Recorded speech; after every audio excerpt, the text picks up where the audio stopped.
Good evening, everyone. It is December 6th.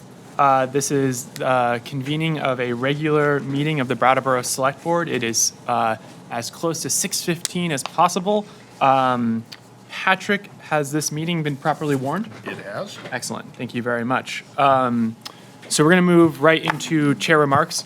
So, I'm not going to talk around it. This community has suffered a great loss this weekend with the tragic, untimely passing of a well-known community member, Ray McNeil, and also the loss of a historic building in the downtown that the landscape of Brattleboro is never going to be the same after this weekend. And so I wanted to take my time during chair remarks to actually cede that time to Chief Howard to speak.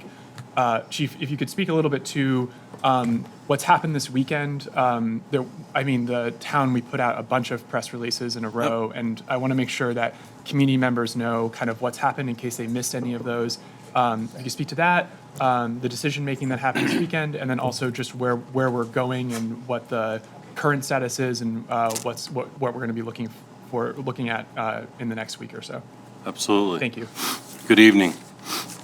As you all know, on Friday evening at 1944 hours, crews were dispatched to the area of 78 Elliott Street for a reported apartment fire. At 1945 hours, the first engine arrived to report smoke showing from the second floor. Command then advised at 1947 fire was through the roof. The officer on the first arriving engine gave his report and followed up with this building as a do not enter, and we are strictly doing a defensive attack. That defensive attack decision was made back in June of 2021 when the fire department received a report from Stevens and Associates of the structural integrity of that building. Those are decisions that have to be made to protect my people and the public. It's unfortunate, but that's the decision that was made. That decision was reiterated on Tuesday to an email to my staff when I was notified by the Public Works Department that they had shut the sprinkler system off to that building. So I sent out an email to my staff advising them of such and to reiterate, we do not enter this building in the event of a fire.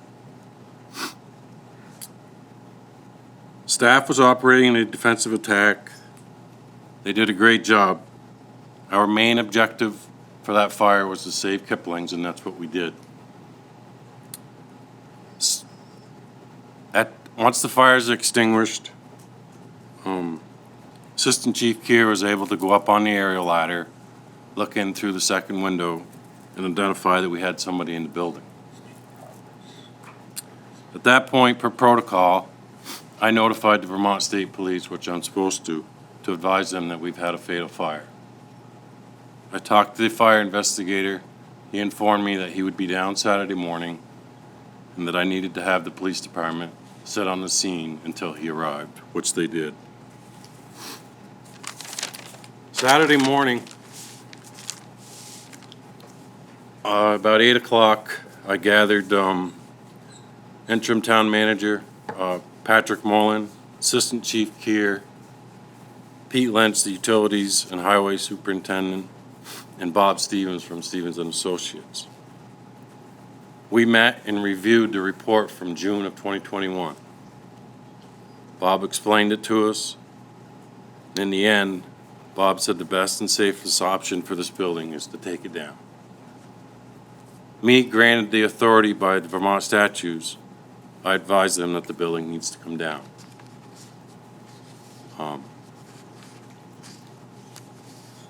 I can say that I've had two very, very positive conversations with Eve, Ray's daughter, and she's very grateful for everybody in town. She's very grateful for my staff, and she wanted my staff to know that, and I passed it on to my staff. And I can't thank you, the board, for the support, and all these people in the community for the support for my department and Ray's family, and our condolences go out to Ray and his family. Thank you. Thank you very much, Chief. I echo the sentiment and I really want to thank the Brattleboro Fire Department for their work. And, this is going to take the community time to heal from. And I think just making sure that the public is informed and knows what's happened and is at least a step that we can take towards that healing. At that, I'm going to end my chair remarks. Thank you very much, Chief, and I'll pass it over to manager's comments. I really have no specific comments this evening other than to express my genuine condolences to the family. Being there on Saturday afternoon as a crowd gathered, there were maybe, 150, 200 people there who had just sort of gathered, and it was easy to see that, there's a little bit of a wound in everybody in Brattleboro right now. So definitely condolences to the family, and it's a difficult time, and deep appreciation for the work that the fire department did. Outstanding job. Also Public Works, and everybody did good. So thank you, that's all. Thank you very much, Patrick. We move on to Select Board comments and committee reports. Board members, any comments? Tim? I'll just say that I tried to write something about this event, and I think like a lot of people, it just feels too early. Yeah. And also, people really have been writing some beautiful things online that I've seen, and I didn't know Ray nearly as well as so many people in our community. But I just wanted to underline that, we lost Ray, we lost a historic building, which was, tough to see go down so quickly. But we lost something else, and that was a community gathering space, a piece of our community fabric, I think. So, and that's, I think, was the worst part of everything, is really just feeling like a community space had been eliminated. But I have a lot of confidence that we're going to recover from that and continue to hold community and gathering very highly in our list of priorities as a town. Thanks, Tim. The board members? Daniel? Yeah, just briefly. I mean, I want to kind of echo the condolences and acknowledge the loss. It's a loss of an individual. It's a loss of a space. It's a loss of like a cultural kind of touch point for a lot of people over many years in this town. And I just want to speak to what I saw on Saturday morning. I was present for a few hours at the fire station from about 8 o'clock onwards, and at that time I saw the fire department, the police department, the Vermont State Police fire investigator, Public Works, Bob Stevens from Stevens and Associates, and Patrick Morland all behave in a manner that was laudable and clear and calm, and I was just, I was really impressed by the professionalism and the carefulness and the decisions that I saw them make that morning over those few hours were decisions that weighed, the safety of the community with, concern about the loss of this building and what it meant, because these buildings are pieces of wood and nails and whatnot, but they're a lot more than that to most people, and so I just want to say that what I saw with my own eyes for those few hours that I was there that morning really spoke highly of the professionalism of the people involved. Thanks, Daniel. Any other comments, board members? Okay. In that case, we're going to move on to agenda item 5, which is public participation. So this is an opportunity for members of the public to speak to something that isn't on the warrant agenda, or also can request the select board to remove an item from the consent agenda for discussion at the end of the regularly scheduled agenda. So I like to look to the room first, if there's any. Yep, if you want to come on up, Dick. Just state your name and where you're from for the record, please. Dick DeGray, Brattleboro, a couple things.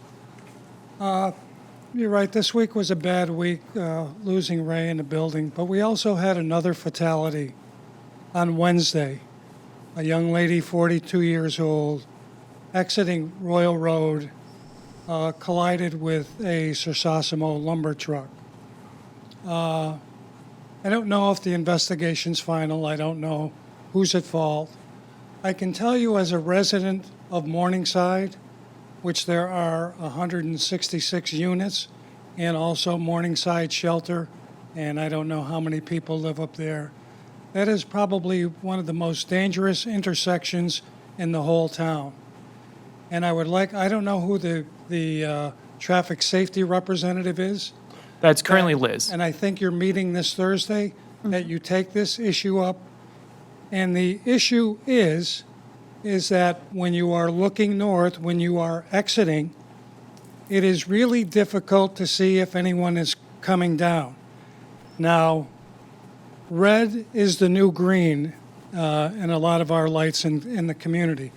And so just because the light is green, I am extra careful when I unch out into that road because you can't see if there's a vehicle coming down.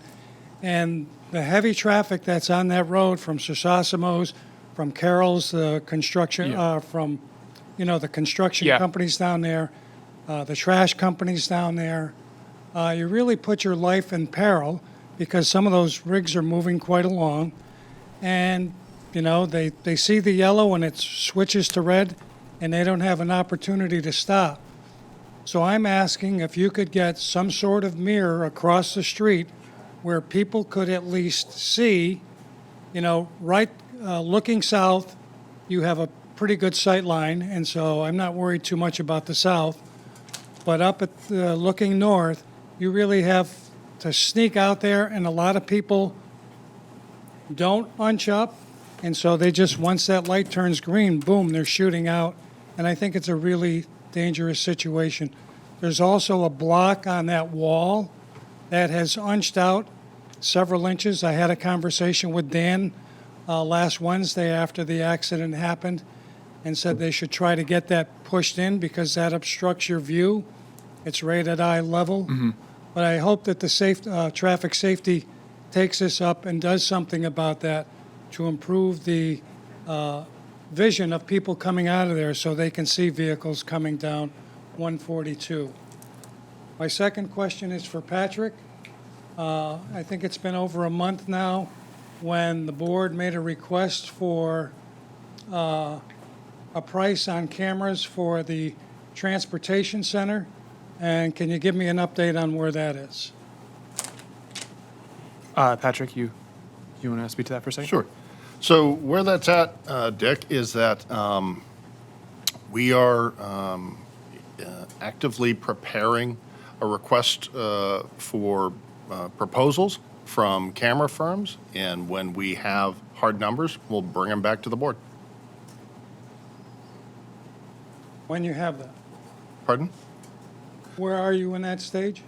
I've got a rough draft of the RFP on my desk. I need to review it and make sure the dates are good in terms of, sending it out and letting it be out there for a little bit, and then getting it back, reviewing the proposals, and then bringing it to the board.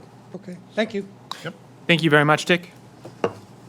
All right, I'll go to Bob Ozer. Bob Ozer.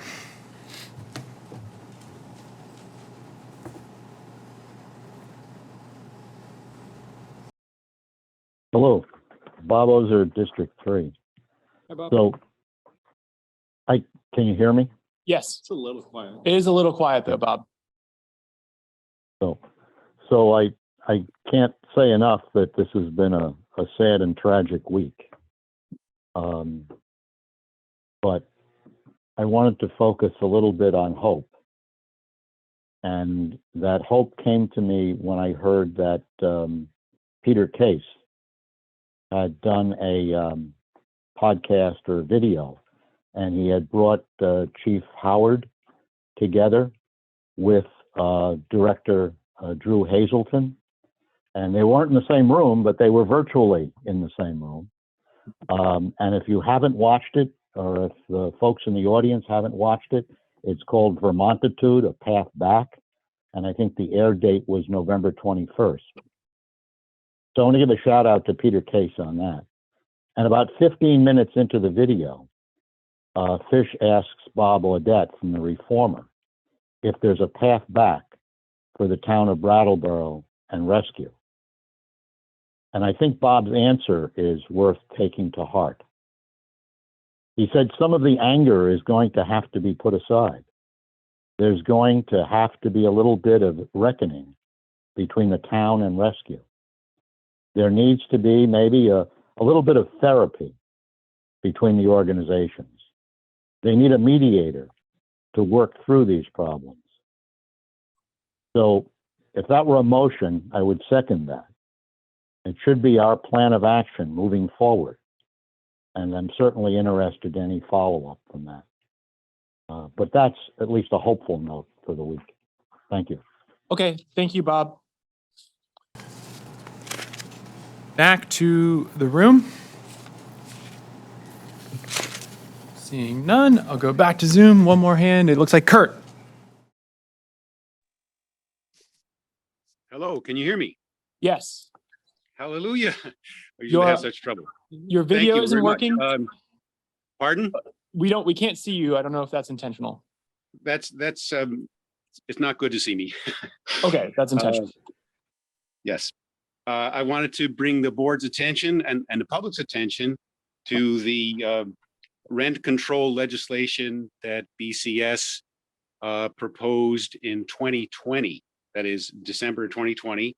I shared it with the board, and we began a long delay, which involved a legalistic argument. We have solved the legalistic argument with the decision to advance the legislation as a charter amendment. And that clears up the issues of Dillon's rule and so forth. So we're going to be starting a petition drive here in Brattleboro. Another group, RAD, Rights and Democracy, will be helping with the signature collection in Brattleboro, and will promote the BCS amendment, that is the Brattleboro Common Sense Amendment, statewide. So this is a start of a big and important campaign. We're hoping that the select board will possibly waive the signature requirement and just put it on the ballot. The other thing the select board might do, since the legislation is very likely a win locally, but not necessarily in the legislature where it needs to be approved. In the meanwhile, the select board could put the amendment on its agenda to be considered as an emergency ordinance. And that has to be reviewed every 30 days. So you could do that, and just to get it going through the winter months to prevent people getting kicked out in the snow, and to assure their housing security. Implement the amendment as an emergency ordinance. And so BCS will be meeting tomorrow with several property managers from Brattleboro to possibly revise the legislation. And I will share it again with you, honorable members of the board, for your input. And hope that you have some good ideas. It's not too late to change anything. And we definitely want input from the board and from the property managers of Brattleboro. Thank you very much for your time. Okay, thank you very much, Kurt. And Kurt's bird, who I could hear in the background there. All right, don't see any other hands, so in that case, I just want to know what, you gotta stand up and go to the mic. I just want to know what Just wait till you get to the mic. Kurt's last name is. I always pronounce it incorrectly, and it's always, I always, Can I help you? is it Times or Dames? Dimes. Dimes. D-A-I-M-S. D-A. Yeah. Thank you. Welcome. Okay, so end of public participation. We'll move on to agenda item 6, the consent agenda. Patrick, can you speak to each item of the consent agenda very briefly? I will, absolutely. Thank you. So there are 3 items on the consent agenda this evening. The first one is a grant application to VTrans for the Better Back Roads Grant Program in the amount of $79,289.86. And if awarded, which it very likely will, the funds will be used to improve stormwater in some of the back roads in Brattleboro. There is the requested annual work plan and budget from the Downtown Brattleboro Alliance. You'll recall the board asked for a comparative budget to be submitted.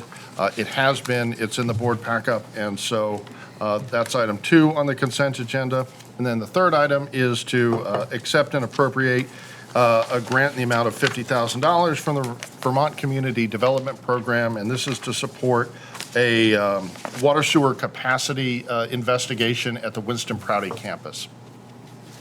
Excellent. Thank you very much, Patrick. Board members, anybody want to pull anything from the consent agenda?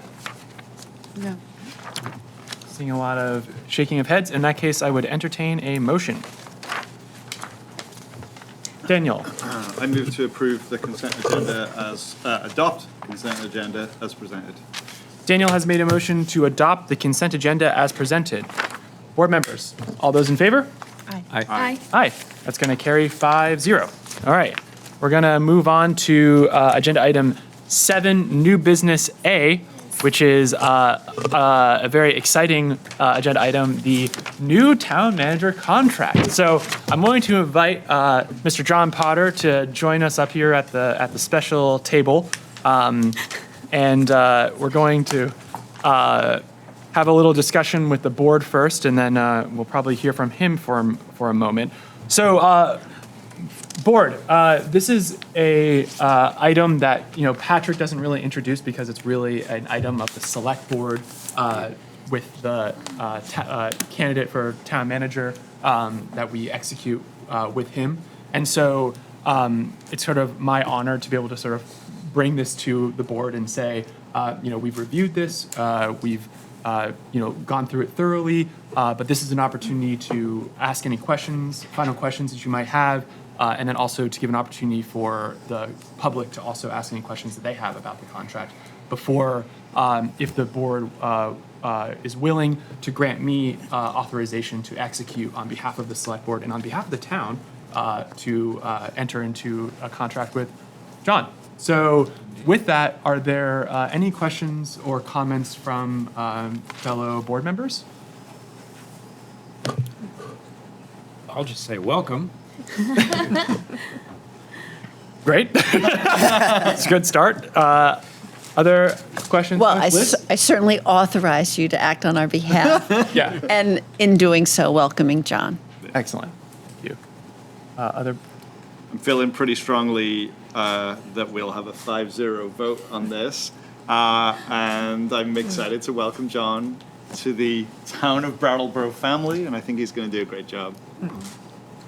Yes. Jess? Yeah, definitely. We had a really great process, and I think we are so lucky to have ended up with such a great candidate and new town manager. So welcome, John, and I'm a thumbs up. Thumbs up from Jess Gelter. Yeah, John, we're so excited to have you. I think that you're going to find this community to be a really welcoming and wonderful place to live and work. And I can say on for myself, and I can say on behalf of this board, we're really excited to support you in this role and work with you for the betterment of this community. With that, I'm going to open it up for, unless there's other questions. Yes, Liz. I just want to say, I think the happiest man in the room is Patrick Moreland. You know me well. Yeah, and I will take a moment to just thank Patrick again. Thank you, Liz, for that. Patrick, thank you so much for the time that you've given in this interim period. The leadership that you've provided stepping up has been, basically a defining character of my time as chair. And I couldn't have done it without you. So I thank you so much for all the work that you've given and stepped above and beyond, what your role has been as an assistant town manager. The town is lucky to have you. You're going to still do that for the next month too. Yeah, I so- was going to say. Yeah. Thank you. I couldn't have done it without you. No. Well, and this full board and all of the staff and the whole thing. With that, I'll open it up for public questions or comments. I'll start with the room. Is anybody who has anything, they have any questions? Yes. What made you come to Vermont? So this, one second, if you want to just state your name and where you're from. I'm for the record. Dale Joy. And Dale, this is an opportunity for you to introduce yourself to the new town manager too. So okay. another reason to say your name. I'm Dale Joy, and I'm an advocate for people's rights. How's that? I know. And yeah, you'll see me around. Great. But I want to know, what made you come to Vermont? So Dale, usually we direct questions to the select board, but then I'm happy to, John, are you happy to sort of answer that question? Absolutely. Yeah, thank you. That'd be great. Nice to meet you, Ms. Joy. I grew up in New England and I was going to tell you all a little bit about the travels I've made around the country in my career in a minute, but really I was drawn back to Vermont and New England because for my wife and my returning to be close to our family, and that was really the big draw for us. And then what a incredible community Brattleboro is, and how excited I am to work in a special place like this town. Yeah. So I don't see any hands on Zoom. People might be a little shy. So if John, if you want to Keep take going, the or- if you want to speak for a minute, this Sure. community, this select board has had an opportunity to meet you, and we're going to get to know you better. But we at least know you a little bit. This community really doesn't yet, and so I'd like to give you a little opportunity to speak to Brattleboro for a moment. If you want to take it away. Yeah, thank you, Ian. Thank you. It's great to address you tonight. And I really, as I said, I grew up in Eastern Massachusetts and went into public service because I wanted to work in supporting people and helping them have a great quality of life, and that was really the motivator for me in my career. I was trained as a forester, and my background is in forestry, but I went into public service with that degree. And first, my wife and I went out to Martha's Vineyard, and we worked there for a number of years. Then we went out to the Hudson Valley and worked on the New York City watershed. That was a really great, amazing opportunity. And then we took a big leap out to the state of Oregon and raised my kids in Oregon and worked for the state park system there. And finally, most recently, I've been in Boulder, Colorado, working for the city of Boulder. And so we've had this chance to live in great places across the country, and I really feel like we found the best place now. So I'm really excited to be coming to Brattleboro and joining the community and being a part of what the great things you got going here. I did want to say that I even though I've seen a lot of different places and how things are done elsewhere, I'm really here to listen and to learn about the city, about the town, and before I really can support the select board and the RTM and the community, I really need to learn a lot. And so I want to invite people to reach out to me when I get here at the end of the month and in January, and I really want to get to know you, and I want to hear your story. about what your experience has been in Brattleboro and what makes it so important to you. So that's pretty much what I had to say, Ian. And Great. Yeah. Thank you so much, John. Appreciate that. I'll make sure that there isn't anybody else that wishes to speak now, and not seeing anyone else. Board members, any other questions or comments before we look for a motion? No. No? All right, in that case, I would look for a motion. Liz has one. Liz has the motion. I move to approve the employment agreement for the town manager position between the town of Brattleboro and John Potter. Liz has made a motion to approve the employment agreement for the town manager position between the town of Brattleboro and John Potter. Board members, all those in favor? Aye. Aye. It carries 5-0. So now we get some fun choreography here. I'm going to bring the actual employment agreement over to the table. I'm going to invite Hillary Francis, our town clerk, and more importantly, notary, to join us. Photographer's in the way. Cute. Yeah. This is cute. I should take a picture of my little fun. All right, I'm going to sign. Yeah, that's cool. I'm watching. Like a sculpture. She knows you. Nice. Put it on the ground.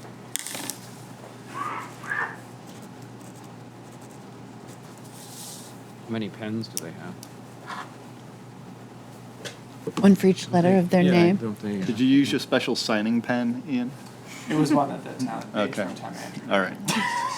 That is the official sign. A very storied pen. Yes. If that pen Oh could no, talk. this is where I'm just like, give it to you. Just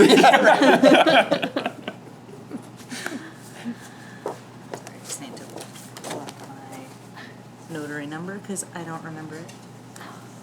As soon as she stamps it, we all get to applaud. Yes. I need to sign both of these now. Oh, because you're notarizing it for both of us. Pardon, sir? Gotcha. Okay. Joy. Thank you. Been doing it all day. Small gingerbready. Well, that's Sue said they all had lunch. That's absolutely my pleasure. to Yeah. join the town. So. Yeah, and You can always recreate it. really excited to have her join. Good. Yeah, That's true. and I'm going to applaud you as soon as. Ian sort of used to this with the whole justice of the peace. Want to do that handshake again? Guys, you want to do that handshake again? Yeah. To do Yeah, this again, yeah. don't I? Yes. Well, There it is, many times as you need.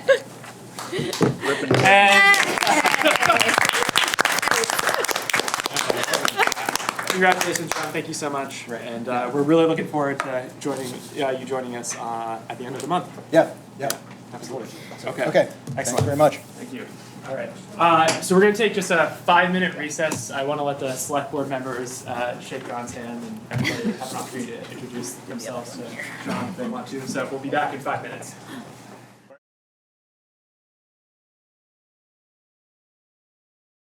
So we're going to reconvene the Brattleboro Select Board meeting. We're going to move on to new business agenda item 7B, which is the SEVT presentation and board nomination. I believe we've got representation from SEVT here. And I'd invite them up to the table. Thank you. You got a lot of chairs, so Yeah. take your pick. Welcome. Thank you very much. I'm Randy Shoemaker from Southeast Vermont Transit. Welcome back. We are the regional transit company for Southern Windsor and Windham County, and thank you, Tim. This is an annual event. I usually bring more information, but I thought it was a packed agenda today. I better keep it short. So I just have two quick things. Yep. One is our board of directors redid our bylaws a year ago, and we wanted to have certain board seats designated for certain purposes, and 4 of those are at-large town bids positions, and one of them is for the town of Brattleboro. And our process is that we nominate a candidate representing each of those positions, in this case, Brattleboro, and then we have to go to the select board in each town to seek their approval. So I'm here tonight to seek your approval. We have nominated Sue Fillion as Brattleboro's representative to our board. Our annual meeting is next week, and she would be installed then for a term of 3 years. Not sure if you have any questions or other thoughts about Sue, but I think you know her probably better than we do, and we're looking forward to having her serve on our board. Yes, for any new viewers at home, Sue Fillion is the planning director for the municipal government of Brattleboro. So, board, any questions, comments? Liz? Yes. Randy, you'll be speaking about other topics as well? So Yes. this is just about Sure. Sue. First of all, I can't say enough about Sue. She's a wonderful person and a dedicated professional for our town, and she'll be an excellent board member. I do want to note, however, that our last board membership was not renewed in January, and we've been not represented all this time. And so I would find it appropriate when Sue's term is up, that you replace the board member more swiftly than the full calendar year that we have, that you took for appointing Sue. In the meantime, though, I must say that Sue is an excellent choice, and she will be a great partner to you and represent the town. And I think that the focus of our relationship with the mover is sustainability and ridership. And so when you continue your presentation, then I'll have more questions and comments about that. Thank you, Liz. Other board members? Tim? No, just Sue's an excellent choice. Yeah, She's agreed. talented and Yeah, dedicated. absolutely. All right, I'll just look to any questions, comments from the public. Seeing none. Just Sue. Is Sue here? Does she want to speak on it at all? She's in the Zoom. Sue's on the Zoom. Available if we have questions for her. Okay. Sue, I'm going to assume that I don't think the board has any questions for you. If you want to speak on it, please feel free to raise your hand. But absent that, I will look for a motion. Jess. I move that we approve the nomination of Sue Fillion as the Southeastern Vermont Transit Board member representing Brattleboro. Jess has made a motion to approve the nomination of Sue Fillion as a Southeastern Vermont Transit Board member representing Brattleboro. All those in favor? I believe so. Aye. Oh, aye. Is there a mistake? There'll be Under the more impression later, that- right? Yes, there's if you'll look to your next item on the agenda, This was the only thing we had to vote on, and the rest Yeah. is. and the rest is just going to Rest be a is just- presentation. Okay, great. Yes. Yeah, it just always feels like once we vote, we move on to the next thing, so I was just concerned that Okay. No, we're gonna. Sue Yep. didn't have. So. Just take that vote again. Yeah, can we, that got it. So all those in favor? Aye. Aye. Aye. Carries 5-0. Congratulations, and thank you, Sue, for your volunteering to be on it. Okay, so Randy, we'll pass it back to you for your presentation. Sure. I don't have anything prepared, but I did want to talk about microtransit. We're about to announce tomorrow that we're in the middle of a microtransit study, feasibility study for Brattleboro. I wanted the select board to know first, so we've held off for some time. Thank you for your help, Patrick, in that regard. Microtransit is Uber with a van, and the state of Vermont had commissioned 12 microtransit studies throughout the state, and we did 2 of them. We completed one in Windsor, and we're partway through the one in Brattleboro. The Windsor one was one of 5 projects selected in Vermont to be funded, so we have a 2-year pilot program there beginning on January 23rd. And the study that we're doing in Brattleboro, we have been working with the Brattleboro Development Credit Corporation on businesses and their needs, and I'm about to launch a public need and input phase of this program to see what the public would like. But we feel that the most likely candidate for service is in Brattleboro is evenings, 5 to 11:30 at night. If the funding will go that far, Monday through Friday. The BDC study, which they did an excellent job on, points the need for getting second shift workers to and from work. And I'd like to do a third shift system as well with a van and a van pool program that the state runs. We're a little bit, we're about a year away from that. We'll bite off this project first. And so this will be a free service. It'll be done in a Ford Transit vehicle that seats 6 people and can hold up to 2 wheelchair positions. It'll have all-wheel drive. It'll have snow tires. It will run every day that it is scheduled. It will not stop for the snow. These are all ifs. Yeah. These are all big ifs. The study will conclude late winter in time for the annual grant application cycle that we go through. And we will certainly be applying for operations funding. This is a 2-year program through new funds for VTrans. This is not existing funds. This is a new funding source, congestion mitigation air quality funding. It's a national program called CMAQ. And Vermont flexes federal dollars to fund 80% of this program, and the state, in Windsor anyways, is kicking in the other 20.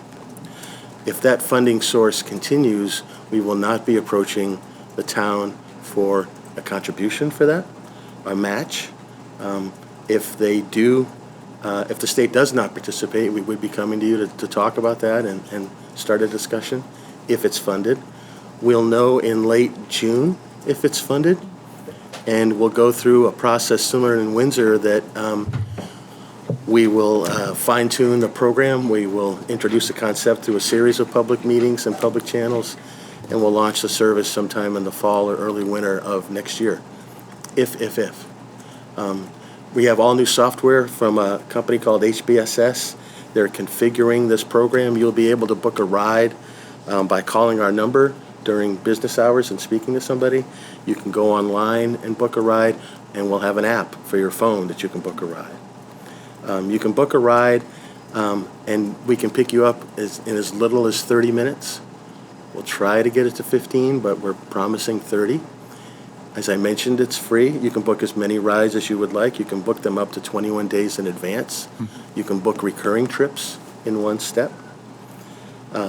So we're trying to, up in Windsor, it's an ideal market. There's no transportation in Windsor whatsoever. And so we're going into a place that really needs public transit. Brattleboro has an awful lot of transit. And by the way, the red, white, and blue lines are up 63% from a year ago. And they are some of the only routes in the state that are higher than pre-pandemic levels. It's phenomenal. I have people from the state calling me, asking me what's going on down here for ridership. It's wonderful. The support we have from the community and the ridership is phenomenal. So anyway, that's basically most of my news tonight about microtransit. We're very excited about it. Windsor will help us kick the tires. There were 4 other pilots done in Vermont this year. If I remember correctly, Barry, Middlebury, Manchester, Middlebury, Morrisville. Mm-hmm. So of the 12 studies that were done, 5 were funded, of which we were able to receive one. So that was wonderful. We'll be doing another 10 or 12 studies in this round and see what the state has for funding. So I'll pause for microtransit questions. Yeah, Anybody absolutely. Board members, questions? Daniel? Yeah. So the Windsor study is complete and you're about to implement the actual program, or? Yes, the Windsor study was completed in the late winter, again, in time for this year's grant cycle. Okay. And so what did you learn from that? I mean, understanding as well that Windsor is not Brattleboro. Good question. So what did you learn? We actually studied Springfield and Windsor because we really thought that the demand was in Springfield. And the demand in Springfield was really, really scattered. And we couldn't really put our arms around it with a single vehicle. The study said you need 2 or 3 vans, and that was beyond the scope of our funding. So we looked at Windsor at the same time, and that was easily going to be 1 vehicle, and the state agreed that that was a likely project. So with Brattleboro, we would have 1 vehicle. Okay. That's what our budget would be based on. Yeah.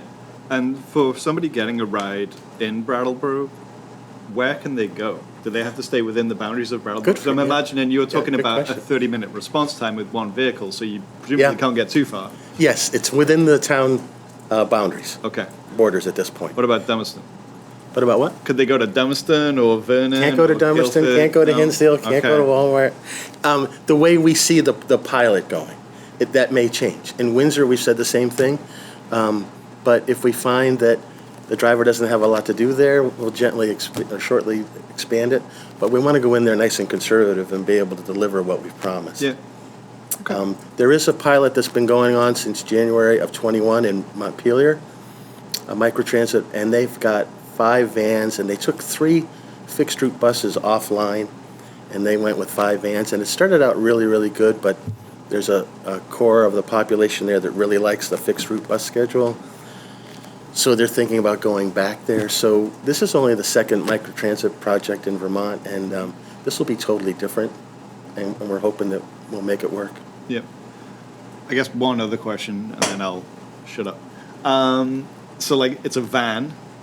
There are 6 seats, I think you said. And so if you request a ride, you know, from, like, one part of town to another, and then they come and pick you up, there are other people presumably in the van also going elsewhere? Like, Correct. That sounds... Correct. You'll seldom have the van to yourself. And also complicated, I guess? Like, Yes, I mean, it's like riding a van or a bus. There's always other people on the bus. Yeah. We won't stop along the side of the road if somebody's sitting there and waving Yeah, at us. right. We won't do that. The whole scheduling platform is built on algorithms, and that path that we're taking that path for a purpose. There's Yeah. somebody else along that path, Yeah. or getting dropped off there, or who may be there. So we have to stay on that algorithm, and we can't interrupt it by going out of bounds or I stopping see. along the way. so if somebody requests a ride from West Brattleboro, and then there's somebody else that's requested a ride from, I don't know, up by the high school, they're going to scoop along and pick Sure. that person up. And, That's where the scheduling comes in, and that's where the 30 minutes comes in. If it's 11:15 and we get one ride request, we'll be there in 5 minutes. yeah. But we're saying 30 minutes. We're trying to be there within 30 minutes. Yeah. That sounds great. Thank you. We'll see if hopefully it will work. Okay, thanks, Daniel. Other questions? Yes. Liz? So thank you, Randy. And again, I want to stress, I really see your service as a partnership with the town, and I'm thrilled to hear that the ridership is up 63%, because what that means is less cars on the road. It's a sustainability effort, and it's also a service to the community.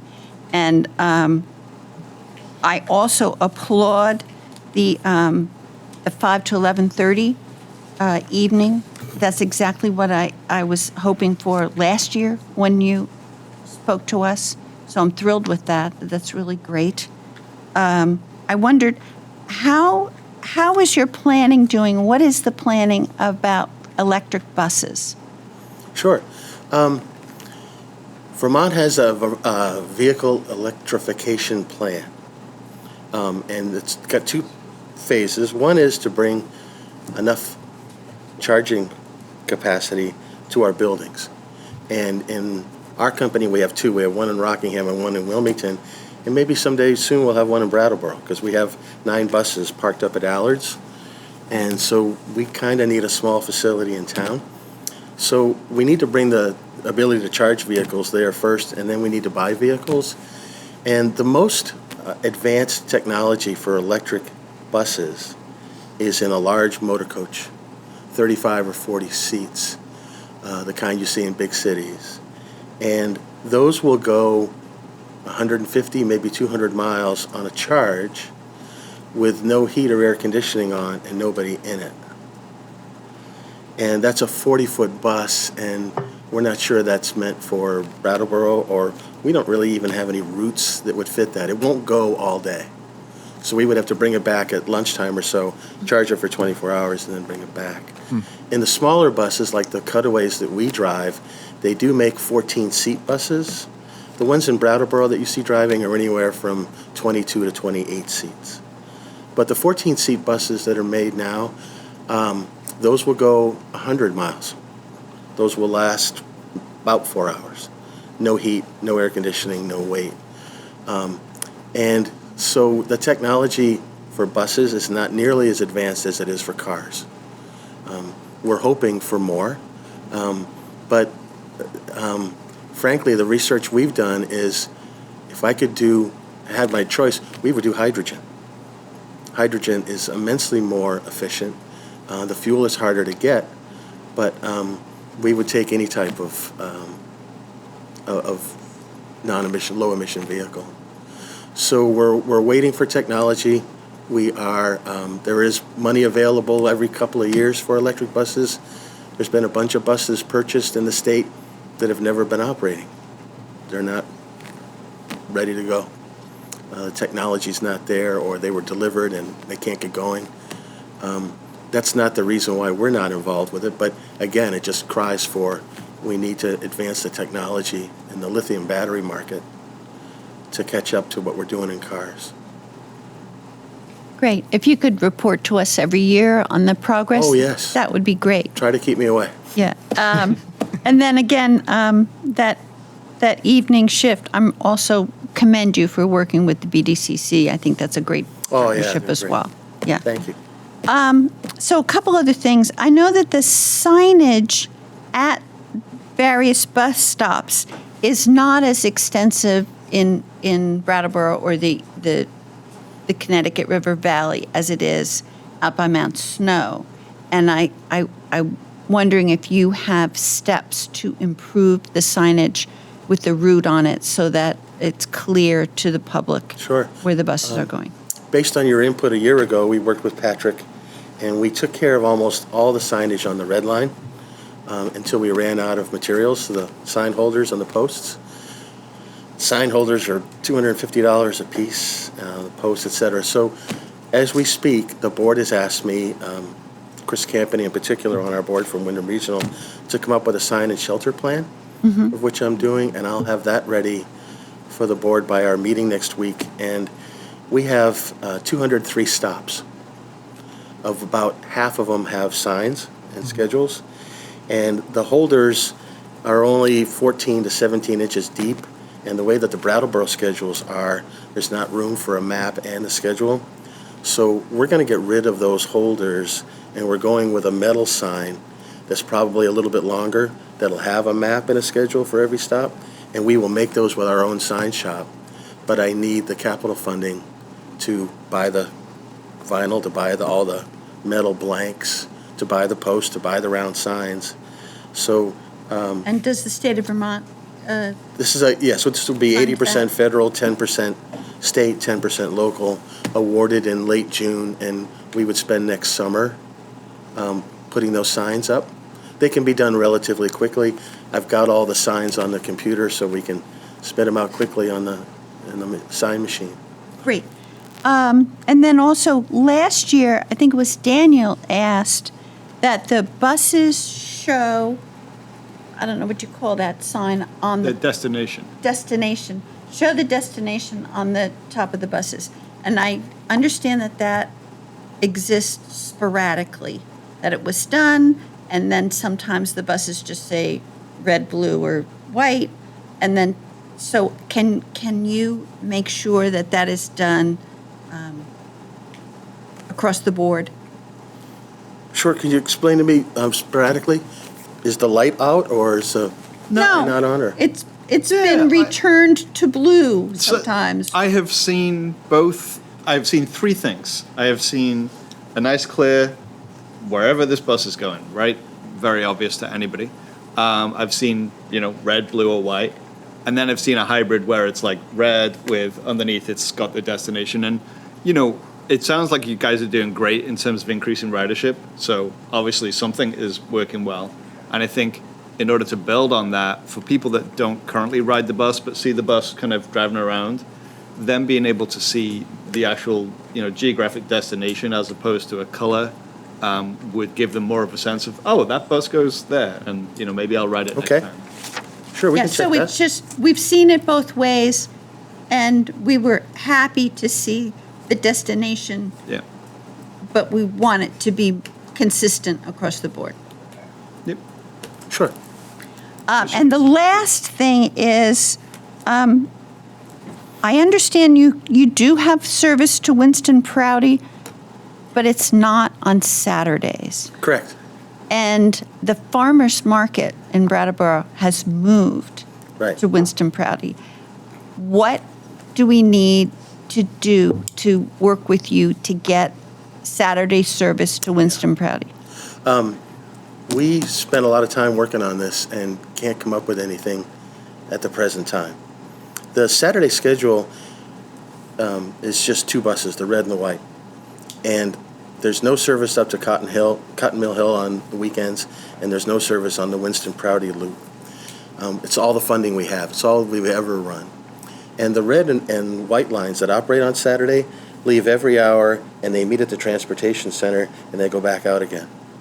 And so we built that so that you can get around very easily and very well on Saturday. But there's no time in there to divert off that pattern to go to Winston Prouty. Is that something, is that So- something that a microbus or? Well, as I spoke with Patrick about it, possibly, but the idea is it would be hard to have 2 different systems going at the same time in terms of money. And I think we're talking about a small number of people, all very important people. Every rider is important. I don't want to diminish that, but it's the type of thing where it's hard to take a fixed route system and divert it for a small group of people on an unscheduled basis that cries of a volunteer van or some other program or a van or something else to take care of that. I don't want to displace the riders on Saturday that have come to be used to the red and white line. Saturday is our busiest day of the week. Those buses are much fuller on the weekends than they are during the week. So there's no give there. That's nested together on purpose.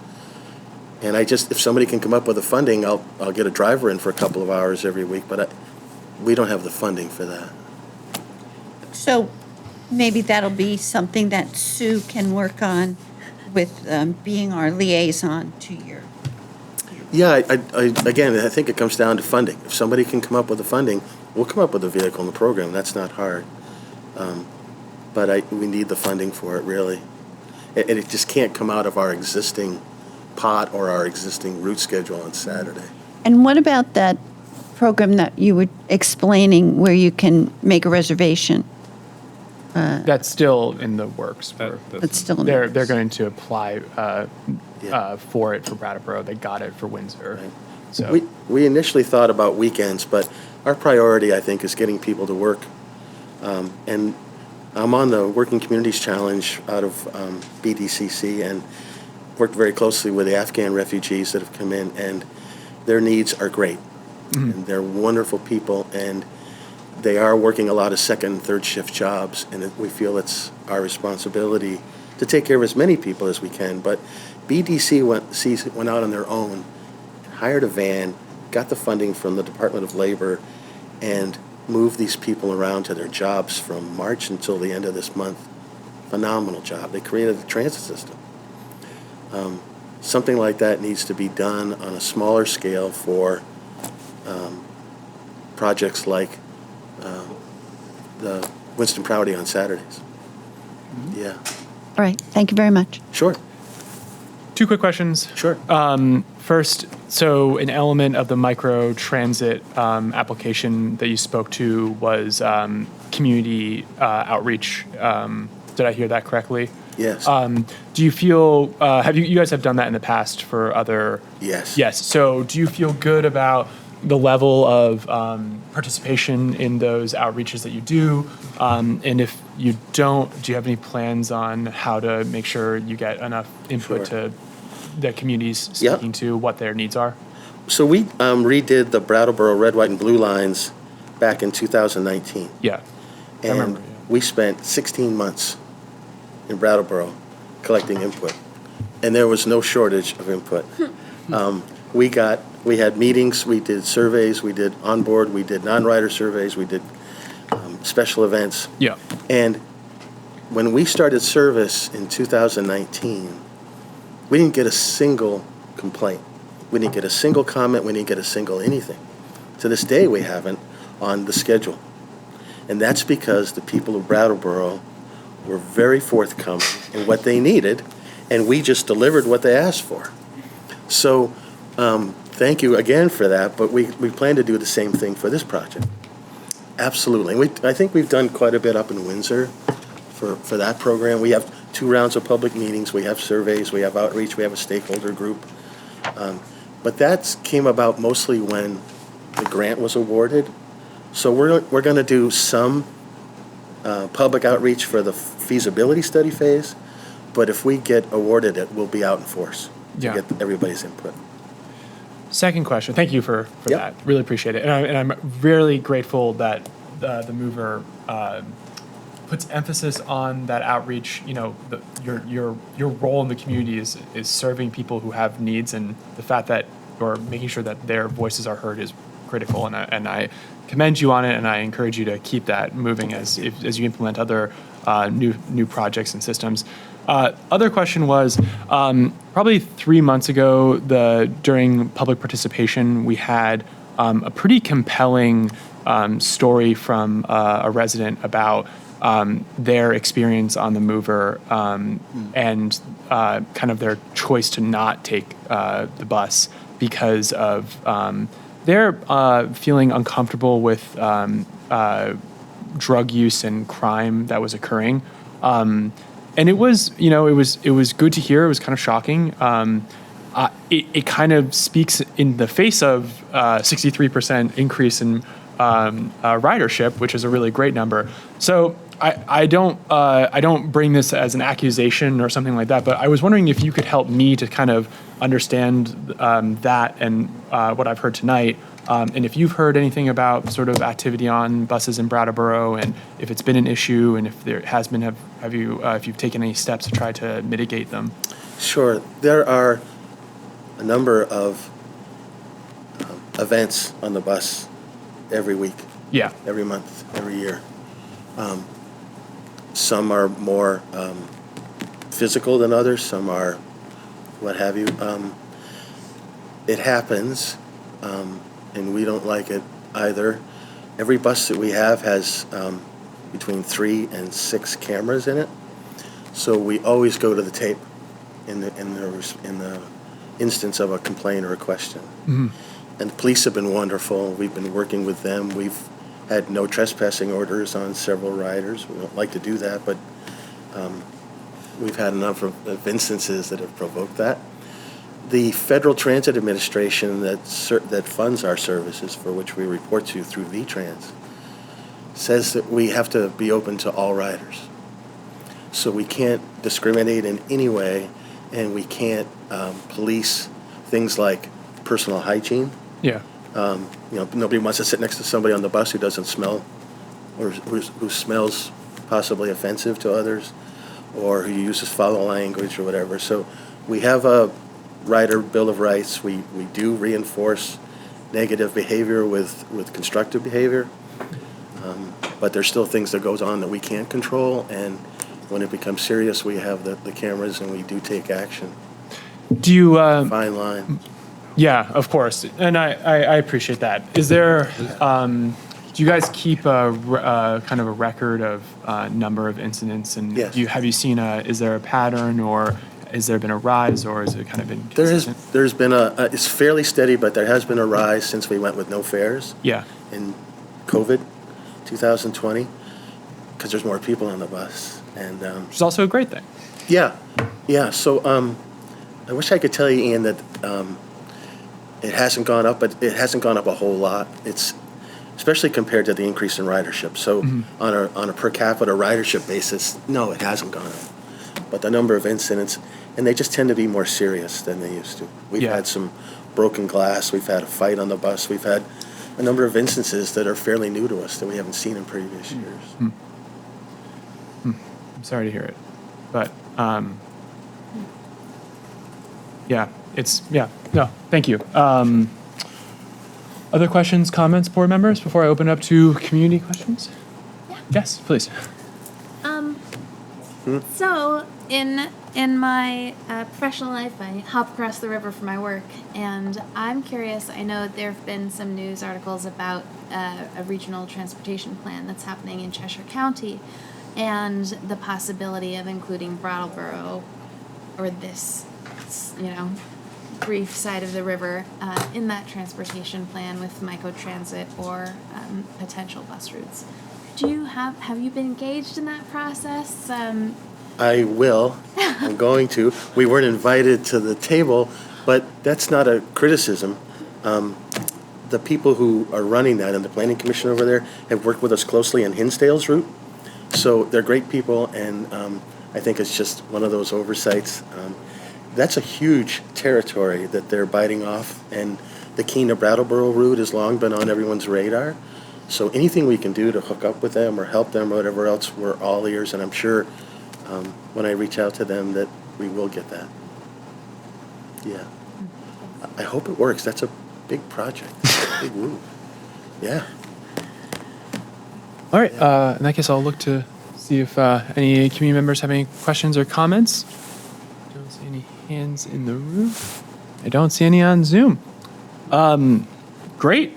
Well, in that case, unless I see any other, no. Well, there's no motion on the presentation element. You provide a critical service for our community. We really appreciate the update and you taking our questions. And I wish you the best of luck with the microtransit application. I think that would be really wonderful for the town. Great. And we thank the town for their contribution of $50,000 every year. We thank them for the support.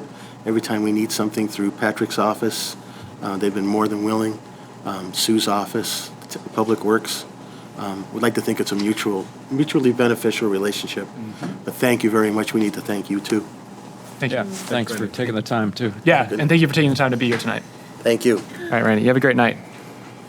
Okay, so, we got plenty of time. We're going to move on to new business, agenda item 7C, FY24 General Fund Budget, Department of Public Works. I will pass it over to Patrick first, quickly to Dan, I'd imagine. Sure. So there's 4 items being discussed relative to the fiscal 24 general fund budget this evening. There are 3 departments, the Department of Public Works, followed by the Assessor's Office, followed by Recreation and Parks. And then staff would like to give a brief update to the board on potential options relating to the financing of the Living Memorial Park project. Yep. But the first up is Dan Tyler. He's the Director of Public Works, and he'll be speaking to his budget, which begins on page 14. Good evening. Good evening. Hi, Dan. So this is the DPW general fund budget, right? So this is primarily our highway department. It includes 13 highway employees, 3 maintenance employees, a portion of the engineer tech, the office manager, and a portion of the department head salaries. And it covers the maintenance of all our roads, sidewalks, bridges, culverts, stormwater, retaining walls, and our public works building and fleet maintenance. Yep. So at first glance of this, that looks a little alarming. There's a bunch of 100% increases scattered throughout. What we did this year is we kind of reorganized the items throughout the different categories to make it reflect our operation more and kind of allow us better to allocate the funds to the right place and track what we're doing. So, most of those 100% increases have a 100% decrease somewhere else to offset it. So starting out in the first category, Public Works, there's a series of salaries there. Those increases reflect the proposed cost of living adjustment and the upcoming steps. Yep. There's the overtime line. We never really know what that's going to look like. A lot of that's based on the winter. But the last 2 years have been right around $105,000. So we bumped that one up $5,000 from last year. The only new line going down a little bit is the training line. That's something that we think is important to increase the amount of training we're doing, both safety and specific to our operations. That's a $5,000 line, but we decreased the professional services line $1,100 and put some of that in the training line as well.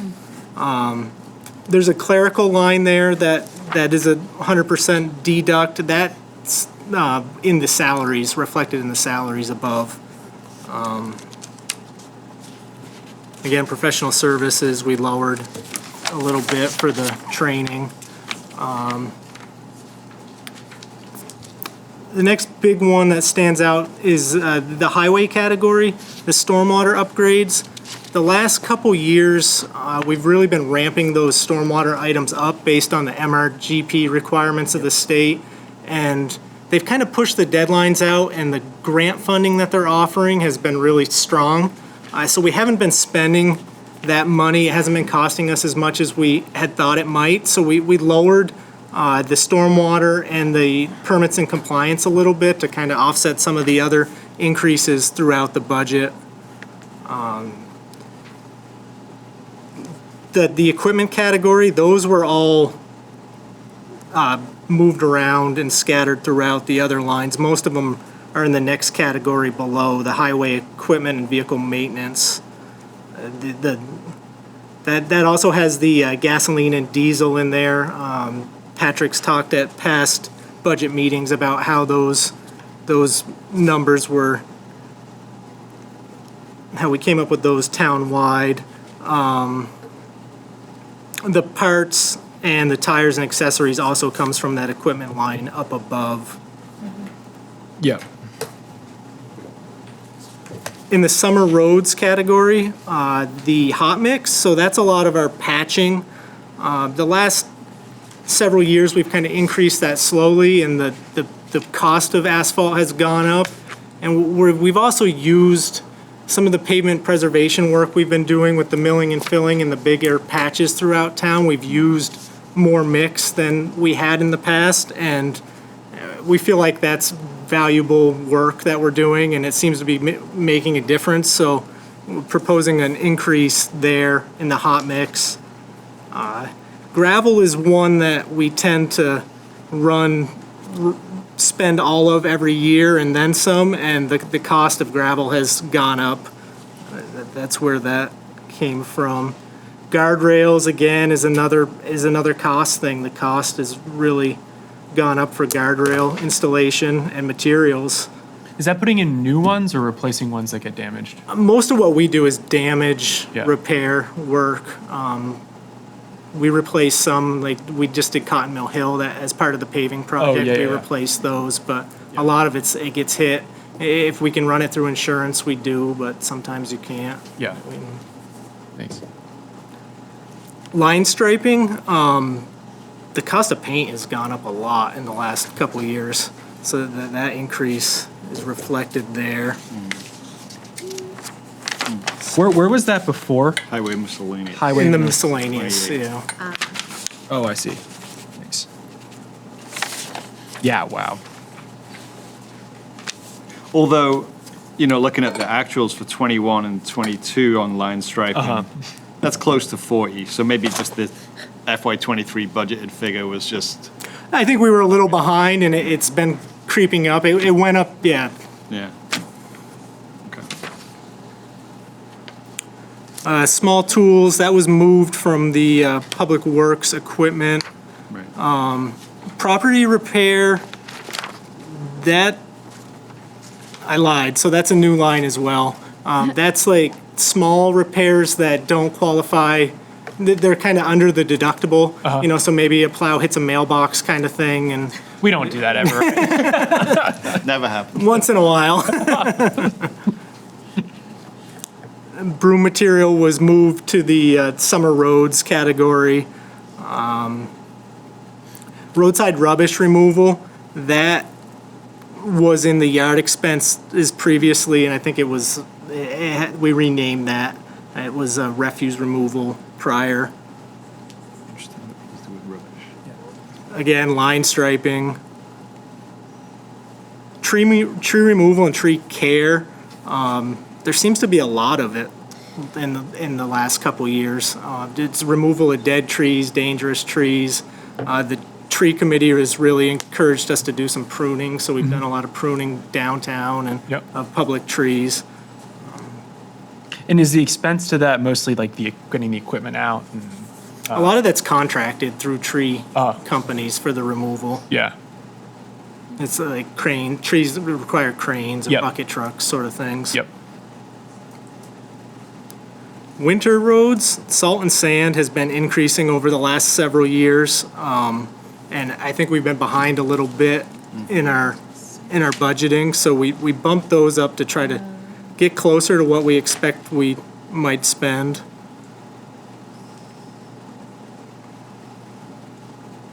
I have a question about the salt and sand. So is my recollection that we bid for sand? Am I right in remembering that? And we go and pick it up these days because it's cheaper. Exactly. So in 2019, I think was the last year we had it delivered, and then the following year, the cost to pick it up was more than we had paid to have it delivered, and it has just continued to increase. And so the 50 for FY20, do you recall what we got for a sand price for this year? What we got? Because didn't we just recently approve this bid? It was 15% increase Yeah. in cost this year from last year. Okay. Last year we spent about 141 Okay. on sand, Okay.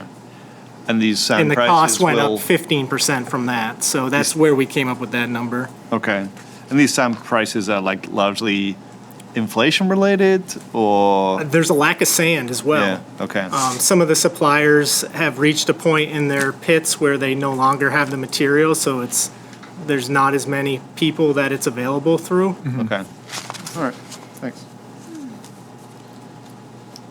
And salt, the price this year is 30%, or yeah, about 30% over what it was last year. Yeah. So, Gonna need it. Let's hope for a non, I don't know, icy winter. Fat Right? chance. So far, Yeah. so good. Yeah. I've yet to fall over. the next category, yard expenses, that includes the heating, electrical, utilities. Those numbers were all produced from that townwide percent increase that we use. The 5-year average on the heating oil, the electric is 4% over the last actual, and the utilities is 6% over the last actual. And the refuse charge was that roadside rubbish removal that was in the last category. Traffic lights, we've relied pretty heavily on the alarm superintendent from the fire department for a long time on those, and he has recommended that we do an annual preventative maintenance contract. This was the first year we did it. They go through all the cabinets, all the fixtures, and check the wires and tighten things up and kind of give us a heads up of what we need to do. It's not cheap, but we got a lot of good information for it, and it seems worthwhile. So we bumped that up a little bit because based on what they found this year, the PM contract and some small repairs that were necessary at that time were more than we had budgeted in the past. So we requested an increase there for that as well.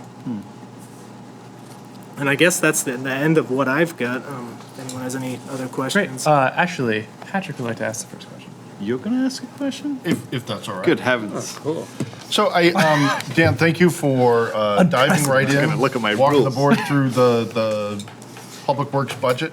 I think for the benefit of the board and the public, and maybe even for the new town manager, could you take a minute or two and just speak to the range of services delivered by the highway department and a little bit about all the things you guys are responsible for? Sure. I think it helps put some of these numbers in real context. Yeah. So as I mentioned, I listed off the roads, sidewalks, that sort of stuff. It's about 85 miles of road, 60 which is paved, 25-ish gravel, and then there's about 8 miles of Class 4 roads as well, which we do limited maintenance on. 35 miles of sidewalk, about 15 of that is plowed, but we maintain it all. Bridges and culverts, there's about 30 bridges and large culverts, which is anything over 3 feet, a 3-foot culvert. Stormwater system, it's pretty extensive underground stormwater system in the downtown area. Town-wide, there's about 2,000 drainage structures, a lot of underground pipe. So it's a lot of maintenance, winter maintenance, plowing, salting, sanding, summer grading, just upkeep of all of those different facilities, as well as some new installation. This year we did a big project on Oregon Street where our crews took the lead and we stabilized the slope that was failing, did a lot of new stormwater infrastructure, and prepped that for pavement, repaired the sidewalks, some retaining walls that we've taken on.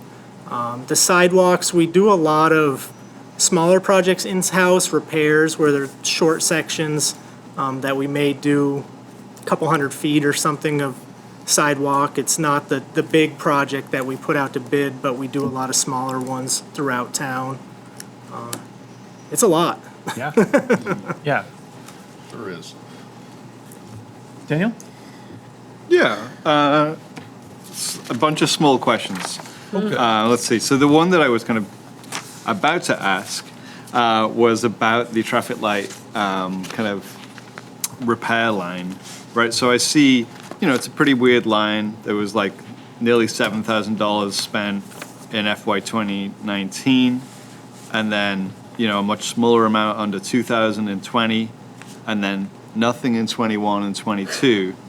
And we have 2,500 budgeted this year, and then this increase. So that increase is for a sort of preventative kind of contract? Yeah, so the preventative maintenance contract for all of the signals. Okay. A bunch of them are aging. It's Joe does a lot of the changing the bulbs out, that sort of stuff. But when it comes to the cabinet, that's a contractor that does a lot of that work inside of there. Okay. And the fire department's been stretched thin too. So I mean, it's been some of it relieves them a little bit. Yeah, that's fair. I guess I'm kind of wondering like how we'll evaluate the worth of that new thing, right? We haven't done this kind of thing before, right? It's hard to evaluate the prevention, Preventative. right? Yeah. But once you start, it's tough to take it away. I mean, I'm not against it. It's a funny little line. And an observation I had in just this whole budget is like, so much of there's a $167,000 increase. 90,000 of that is staff, and 53,000 is salt and sand, right? So like, people and materials are the big drivers in the increase. And then the last very small thing I had is Page number. Page 14. Thank you. In the Public Works Administration part of the budget, except it doesn't say administration, but I know that that's what it's for. Mechanic staff salaries. Why is that shown separately than staff salaries? Because I think, haven't we sort of made some effort to try and combine those things? We began the process this year. We, with each of the clerical line items, we have rolled that into staff salaries. Can I ask for some feedback on that? Do we agree that that's a good thing? And if so, I think, mechanic salaries could get rolled into staff salaries. I mean, I would There's say like, no reason on our end why we need to separate them. right, I don't think it should be separate unless there's some special, Is there any reason class. why they are separated? Every line item should be there for a reason to provide transparency and clarity as to like why we budget things the way we budget them. So if there was a reason, So here's what I can say to that. Two things. The first is, in some ways, we all inherited this chart of accounts. Right. yeah, And, for the last 2 years, we have not had a finance director. And so in that time in particular, I've been sort of hesitant to sort of like, hey, let's restructure the chart of accounts so much as, hey, let's wait for a new finance director to get on board and then start seeing what she thinks is the way we should go. She and I discussed early on that, there are line items in here that frankly, they're not serving us in any way, Let's find out if the board is interested in maintaining them. But if you feel the same way that we do, that separating out, like left-handed salaries from right-handed salaries is not particularly important, we'll continue to consolidate those. So, Yes. yes, I think to speak Although to that's it. a sinister move. No, Well, can I just interject Yeah. a little asterisk on the yes? I would just say it's really handy to kind of just understand the number of workers, and sometimes when you have categories, it helps you understand. Well, how many people are these? Like, for instance, how many mechanics do we have? 3 mechanics. 3. See, that helps me kind of like, Might I add on to that? So like, every department does a presentation. I'm not sure what work you do behind the scenes to prepare for the presentations, but maybe there are some like criteria we want to hear in every presentation. Like, we're spending this much on salaries and that is X many people or X many full-time equivalents or what have you. usually they cut, I mean, I don't know if you did today, I can't remember actually. I don't think so. That is, And like, That is a good rubric. I think that's a fair point. And maybe there are a couple of other things that routinely the board wants to be alerted to, because it's not just the board, right? It's the board and the community and, the media and, Yeah. it's important. Yeah, I think that's a good idea. And I would just say that as having every line item that's delineated being there intentionally for a reason, every time we have one that's delineated for no apparent reason, it kind of like erodes the, oh, I understand why this is there. And if we're starting to feel like, oh, well, maybe it's just there because we felt like it or whatever. It affects the effectiveness of the budget in a whole. Board members, other questions? Liz? I just want to talk to you, Dan, a little bit about traffic safety and my experience being on the committee. And the way I see it, it's Public Works and Planning and the police each provide expertise, and there's very knowledgeable public input. But sometimes it seems to me that we get to an impasse because we need a traffic engineer. Right. And sometimes we call in a traffic engineer, but I think we should make that easier.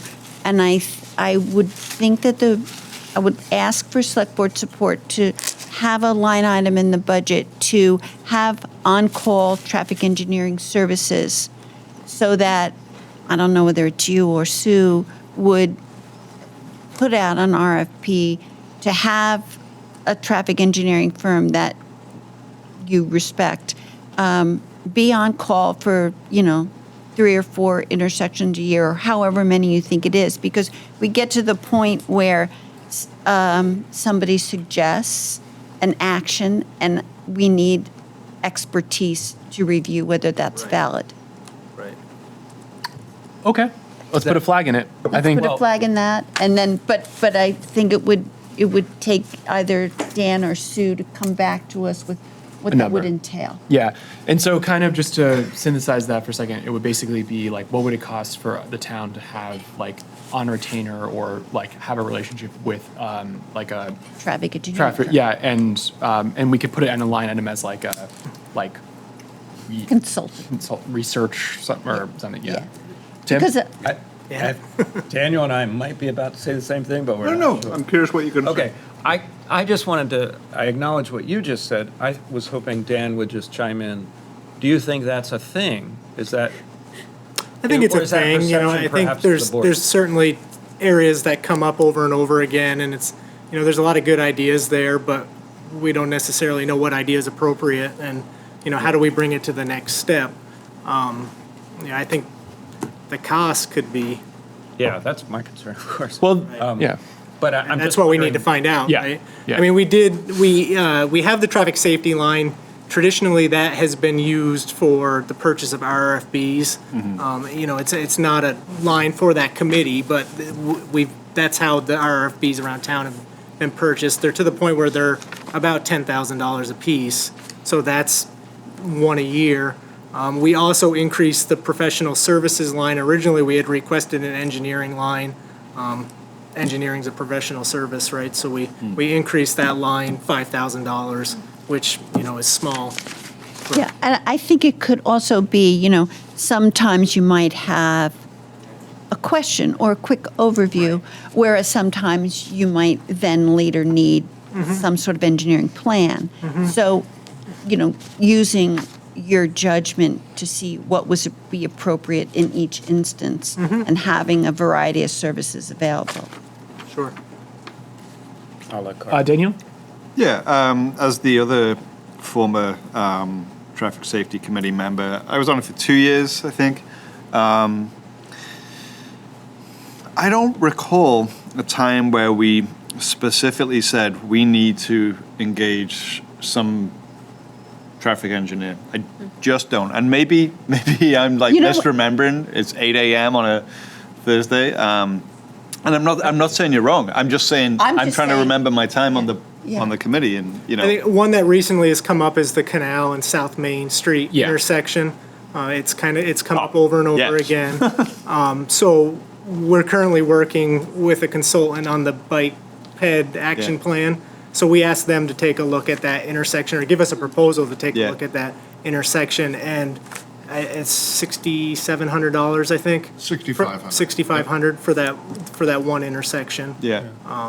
So I think, if you wish to be prepared for, as many as 4 of those in a year, you'd probably want to set aside $27,000. Right, and that's not any design work. That's kind of do some study, give some conceptual design work. Okay.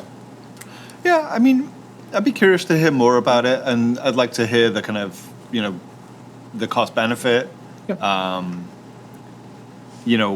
The experience of being on the Traffic Safety Committee. I don't know if this was your experience, but it is a never-ending, kind of cavalcade of misery and adjustments, and maybe you reacted to misery. Different experience. I love the committee, but the problems of traffic safety, it feels a bit whack-a-mole to me sometimes. It's how to make things less bad. Yeah. Yes. How to reduce harm. Sure. How to mitigate, problems, and it's tough. Can I just use an example from tonight? Dick brought up the problematic intersection, which I'm not as familiar with. I've done it a few times, but now I want to go down and drive it and see.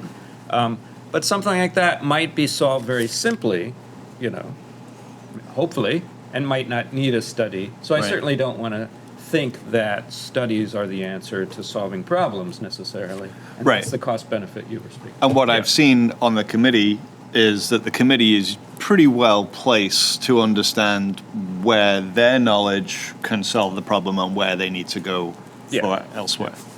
Well, what I've seen almost every month since I started in July was at some point you reach a point where each professional has reached the line of their expertise, and a traffic engineer is what's needed.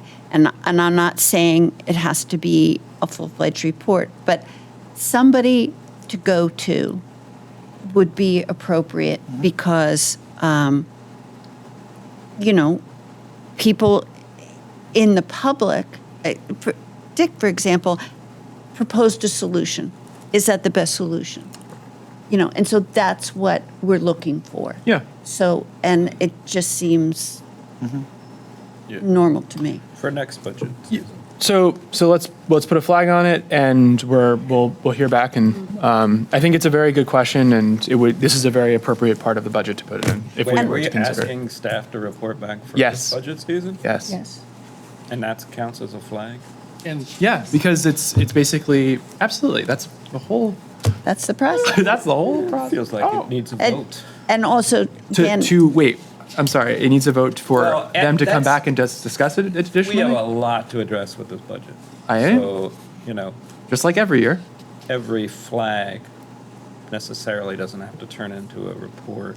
Every flag can represent quite a bit of staff time. So I'm just trying to be cognizant of that. And I think the board should consider that when they bring things up.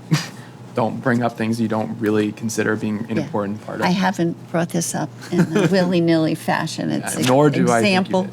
of what I see as necessary for the proper functioning of the Traffic Safety Committee. Yeah. Oh, and also, Dan, will you take a look at the intersection that Dick brought up? And Absolutely. our meeting is on the 15th, if you'd like to attend, at 8 I a.m. think the December meeting, was it canceled? Was it? I think so. Anyhow, Jess?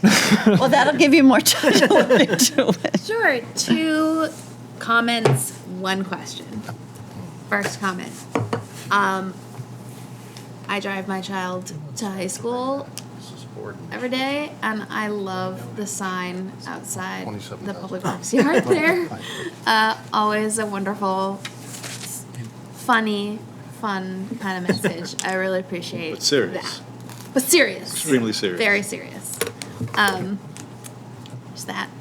The other thing is, I really appreciate the inclusion of a budget for training. I think we saw a couple of weeks ago when we looked at the risk management budget, the impact that trainings and advanced attention to safer workplace practices and more training can actually do for our bottom line budget for the town. So awesome. I'm really curious. You explained it in a way as if I should know how it operates, but I don't know what hot mix is and why an additional investment in it might make things better. So hot mix, it's pavement, right? So it's traditionally it has been patching the potholes, filling the holes, right? And last year, we invested in the asphalt grinder for the sidewalk tractor. So we've been grinding out those potholes beyond the extent of them and making larger patches in the problematic areas. So initially, you're repairing a larger area with the hope that it doesn't spread to more of the road. So rather than just shovel it in the hole and let it fall out, you're doing a more complete job, but it takes more asphalt to do that. Awesome, thank you. Now I get it, and that makes total sense. Daniel? I just want to follow on to that. I mean, I saw the impact of that work on a number of roads in the pothole filling and, repatching part of the year. And so I'm assuming that all of that work that you guys did in the, spring, summer is going to reduce the number of potholes that we see. I'm not asking you to say, that there will be fewer potholes, That's but the idea. presumably, Yeah, right, that's going to the be idea. the impact, right? That the roads will hold up. And we've done some of this in the past with contractors Yeah. out on the avenue. Yeah. And we have had good luck with it. Yeah. So, Permanent. yeah, I hope that kind of process continues, and I think folks will be really grateful for it, because there's at least a couple of months of the year where you're bumping along and you're pretty tired of it, and, so thank you. Tim? I guess I had just to zoom back real quickly. Given my impression of so many more things being so much more expensive, like just everywhere, and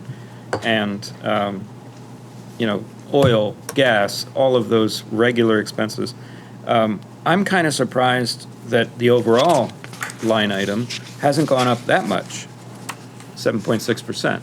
Where are we saving money? That's what I can't quite see in these numbers. Is it? The stormwater, I did pick up on that. there's about 25,000 there. Yep. And I'm not displeased. But, given all of these very pricey items that you've said over and over again have gone way up. Sure. I was just curious if there's something I'm missing that we're really doing well in, or. Yeah, I mean, I think we looked at it pretty closely and tried to, increase what we had to and tried to work with what we had in other areas. Yeah. Hopefully, our estimates are good, and I think they should be. Good. Nothing jumps out at me as anything that's going to go through the roof that we don't expect. Yeah. And does that stormwater, doing okay in that right now, does that sort of cool our jets a little bit about the stormwater utility discussions that we were having? I'm just curious way from back in the midst of time. Patrick's perspective. Yeah. The stormwater utility. Dan's really far more knowledgeable Okay. about this than I am. Well, I just thought you might I have a know that larger- there have been changes in state regulations. There's finally starting to be some state assistance in coming into compliance, as I understand it, so. Yeah, because the buzz on this board for last few years was that this represents an unfair, unfunded mandate coming down to municipalities. So are you under the impression that it's becoming more funded over the years? So most of what we've seen so far is the municipal general roads permit, so that really pertains to the gravel road, well, all roads, all runoff, but from the roads. There is, there's definitely the regulations on the 3-acre parcels, and, there's some other stormwater stuff coming that's gonna impact greater areas of town. I think we've seen assistance that we didn't expect with the MRGP stuff. The utility hasn't been forgotten. There was a recommendation by Stevens to do a whole bunch of deed research and try to get some more information on that. And that's something Bob's working on as he can to kind of further give us some more information on that. So we haven't left it behind. It's still plugging along. Okay. Liz? So are you talking about that utility fund that's going to gather money essentially from Route 91 and the state and so forth? So that's proceeding? Yes. And I think that's a real opportunity for us to recoup some money. Yeah. I've got a couple of quick ones. So I'm really happy to see the hot mix additional funding. I wish I could say that like a lot of the questions I get during the year are about these real complex questions of municipal government and our powers and no, it's a lot of it's like, oh my Lord, why aren't the potholes being filled faster? So glad to see it. I'm curious if the board could consider additional funding on this line item or another line item that could push pothole filling further, or if you feel like this is like the capacity that the department has to fill, and like is there a measure to like how many potholes you can fill a week with this much hot mix, and could we fill more potholes a week if we give you more hot mix? That kind of question. It's really a time thing. Yeah. We're stretched in so many different directions. We tried to do a bunch in the spring and get some of the problem areas. We came back late summer and did some more. Yeah. There's still some areas that we would like to, and more will crop up, but I think this should put us in a pretty good position. Okay. For now, depending on what the cost does. Yeah. And is there any, and this would not be for this budget, but a question for the future that I'm curious about is there any equipment for pothole filling that other municipalities use that we don't have, that we kind of look starry-eyed at and think, ooh, if only? It's really, we're up against winter, right? So Yeah, there's not, Okay. it's hot material, so Yeah. the options aren't real good. Yeah. That's the season where we have problems and don't have a lot of good solutions. So. Yeah. Okay, thank you. And then my only other question, I think this might be more Patrick, might be Dan. It's kind of, I'm just curious about,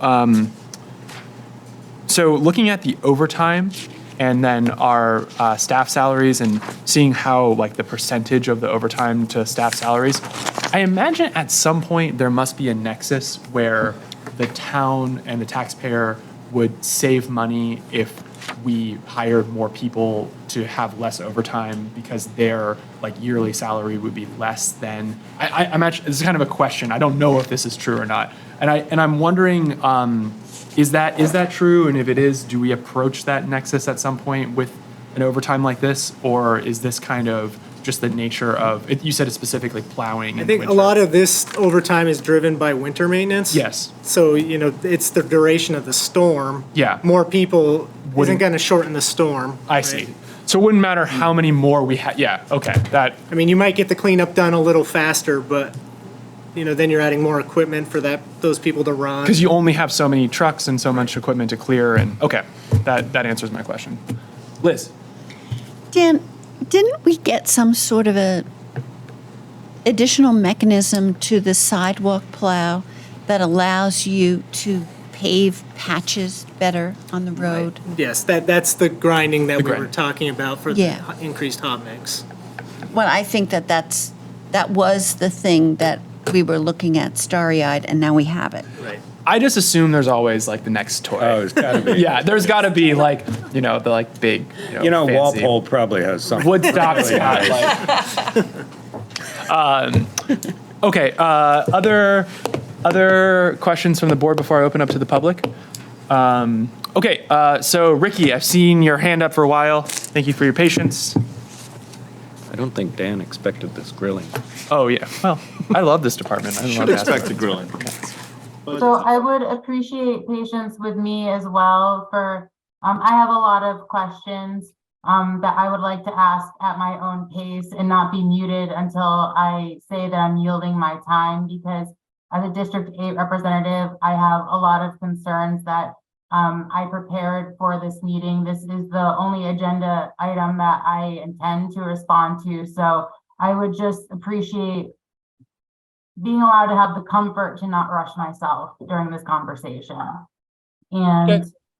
so with concerns to adding a traffic engineer to the traffic committee, I hope that there is consideration of contracting with a person that has a lot of ADA experience and knowledge and how they incorporate that into their design plans. And has there been any look into sand and road salt alternatives? Do you want us to take them one at a time, Ricky, or do you want to go through them and then we'll answer them? Well, I didn't expect a response to the first point about a traffic engineer with ADA experience, but yeah, I was hoping to get a response to the salt and sand one, and then after the response, ask my next question. Okay. Dan, has there been any, and this is for winter, for the roads. Right. Salt, there are definitely, the technology has changed on the spreaders quite a bit, so we're able to dial in and calibrate how much salt we're applying. So we've been able to reduce the amount of salt we use. There are liquid alternatives. They're all sodium based. Yeah. Sometimes it's a salt that is pre-treated and wet, works better at colder temperatures. Sometimes it's a liquid that's applied to the road, kind of as a pre-treatment, as an alternative to salt.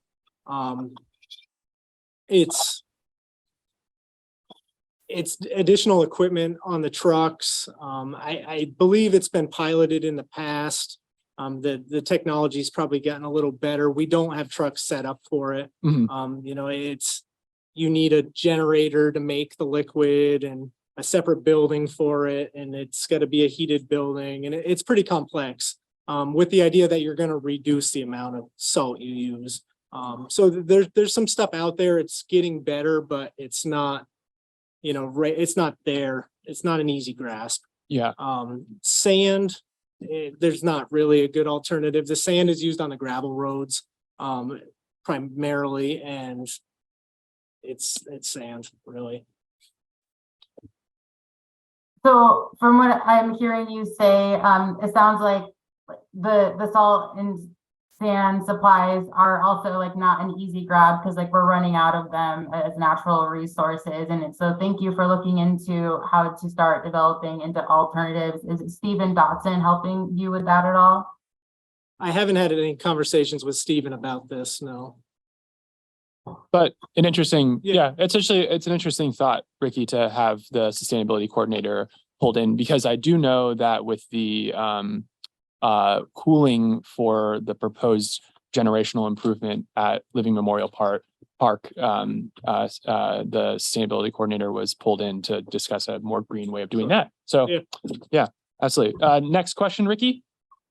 So does this budget reflect starting to do the fall foliage raking in the downtown park in early October to have that be more accessible to the people with movement differences?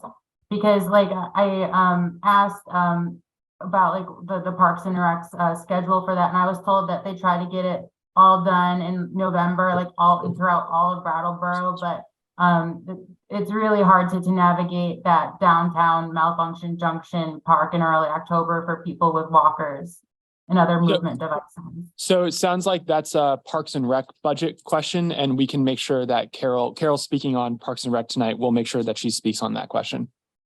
Thank you. So would signage be a Department of Public Works or Parks and Rec question about like the dog waste stations and the signage with it? Carol as well, Parks and Rec.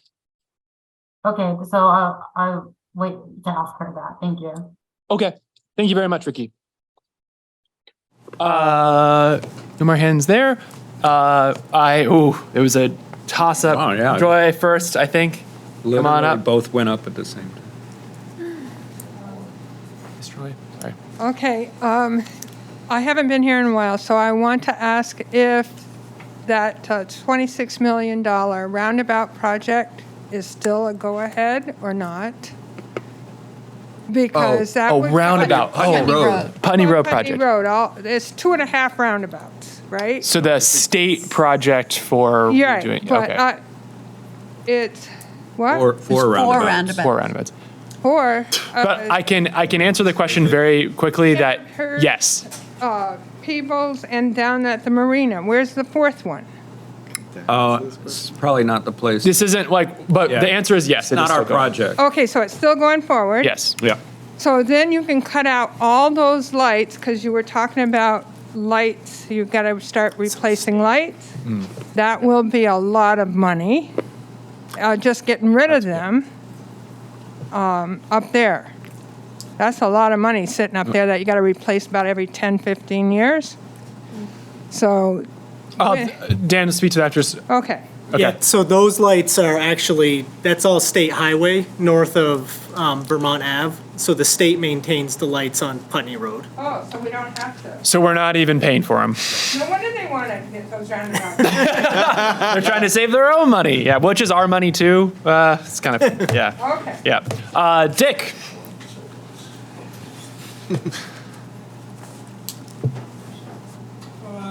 Dick DeGray, Brattleboro. First and foremost, when Patrick asked Dan to say a couple of things about all the projects that they do for our new town manager, Mr. Potter, I would like to acknowledge Dan and Peter for their assistance in all the projects that I do downtown. Yep. Make a phone call, they're there, and as a taxpayer, I appreciate that, and as someone who's overseeing those projects, I appreciate it more. And the same thing with Park and Recs. If I'm not here when Carol comes up, I want to make sure that I acknowledge them on the same basis, because they're very beneficial to what I'm doing. One of the questions that I have is one that Tim asked, where you look at the mechanic line item, and it's $151,000. And so there should be an asterisk in there for all these employee positions. So when you have staff salary, it's $700,000. How many people does that incorporate? I'd actually also like to see that throughout the budget, the second in command's salary be a separate line item rather than lumped into the, like the assistant fire chief or Peter's salary. The captain is the second command at the police department, their salary broken out so you can see that. And then everybody else, if you've got 13 police officers, then it's staff salary 13. That I think is beneficial, so people can say, okay, well, we're paying, if I look at $151,000, how many people is that paying? Is that two people, one person, 3, 4? That one was. So more information for RTM and the general public, I think, is beneficial. The crosswalk signs that we were putting in throughout the year, the flashing lights where you press the button. RRFB. RFBs. You have to go Yeah, who, laughing. did that program stop? Because there's obviously numerous places, and I don't see anything where they're in this budget. Would they be someplace else? That's the traffic safety line in this budget. Okay. There's a running list that the Traffic Safety Committee has. The last one we installed was on Fairview Street, right at Fairview Village. Yeah, okay. And there's I don't recall what the next one on the list is, but there's a running list. How many are we doing a year? It's been one. Was there That's, funding that stopped, though? if you're talking about bumping up a line item for safety in the community, that's doing one a year is just unacceptable. I mean, come on, we have a lot of people talking about riding bikes. You supported a grant for Western Ave. We're encouraging people to walk, and yet we're only putting in one. And I don't blame anybody, but we should be putting in 10 more grand of those, in RFB. you know, to get the town. Now, once they're all done, then you're removing a line item, and not every intersection Well, Replace them. needs them. Yeah. yeah, there's a certain amount of diminishing return with those. Well, sure, so- sure. Yeah. So, yeah, I wanted, like I said, I wanted to acknowledge these gentlemen and their staff for helping me. And again, putting numbers by letting us know how many people are there will be beneficial. And thank you for your work. Thank you very much, Dick. Daniel's hand was up first, I think. I would like to ask that we do take a look at potentially increasing that traffic safety line with the specific purpose of being able to install more RRFBs. Flagged. Thank you. Let's ask Dan what number might be appropriate. For number of RRFBs possibly installed in a year by our hardworking No, you're thinking staff. of number of dollars, Or right? The same thing, number and. Right, they're about Number of- $10,000 apiece to purchase them. I don't know how many are on that list. I think there's probably half a dozen on the existing list. There's probably more locations we could put them. I don't know if there's, I don't think we'd want to take on all of them at once, but we could certainly install more. I mean, doing multiple per year would not be an issue labor-wise. Is there any issue with acquiring the material to get them? Like to be able to install them? Like, is that a bottleneck? There was a delay on the last one. It was a few months to get it, but it Okay. wasn't terrible. Okay. Tim? Practical question. Down by the retreat, was that ours or state funded? That was state, right? Right at the retreat, it literally like connects the Right. campus. That was one of the first ones. I'm Yeah. not sure. Did we split that with them? I think we split that with the retreat, actually. So there are, I just want to throw it in there that there are. And we have the one at Town Crier Drive, the Yep. state installed for us. Okay. So not all the ones we have, we paid for either. There's going to be a new one on the Avenue as part of the bike lane project in Yes. the spring. And Retreat Farm, correct? But that's a state one. That's a state project, yep. Okay. Liz had a, which one? I'm not sure who was up. I think Well, Liz. I just want to add that maybe there's state funding. In addition to state projects, there might also be state funding. Yeah. I was just referring to state roads. Daniel? Yeah, where- I trust staff to find a way for the town to pay the least amount possible to achieve the town's goals. Right? Liz. I mean, And that's, Once we know what our goals are. I checked with Sue Fillion about the next Traffic Safety Committee, and she did say that December was canceled. It's just that the notice hasn't gone out. So I'm sure we'll all be hearing that, but Breaking news. don't show up on December 15th at 8 a.m. Okay. Thank you, Liz. Any other questions or comments from the public? Seeing none right now. And any other questions right now from board members? Unless Daniel wants to horse trade on the number of RRF these. You guys We'll wanna do just that in a couple of weeks. Kind of go back and Okay. forth. In that case, Dan, thank you so much for the extended presentation and listening to and answering all of our questions and questions from the community. Your department basically keeps the town running, so thank you for all your work. Thank you. And with that, I'm gonna have us take a 10-minute break, and we'll reconvene right around 8:25.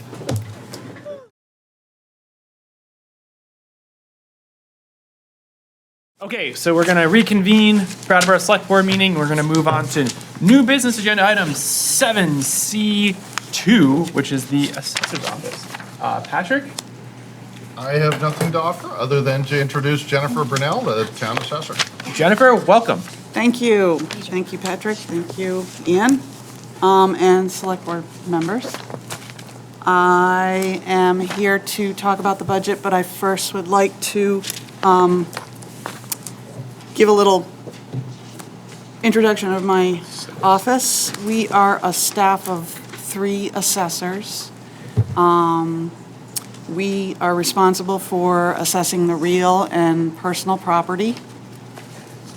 We are responsible for maintaining the grand list that is keeping track of address changes, location, and all of the pertinent information of the properties.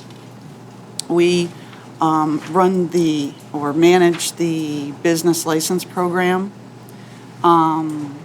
We staff grievance hearings. The listers are responsible for the grievance hearings, but we staff that, warn the meetings, and advise the listers. We attend BCA appeals. We map out subdivisions and boundary line adjustments, maintain maps on the online mapping, and we work with the mapping company. And we manage current use, maintain the veterans exemptions, the homestead declarations, and covenant restrictions, subsidized housing, and assist the state with the sales study for the equalization study, which calculates our CLA, common level of appraisal, and coefficient of dispersion, which are the numbers that tells the state whether we will be reappraised. Our department works with other departments quite frequently, and we also spend a lot of time working with the public. We answer questions about deeds or property lines, just basic questions. We get a lot of simple questions to complex that we know a lot of the state programs that run through our office. We try to answer as best we can, and then advise them to seek advice from other departments where we are not planning, for instance, for zoning, where it's outside of our professional level. I want to say that our office is running top-notch, in my opinion, and my staff of 2, it's a small office, are professional, and they increase their training, and are courteous to the public, helpful. I have been in some towns where it's the defense mechanism comes up, and they're not as helpful. And I'm really proud and very happy to have the team that I have. So I wanted to take this opportunity to say that. As I mentioned earlier, we have 3 listers. They're elected, and they run the grievance process, and they're responsible for the decision at that level, and they're also responsible for hearing any exemption requests. And to my budget tonight is honestly, the only changes were with our salaries. Jennifer, just going to interrupt Page you. 6. Absolutely. Page 6. Page 6. Thank you. And go right ahead. I have my pages numbered, I'm sorry.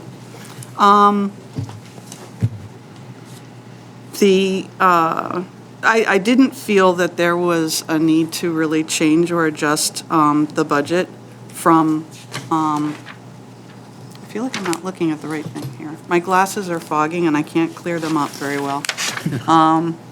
I've tried all night, and I think I'm scratching them worse. But I didn't feel that there was a need to adjust from last year. There are a few line items that might be questionable for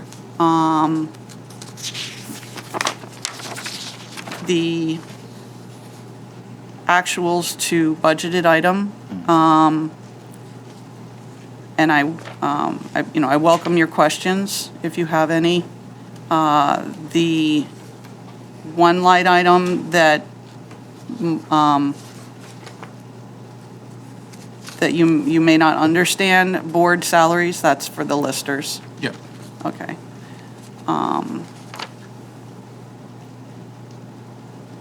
We could change that, right? The salaries for the listers? I don't know, just add the word, or, Board of Listers. Lister salaries? board salaries, comma, Board listers. salaries, lister salaries. Make it clear to the next board. Yeah. Doesn't hurt. Doesn't hurt. Clarity. Helps. Clarity. in fact. Yeah. Great. So I welcome any questions that you might have about my budget, and Jessica has her. Jess. I have 3 questions. Okay. One has to do with your presentation about what your office does and is not totally budget related. Is that okay? Yeah. Cool. You talked about addressing boundary line adjustments and reviewing boundary lines for locals with questions about where the line should be drawn. Do you ever use the services of our appointed fence viewers? No. I was just curious about that. Have you ever? I have not. And how long have you worked here? 6 years. All right then. Interesting information for our Charter Review Commission, but not applicable for the budget. So the other question is, I actually don't care about that one. The other question is a more big picture question, and that was a few months ago. We talked about the possibility of doing a townwide assessment. Yes. Would that be something that might impact this budget we're seeing? So I don't see that happening. We have 2 contracts. One is for the utilities, which will change the values for 2023. Those funds will be coming out of the reappraisal fund. Yep.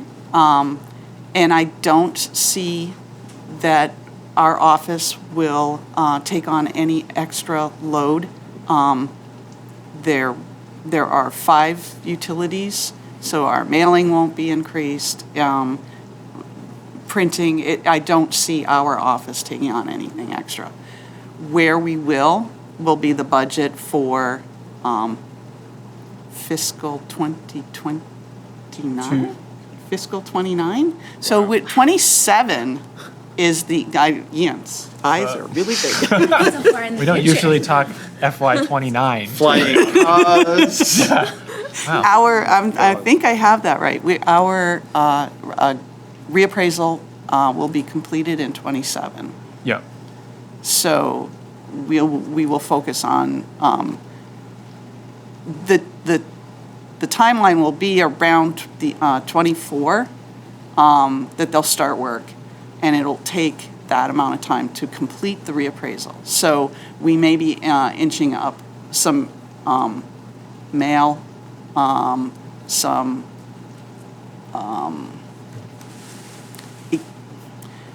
we might increase equipment. However, I'm going to look into tablets, and I hear there's a grant for them. So hopefully we won't have to dive into that budget line item. So when I work with the contractor, I'll have a better idea of what they will be taking on and what we will be taking on. And that will give me a better idea of what to budget later on. But for this one, no. Other board members? Questions, comments? Thank you for your work. I don't, but thank you. Okay. Nope, thank you. Okay. So, one question for me. Yes. So, last time you were up here speaking to the board was about the townwide reassessment, and it was kind of like, we're going to know for sure in January?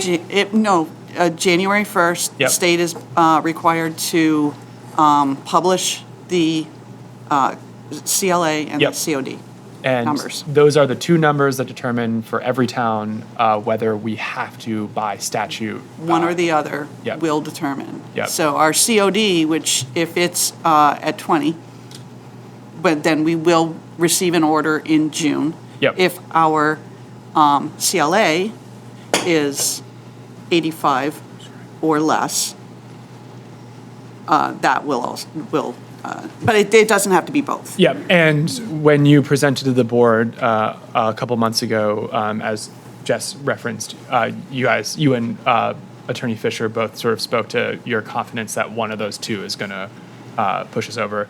You still feel that way? Yeah. Okay. Great. I'm sure that the community is curious about that. So I just There's wanted. very, very slim chance we might be 86 on the CLA. Yeah. I'm not sure about the COD. It could be very close. I can't tell you Yeah. that we will definitely hit the number that will mandate it. Okay. Daniel? I just want to be reminded. So the plan was, right, so we've already contracted. We haven't signed the Okay, very good. Thank you. We've awarded them. Okay. We're working them out with Bob right now. Yeah.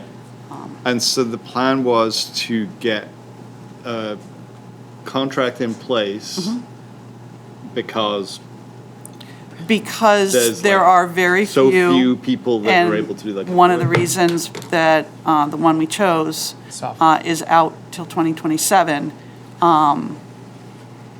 I can't imagine what he's telling other bidders. Yeah. That are, the state is ordering somewhere around 40 towns this year, and then another 50 will be ordered next year for reappraisals. Okay. So, yeah. Yeah. I guess what I'm trying to say is regardless of what those CLA and COD numbers come out as in January, we're just moving towards this anyway. We are moving towards this, Right. yes, and Because that's the prudent thing to do. absolutely. There you go. Absolutely. We are so far off from the last time we had homes inspected. It's a very long time. It's recommended 10 years.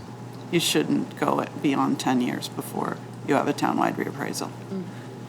And it's been beyond that. And we're at like 13 or something? 15. 15. 16, Ian?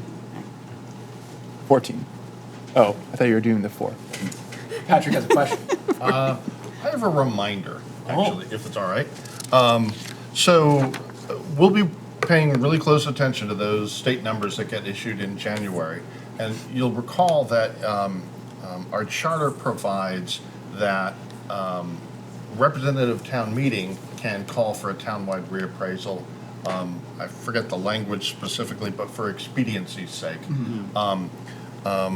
It is Attorney Fisher's belief that we do not need representative town meetings approval in the event that the state mandates us. And so if the state doesn't mandate us, we'll be coming back before the board and seeking an article to be placed on the warning, seeking to move forward with townwide reappraisal for expediency's sake. I appreciate the reminder. Yeah, I great. forgot about that. Thanks. The dance. Okay. Any other questions, board? And I see one hand. Eli. Yep. Come on. Hello. Hello. Just state your name and where you're from for the record. Eli Coghlan Galbraith from Brattleboro. I just have one small granular question. Is there a reason why business license revenue is under the assessor's office this year when it's been under the finance department for all previous years? So the Targeted question. Love it. Great. So the finance director and I spoke about this. We manage the business license program, and I inherited this program when I took on the job, as did Kim Frost when she took on her position. And we both just had a conversation about why it was that our staff were doing the work and she was getting the benefit of. So she agreed to move that over to the assessor's office. It's simple. That seems fair. Yeah. Yeah. Sweet. Thank you. You're I welcome. personally found that entertaining because that results in a 2,777.8% increase. Wow. That's quite a bump. Yeah, Great. but it's only 50,000 moving from one place to another place. That's right. Yeah. It is a good point to make. Great. All right, we can take Eli down, and don't see any other hands from the public. So I think with that, no flags, and thank you so much for the presentation. Thank you. All right.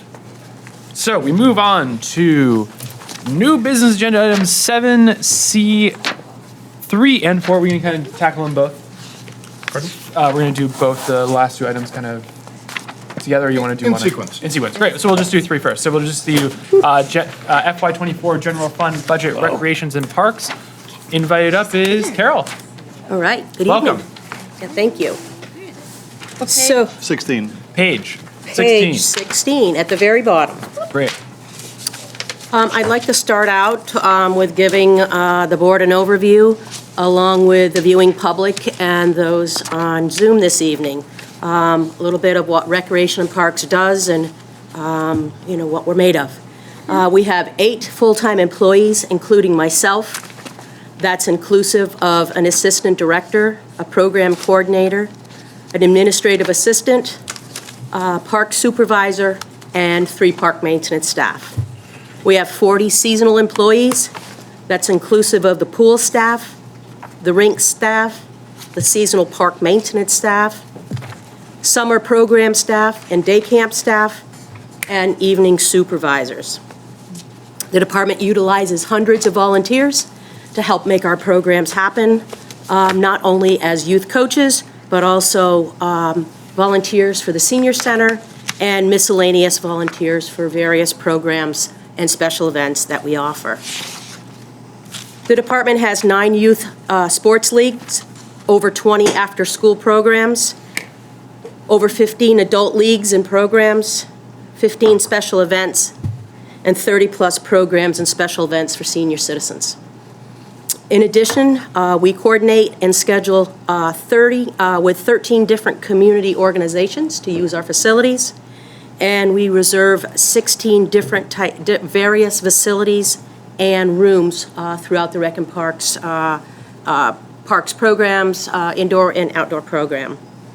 We're also responsible for parks, cemeteries, and buildings, which is inclusive of 130 acres of parkland, 12 mini parks, 5 traffic islands, 5 cemeteries, all the facilities at Living Memorial, that is inclusive of a 300,000-gallon swimming pool, skate park, a dog park, disc golf course, a skating rink, not to mention the various playgrounds that we have not only at Living Memorial, but throughout the community.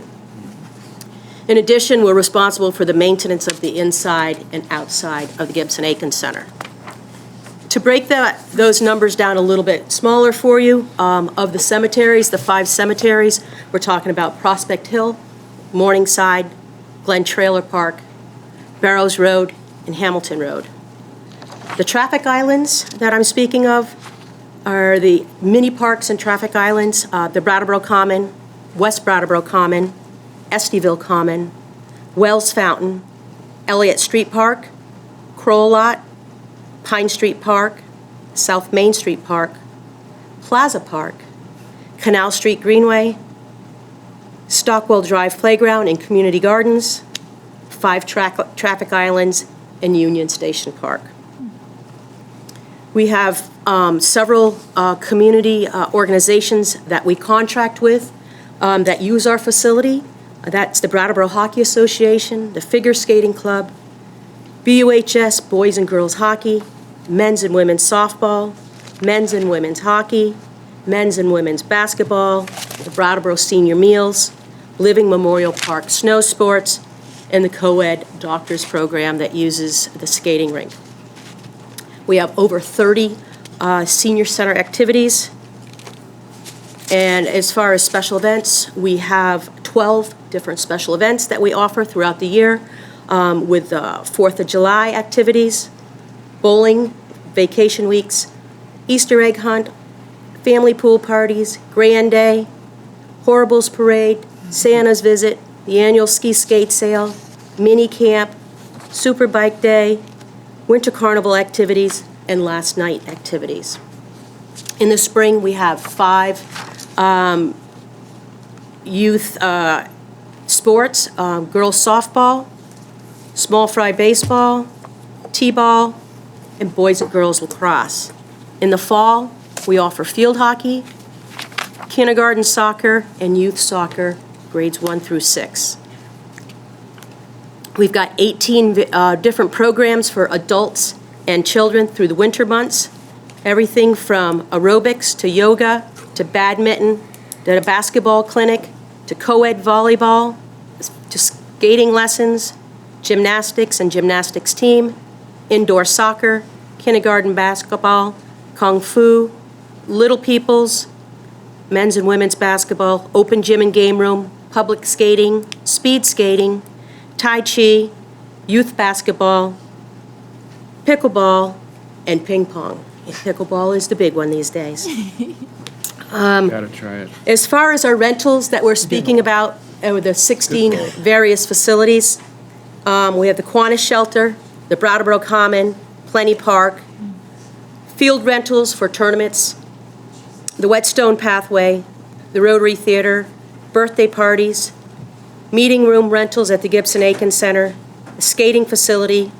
We deal with 12 different winter sports groups that utilize the skating rink for winter sports, gymnastics, Wells Fountain, West Brattleboro Common, Estyville Common, Kroll Lot, and our community gardens slots. Not to mention the over 20 programs that we have in the summer, the various camps that we offer, everything from afternoon fun to arts in the park to baseball camp, basketball camp, day camp, golf lessons, gymnastics camp, little people's camp, skateboard camp, power yoga, public swimming, swimming lessons, soccer camp, field sports, TGIF morning matinee, tennis lessons, track and field, and men's and women's softball. So in a nutshell, in a quick nutshell, that's what Rec and Parks does. Certainly, after, I go through the budget, I'm more than willing to answer any questions that you may have. Before we get into the line items in my budget, I'd like to just talk about a few themes. But before I do that, the department is presenting a budget this evening of $930,137. That's an increase of about 4%, which in dollars is $39,742. The themes that you're going to see throughout the various programs that we offer is electric has gone up, and that is 4% over our most recent actuals, is FY22. Fuel, we averaged that out over a 4-year period. Propane, you'll see in some areas, because we have all teamed together, all the departments, you'll see that in many cases that our propane expenses have gone down, and that is a benefit of us putting it out to bid as one large team. Gas has gone up 10%. Several line items that you'll see throughout my budget have increased, and that has to do with the cost of goods and services. And I'm sure you've seen that throughout every budget that has been before you throughout the last several weeks. And the other area that you'll see as we go through my budget, that there's substantial increase, and that's in seasonal employees. And we rely heavily on seasonal employees. And we also are really impacted on each year, which is it's a good problem to have, is that minimum wage is always going up, which is a good thing. But that really affects Rec and Parks budget, because a majority of the people that we're hiring are those high school kids, and it's their first job, and most of them are starting at a minimum wage. So now that I laid out the platform as to where we're at, this time I'd like to go through each of those, each of the line items. I won't go line item for line item. I'll hit the high spots where you see the increases and the decreases. As we started before, we're starting at the bottom of page 16. And the biggest thing that pops out right in the beginning, other than you'll see, as I mentioned before, staff salaries, is the 53% increase. It's like, Carol, have you lost your mind? No, I have not. Please look one line down below that as an effort to consolidate all those employees into one area. You'll see staff salaries has gone up, but yet the next line item, clerical, has a big zero in it. So it's gone down 100%. The next item that you'll see an increase is the telephone line item. And it's inclusive of telephone, cell, and the new fiber connection at Living Memorial. It's just where we're located at Living Memorial. It's just a very inconsistent service, and we couldn't even run our point-of-sale program as people come into the swimming pool, people come into the skating rink. It was very inconsistent. So about 2 years ago, we had a fiber drop coming into the park. So, significant changes there, but yet it affects, the bottom line. Office supplies, back to what I was speaking before of the cost of the goods that we're purchasing. On to the Gibson-Aiken Center, fuel, which we have spoken about, electric, which we spoke about, but that went down, and we based that, again, on our average of what we'd been, of the most recent.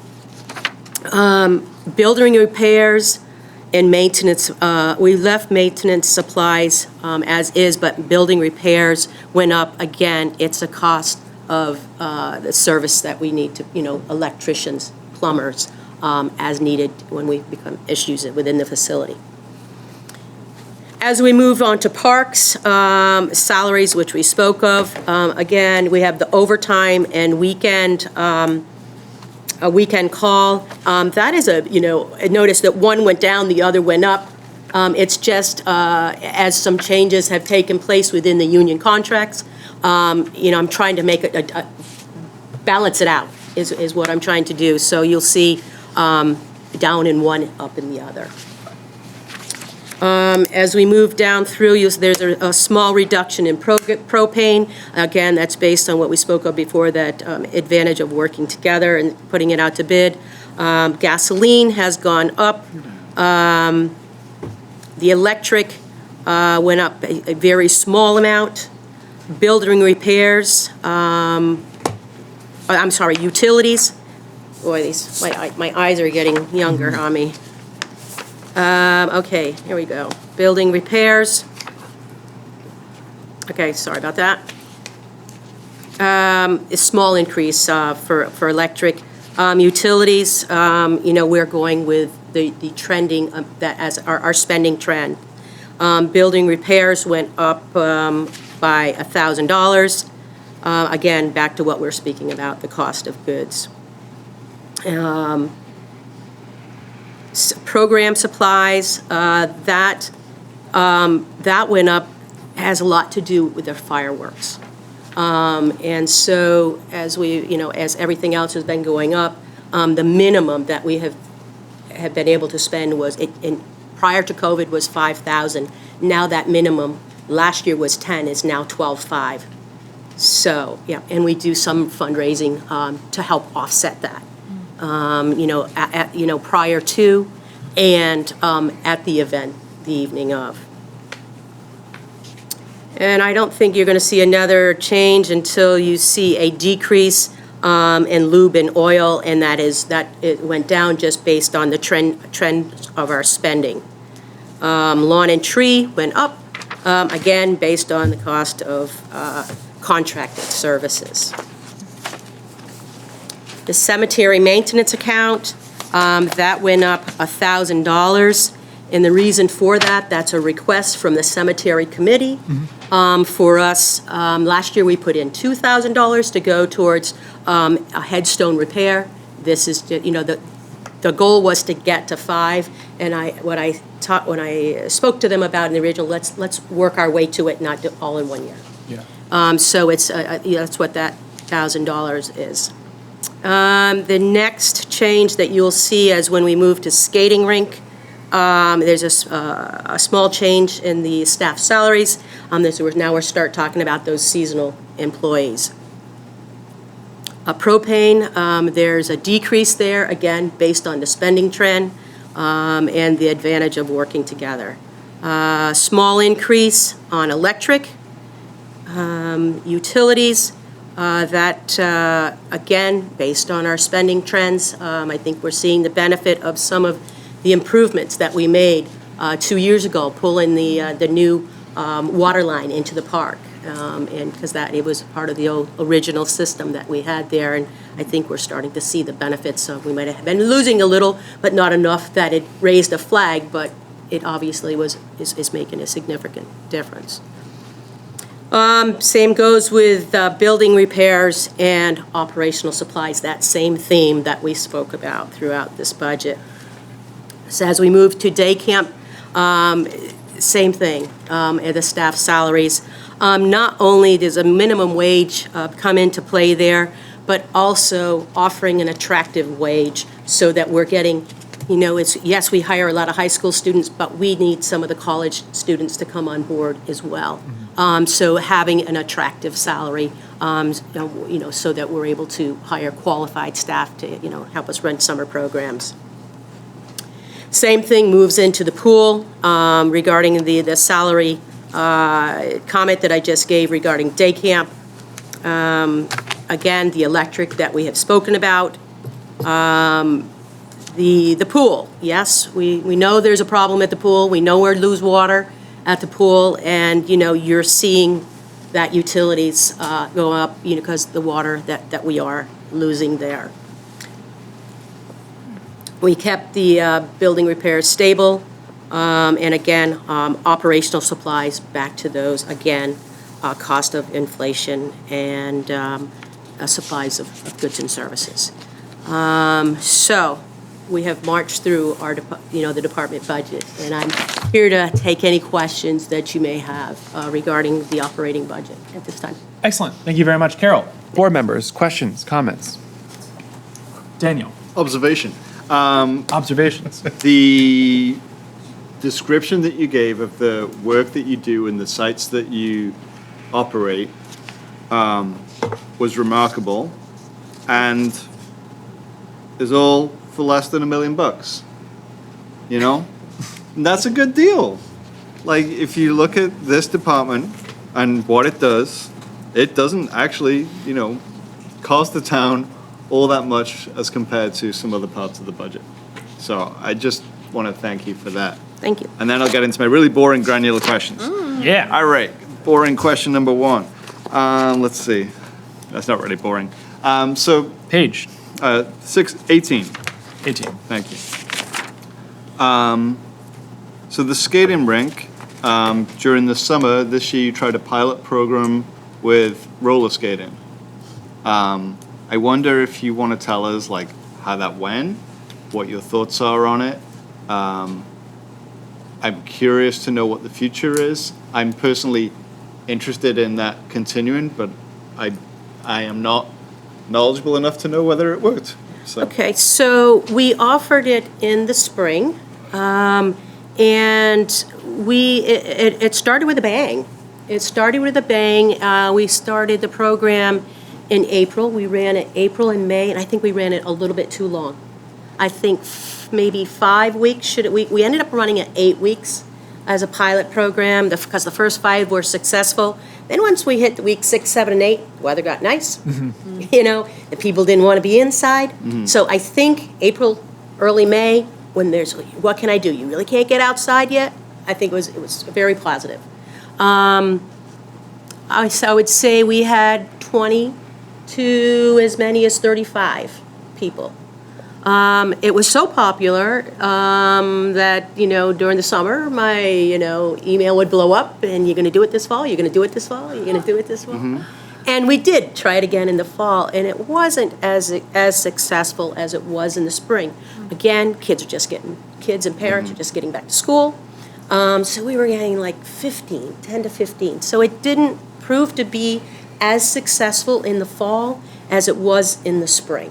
And I think definitely we should continue on that path to do a spring program. Keep it to the 5-6 weeks. Don't try to take it right into when school ends. So that's my long and short of that. No, that's great. Thank you. It's really helpful. So just a quick follow-up on that.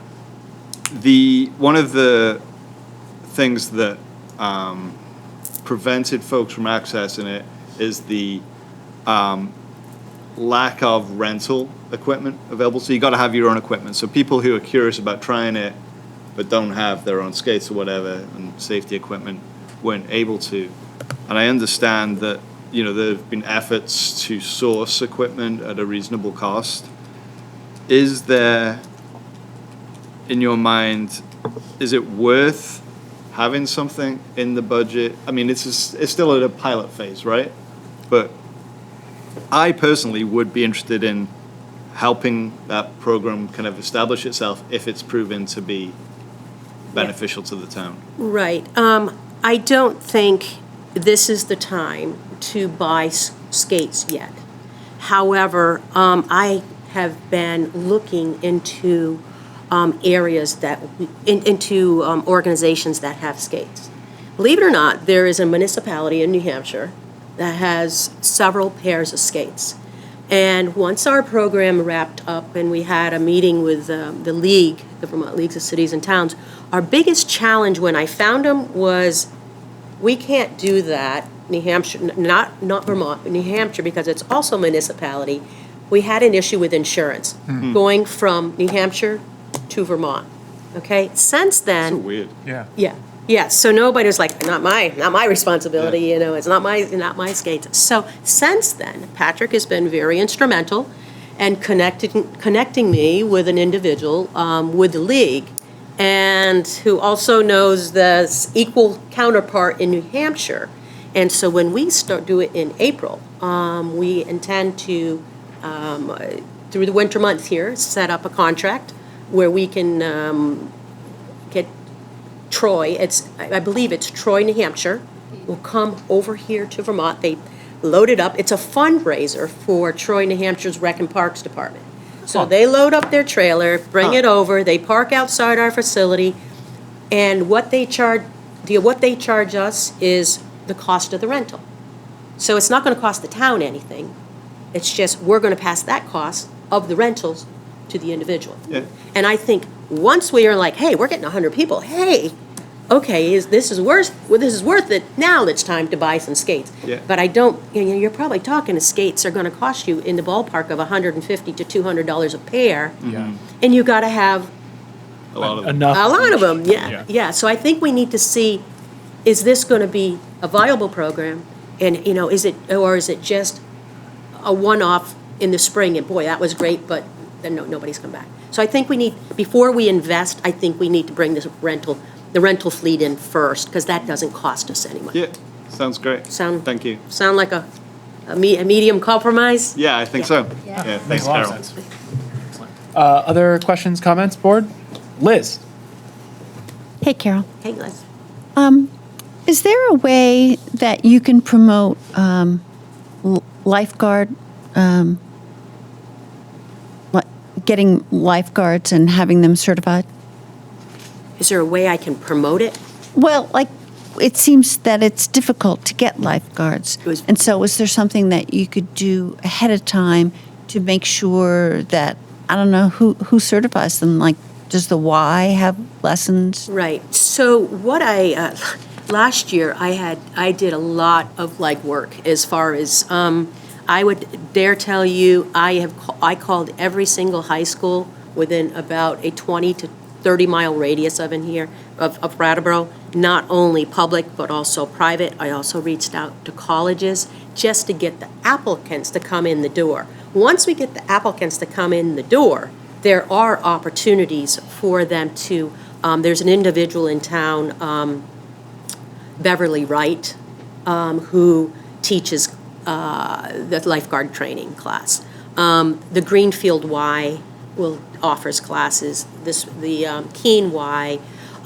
This year I even had individuals go up to the Upper Valley Aquatic Center, take classes. I had people go to Claremont to take classes. Once I get the applicants in the door, then that's half the battle. I can find a class for them, but it's more getting the applicants in the door. So people can apply without being certified? Yes, yeah. And That's one great. thing that we did do this past summer, after talking with the town manager, we had to ended up offering to pay the course, because the thing is, those courses are not inexpensive. Before they even start their summer job, they've got to drop anywhere from $350 to $400. So we had to commit to, okay, because I kind of fell in between during COVID. For 2 years, the Red Cross was not offering any lifeguard training classes. So that put us in a real deficit. So for a 2-year period, we didn't have anybody new coming in the door. And then all of a sudden, because typically you'll get high school, colleges students in the door, and they're going to stick around with you for 4, 5, or 6 summers. Well, I lost 2 years of no new blood coming in. So this year I ended up going into the summer, instead of needing 2 or 3 new lifeguards, I needed 8. And if you asked me on May 1st, were we going to open? Boy, I was scrambling still on May 1st. And so is that training, lifeguard training, in the budget? I put it in, I left it in operational supplies. Thank you. Other questions? Tim? I missed s'mores with Santa, and we were all very sad. It was raining too. Yeah, but you announced Yeah. that you had a cover, right? And- Yeah, we came up with a plan B. Yeah. Canceling Santa does not make you a very popular person. So we came up with a plan B, we cycled everybody through the warming shelter and then out the backside where we had 3 large tents, and we had a small fire pit instead of a big fire pit under a tent, so it was Little down solo here stove. instead of up here. Yeah, and we had hot chocolate, and so instead of the 100 to 150 people, we probably had 75 to 80, so still, I felt pretty good about that number, considering it was raining the entire time. Yeah. And then, special kudos to the fire department with all that they had going on. They still found time to make a special delivery to the park. Oh, yeah. So Because that was Saturday? that was Saturday, yeah. Yeah. So, I'm like, guys, don't worry about it. Nope, Yeah. we'll bring the big guy. Well, that wasn't my question, but it was much more entertaining to hear. Yeah, you like About the that. story, right? I just wanted to, because we have a theme tonight of understanding exactly where the staff falls, and I'm instantly confused again, because you started out saying there's 7 plus yourself, right? Yeah. Where do they all fall? Because the first line is department head, second line is staff salaries, but then there's staff salaries in parks. Right, okay. So if you could just break that out I'd be for happy me. to. I'd be happy to. So, under administration, you got the department head salary, Yep. and then the staff salaries that's underneath that. That is inclusive of the administrative assistant, the assistant director, and the program coordinator. So 3. That's 3, Great. okay? Thank you. So then, you said 7 plus myself. I just want to make sure you said, so I have I think 8, that's- including myself, yes. Yeah, yep. So then under parks, there are 4 people there. And then Great. all the other seasonal salaries are your seasonal staff throughout the budget. Gotcha. I think that was, and just probably easy. Remind me, and this is when I've been around too long, so I remember certain years, but I don't remember other years. We talked about sealing that pool.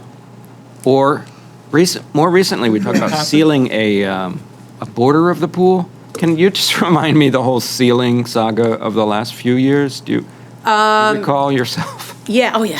Because there was a Yeah. lot of discussion about the loss of water, and when you mentioned it, it reminded me, like, I don't know where we are with the sealing. Yeah, we not this past fall, the fall of '21, we went around the entire perimeter on the inside of the pool. And because where that, the pool gutter interfaces with the pool wall itself, we were constantly losing water back there. So we pulled it out. We did a sock all the way around, pulled everything out, and then put it back in. Did it slow things down? Yes, it slowed things down. Did it cure the problem? Absolutely not. But it was a Band-Aid. So the Band-Aid's on there, Yeah. and it's probably needs more than a Band-Aid, like stitches or something. Yeah. Because we're still losing water. And in past years, I also remember, like, some partial deck replacement. That We did a complete deck replacement Complete, the year prior to that. Okay. Yep, so the entire deck was replaced then. That helps, because I just feel like my entire board history has been hearing about a certain amount of water loss. And Yep, we cut it in half one year, I think. yep, and Was then that lasted a little, and yeah. Yeah. All right, thank Yeah, you. that's an ongoing issue.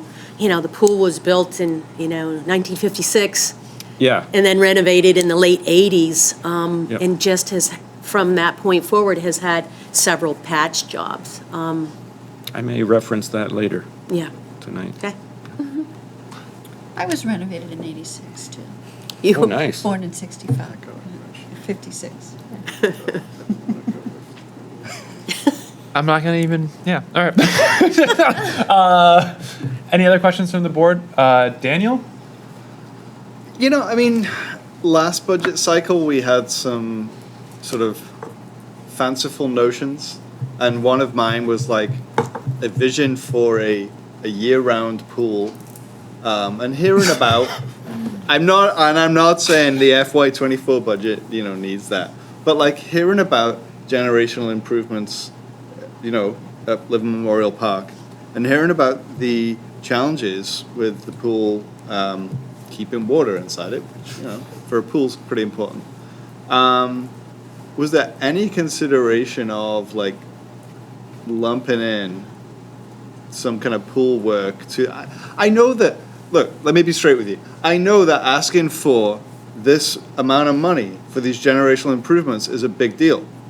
And that you don't really want to be asking for this amount of money, right? It's really just because if we don't do this work, we're, I don't know about negligent, but like we're really kind of failing the community over the longer term, right? And the same could be said with the state of the pool, right? Like that's a resource that many people in the community really love. And so I, again, as one board member, would be super interested in a vision for the future of the pool. I'm not asking for it right now, but like,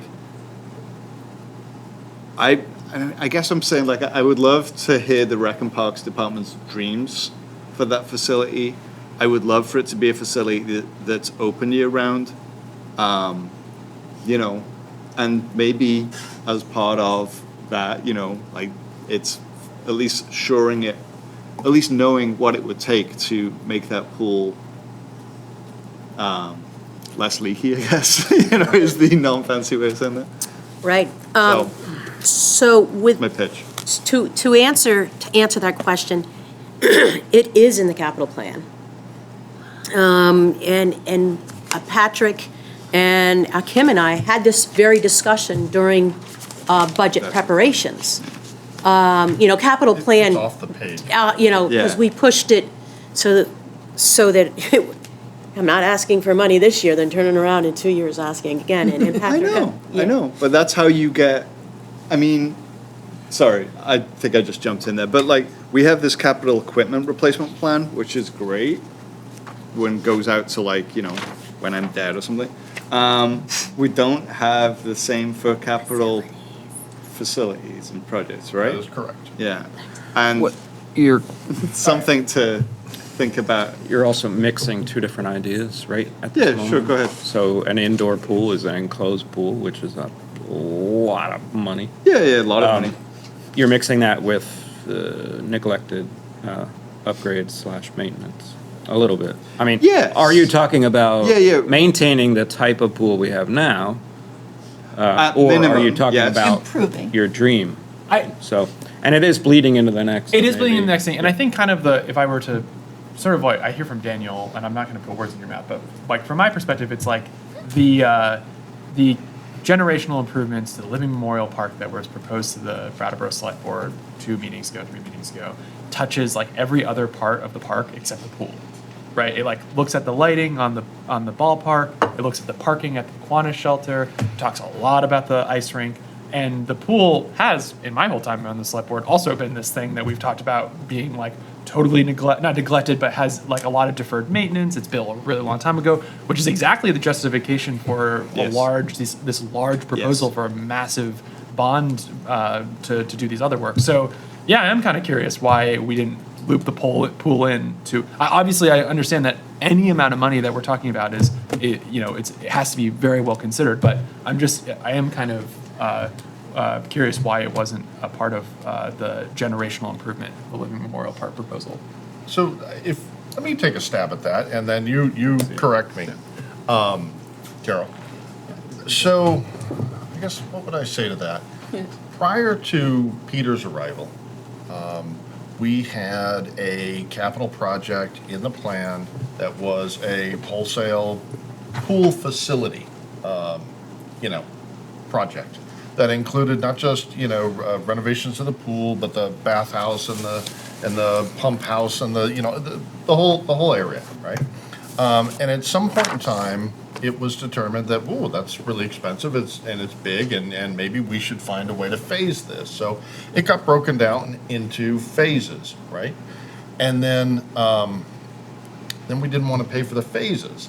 And so a number of years ago, just after Peter arrived, we sort of came to, all right, well, what can we do now to sort of keep this pool going for at least another, let's say, decade?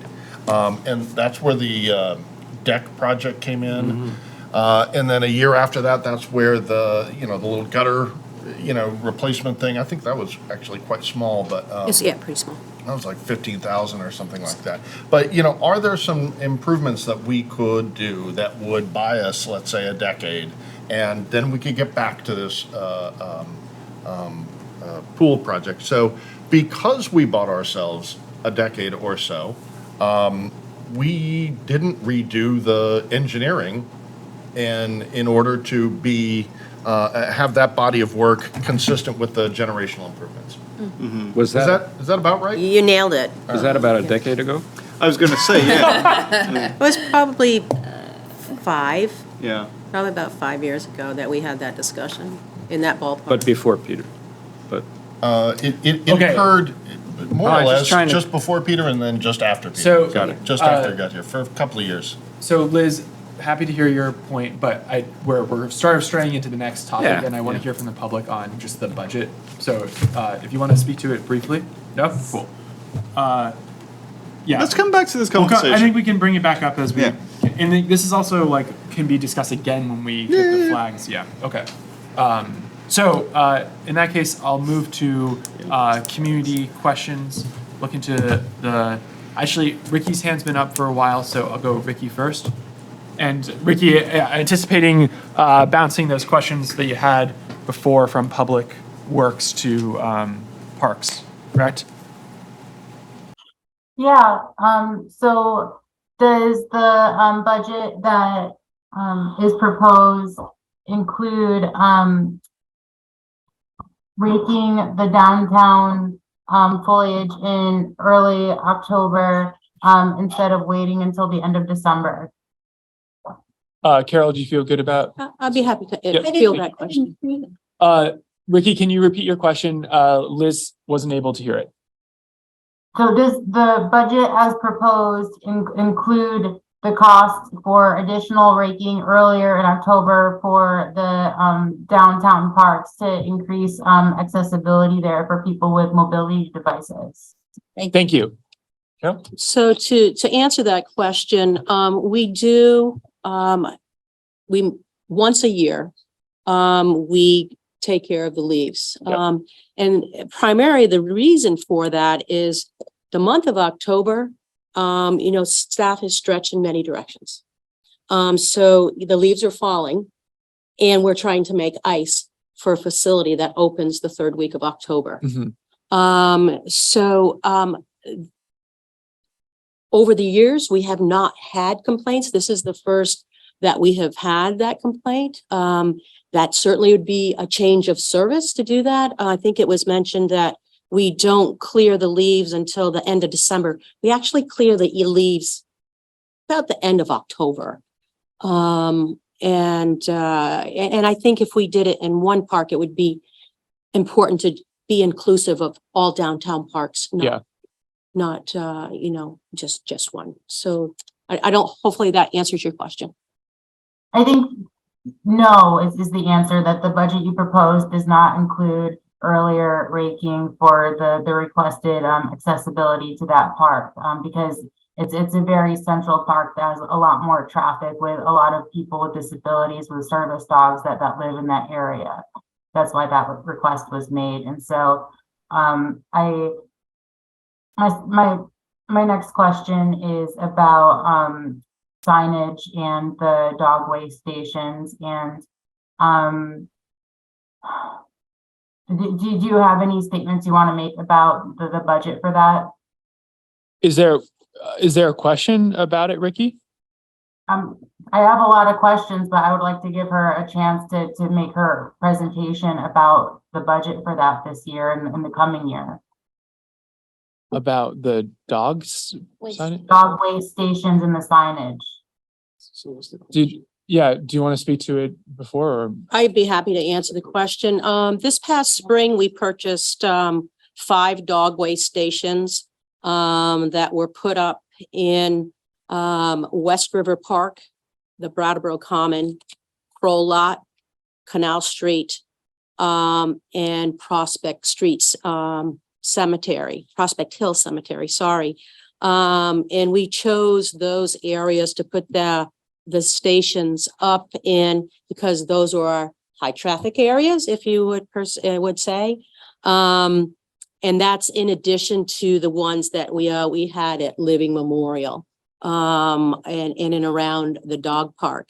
And what we do when purchasing those, they're about $200 a piece when you purchase them. And it's inclusive of a sign, a stock sign, the box that holds the bags and the post. So we're paying $190 plus shipping for those.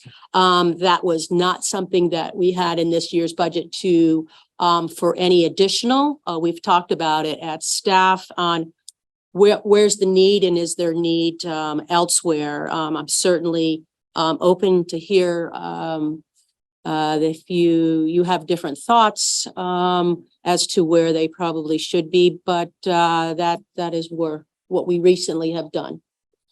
Okay. So Ricky, questions on the dog waste stations? Yeah.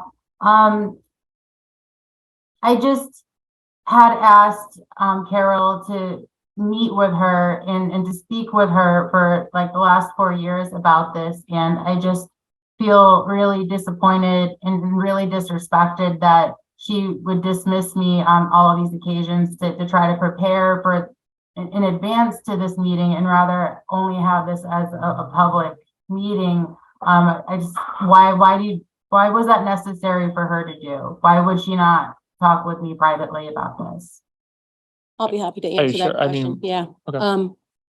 I don't ever recall being asked to have a meeting. I do have, I did. Oh, Ricky. So we were try to be respectful here in these meetings and we give people time to answer questions and people time to ask questions. So you had the opportunity to ask a question and we're giving Carol an opportunity to answer the question. And I did receive several emails on questions about how much do they cost? Where do you get them? What type of bags? And I always answered all of those questions. Back to her, I was never asked, would you schedule a meeting? And if that's what you would like, Ricky, I would be happy to have a meeting with you. And I probably would ask another department head to join me at the same time that also has the responsibility of dog waste stations as well. Okay. I would like Sally Nix to be at that meeting too, because I think that you're lying and let's be and how you've been avoiding me and that you didn't consult with any ADA representatives before making these purchases. And I think that it's my responsibility to go against how your process and your social skills of how you meet these decisions. So Ricky, I'm going to, can you mute Ricky, please? As a Thank you. So Ricky, I really want to keep these I did meetings. not yield my time. I was talking. I know you didn't, but I'd like to keep this meeting respectful and moving forward. So I would like to, it sounds like you're going to schedule a meeting to meet with Carol and there can be another department head there as well. I don't want to be throwing accusations around either direction. So if you've got another question about the dog waste stations that Carol can answer for you now, then I'm happy to hear that question. But if we're going to move forward from that last question, you can have a meeting with Carol and another department head if you'd like. Okay.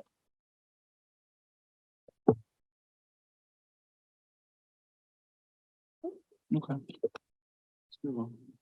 No, I was speaking and the host kept on muting me. I know because I You asked me if I had more questions and I said yes, and then they kept on muting me still. So do you have another question about the dog waste stations? Yes. Okay. So I can explain now what I already explained to her multiple times, that the signage that was attached to those waste stations, which some of them are just bags without even like an actual trash bag. So it's like you can't expect people to have any place to throw it away. So like I just hope that the budget increases to actually have trash receptacles with the bag station. But also it's like the signage is really problematic because that came with it and it should be taken down because it shows this caricature and trope that is inappropriate of like that creates this miseducation to the public about what people with differences in disabilities look like. Like the signs come with a person like either in a wheelchair or with a mobility device and a leash on their service dog. And people with differences can come in so many different ways that, like, then from my experience too, and not just me alone, but people get harassed when they don't fit into that caricature, and that harassment really escalates to stress, like death threats and people like trying to kidnap service dogs too. And so just, is there any plan for that signage to be taken down under those, considering all of those circumstances? Carol, if you want to answer that, or if you want to maybe have a meeting with Ricky about this, or take it under consideration for the signage. Yeah, I think she and I can continue this. They and I can continue this conversation offline with another department head. I'd be happy to set that up. And just for, I'm not sure how we can show to the viewing public, but I would like the board to see a copy of what signage we do have out there. That's their stock signage that goes with, the dog waste stations. Okay. So I think they're Ricky, also a green color, which really. So Ricky, I've got another member of the public that has questions, and so I think that what I'd like to finish speaking. I've got another member of the public who has a question about this, so I'm gonna stop this line of questioning now. It sounds like you can continue this moving with meeting with Carol and another department head to discuss the signage. So thank you. Member of the public. It's Dale Joy again, and I want to first thank you very much. I used to use the public facilities here, the swimming and the side of the mountain there, and my kids used it. What you guys do with just a few people to satisfy this whole town is amazing, incredibly amazing. And this town is a family, and you really are the mother. The mother, we'll put it that way, of the town. You've really done wonders. Now the thing I was going to say is we talked a few years ago about updating the pool and putting in something real that works and not just patching it. How many times have we patched it since 2014? Because that's when you were really starting to have that big leak, and we had to shut it down for a little while. Do you want to answer that? I believe we've had it patched at least twice since 2014. Yeah. So why keep patching it? Why don't we plan for a good 20-year new facility? Daniel was not far off. We've already been at it for almost 10 years. And this town deserves better. And you shouldn't be working with just always thinking about fixing things. You should have it. You're the mother that keeps the family together here, because we all will always have the bills in town. But the thing is to keep all these events going, keep all of this in top shape, just like we do our safety, our police and our fire. This is a big, important part of our town for everybody. Thank you. Thank you. Thank you. Okay, any other questions on the Parks and Recs and Parks budget before we move on to the second portion of the FY24 General Fund budget discussion, the Living Memorial Park project financing update? Wow. The answer is no, thank you. Okay. Excellent. So I think, actually, Carol, I just want to say thank you very much for the presentation. I don't think we can ever appreciate and thank you enough for all of the service that you provide for this town. And I really every day think about basically two things when I am being a select board member. One of them is housing, and one of them is childcare. And I really believe that the Parks and Rec department provides an essential service in the form of childcare for residents for the town. And when we consider your budget and we consider making sure that you're getting what you need to be able to provide that service, that's a really important thing that we do. And I'm just really grateful for the service that you provide, and I want to make sure that we're able to give you what you need to be able to do it. So, thank you. Thank you. Okay, Patrick? Yes, sir. So there is a revised memo in front of each of the board members. Incidentally, there's a copy of the revised memo on the corner of the table over there for anybody in the room who'd like to have a look at it. Is there a way for people to access this online? Not yet, Okay, but there will be. okay. So, let's see, where do I begin with this? I want to fess up for having made a mistake. I personally made a mistake in the construction of the fiscal '24 budget. And the mistake that I made is I did not include any expense for bond repayment for the Recreation and Parks bond that we've been discussing for much of the budget season so far. We've been proposing a $4.5 million bond, and there's nothing in the proposed fiscal '24 budget that addressed repayment. And I'd like to explain a little bit how that happened, because, how could that happen? It was so central a feature in the program for fiscal '24. And so I'd like to explain. For the last several years, the town has been working with the Vermont Municipal Bond Bank, primarily on the financing for the water treatment facility. The bond bank, in addition to providing access to bond markets for Vermont municipalities, also administers the Drinking Water State Revolving Fund. And so when we've been working with the bond bank for the last couple of years, we've been accessing the Drinking Water State Revolving Fund.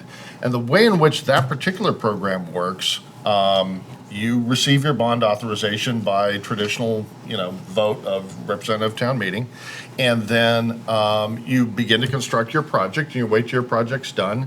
And once it's complete, you then know the amount of money you need to borrow, and then you don't need to make any payments against that borrowing till a year after the project's completed. And truthfully, that's what was in my head when we put this project together.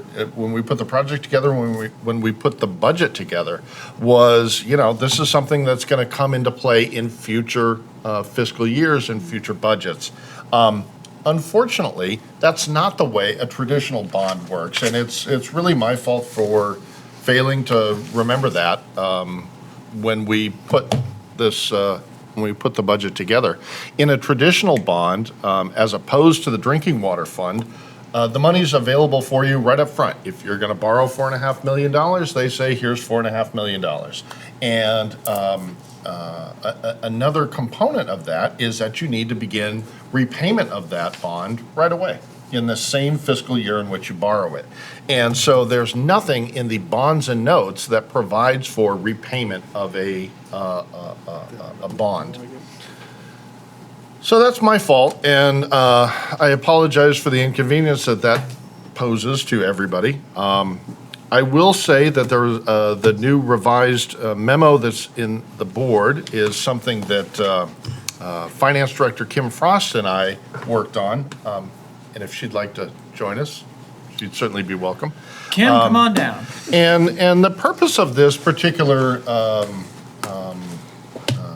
memo is to sort of outline some methods in which we might be able to keep this project moving forward and keep it on track.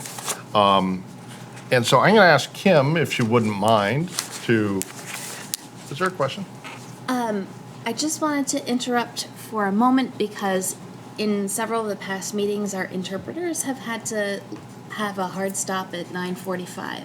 So I wanted to just take a moment and check in and see if that's how things are gonna go down and So interpreters, I actually note maybe this is a different I'm not sure. We'll see. Do y'all need to leave at 9:45 or are we good for the later stoppage time, which is I'm not specifically TBD. saying the time. 10:15. Can I get it? Oh, yep. Thinking, this is Janet, and Diane is staying. I'm sorry, the sound on this laptop is terrible. I apologize. Diane will be staying, I think, till about 10 or 10:05, and then I'll stay for another half an hour after that. Excellent. Okay, Diane and Janet, thank you very much. We will. sorry to interrupt. Unclear, but that's kind of what we're thinking. Okay, and thank you, Jessica. We'll make sure to put on the closed captioning when that happens. Cool. If needed. If needed. Should we not be adjourned? Should it not be adjourned in that time? Okay. Good luck. So where were we? So there are three options that staff have identified for how to continue to move forward with this project, and I'd ask Kim to walk the board through them. So as Patrick was saying that how the drinking water bond process works, I wanted to kind of give the board and everybody an idea of how, if we go to bond, if this gets approved at RTM, and how that process would look. So the Vermont Bond Bank pools all the applications twice a year. So they take all of those applications, they come up with one number, and they go out to bond. It gives you the best interest rate, it gives everybody at that time, a better opportunity. So that happens in May and June, and then again in November and December. Once that happens, you get funded within 2 months from that application, and as Patrick said, you are fully funded. So from that moment is when then interest starts to be assessed, and your payment schedule then moves forward from that time. So the options that we presented are if it's approved at RTM and by the board in March, if we go out in the application period in May of 2023, if we go out in the application period of November of 2023, and they also do have one other option is where you can have an interest-only bond for the first 5 years. So that was something that we also, that will be option 3, which will also happen in November. So I'll just run through it quickly. Yeah. So you could see where the payments come in. Just so everybody understands, these are not hard and down dirty numbers. These are all estimates. We asked for one estimate schedule on Monday. We asked for one estimate schedule on a Wednesday. So even the interest was a little different because they give you the interest of the day, and there are, so just understand that these are really true estimates. I mean, they're going to be close, I assume, but, we'll see as we, go further down the line. So option 1 is if we apply for funding in May of 2023, we would get funded July 1, which would then be in fiscal year 2024. So our first interest payment would be in November of 2023 of $92,000. May of 2024 would be principal and interest of $317,000, and that is how it would go for the life of the loan, which all of these options are 20 years. The total interest over the 20 years of option 1 is $1.9 million, close to $2 million. Option 2 would be the approval at RTM in March, but not going out to bond until November. That would get funded in February of 2024, We would make our first interest payment in May of 2024. That would be prorated, so $46,000 for the first interest payment in May of 2024. And then the principal and interest in November of 2024 would be $322,000. And again, that would be for the life of the loan. The total interest over 20 years here would also be 1.9 million, about just under 2 million. Option 3 is like the loan where we would have interest only for the first 5 years of the loan, which made this particular option interesting is that in 5 years, we do have another bond payment that for police and fire that would be falling off, that we would be done paying in fiscal year 2028, 2029. So it was gonna be like, we were right there at it being pretty close, but it doesn't look like it's gonna work out. But no, we would apply in that scenario in November of 2023 for the interest only for the first 5 years. May of 2024 would be our first interest payment of $48,000. November of 2024 would be a full interest payment of $103,000. So that would be interest only for the first 5 years. The first principal payment, bless you, would be in November of 2028. The final police fire bond payment in 2029, and the final fire truck note is also up in 2029. The total interest over 20 years is $2.3 million for the first 5 years to be interest-free. And then we included our bonds and notes and interest for the last 5 years, and then for the next 5 years, I'm sorry.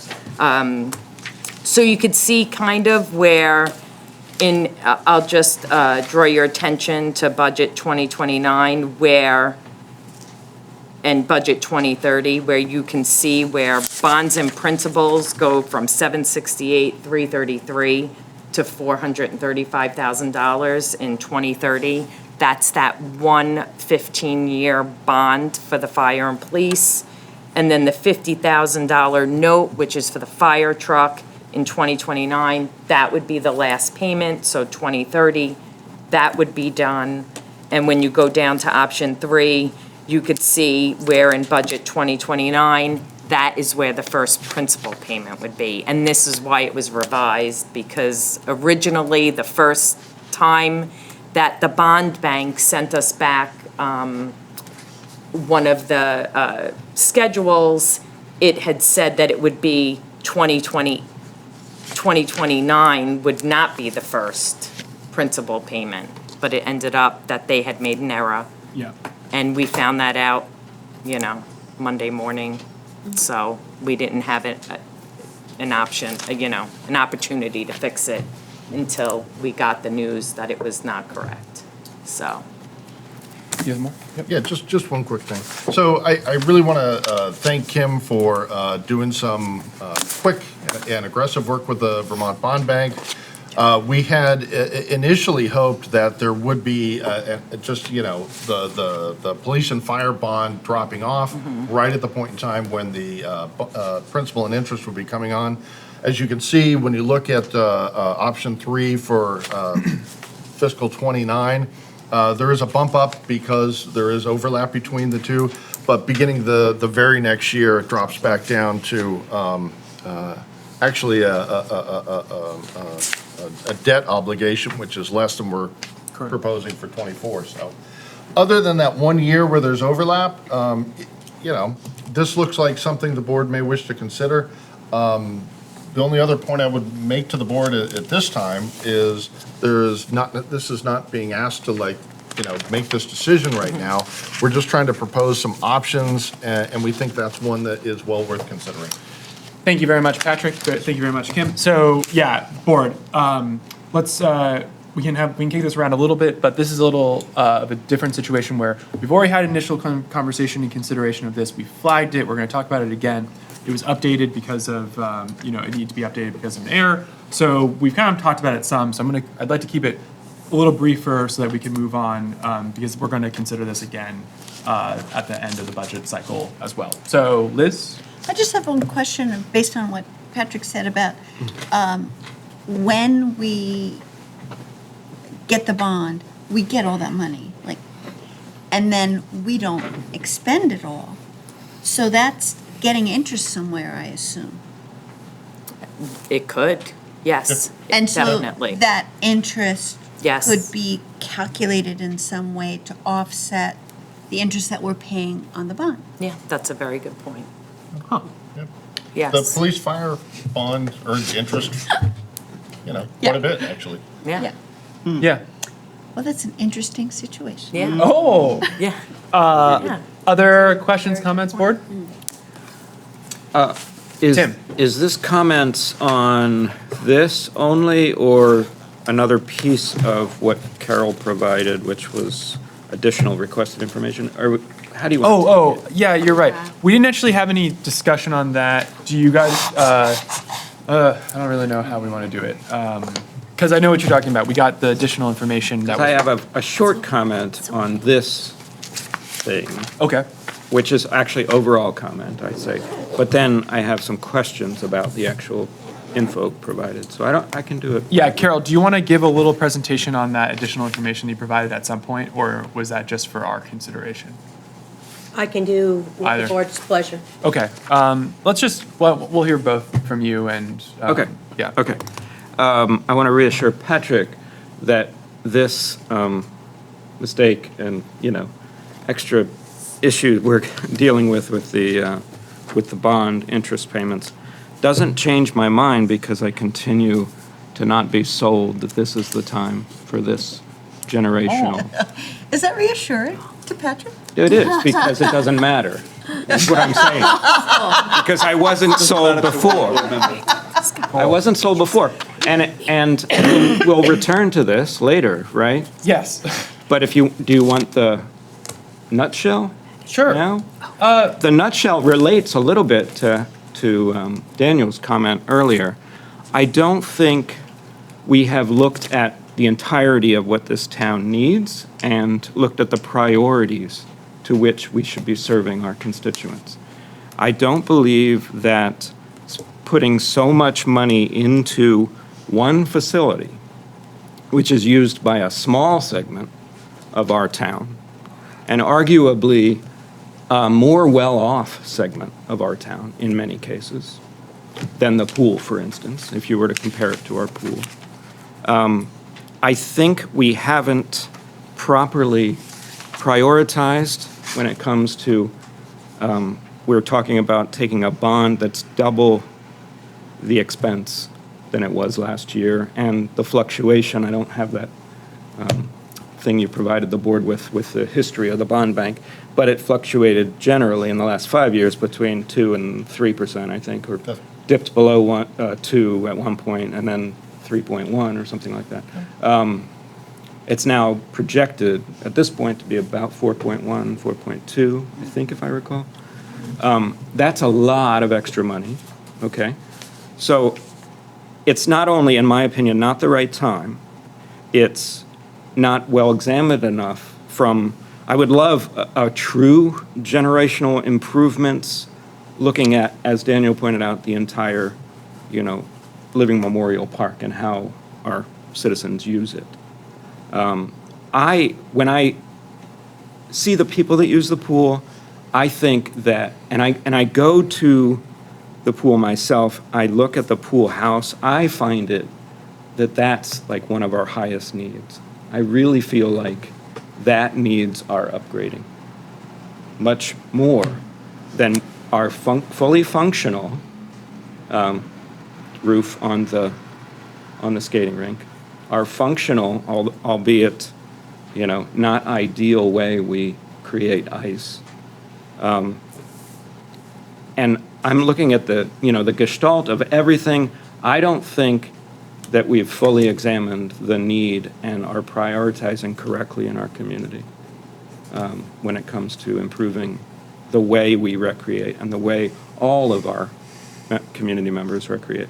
So that's just the nutshell of where I sit, which is why, the prospect of unfortunately spending even more future taxpayer money on a higher amount of interest doesn't excite me and doesn't really matter at this point, because I personally think we should all go to every single site that was announced, that was included in this project, take a field trip, warn it, and really see it in person, and come back and talk it out from a big picture perspective.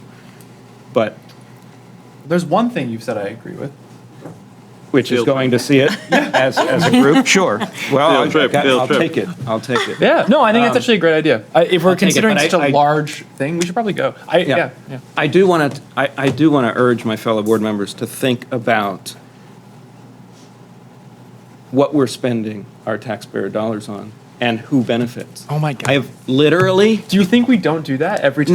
No, I didn't. But I'm saying that this is a huge amount of money for one facility, which, and this is all anecdotal, of course, but I've gone out and I've talked to people about the skating rink. 4 out of 5, which is not a huge sample, I understand. 4 out of 5 didn't know we had a skating rink. And most of them have been here 5 years. Didn't know we had a beautiful skating rink or a it like actually holds hockey games. They weren't aware. They're relatively recent residents.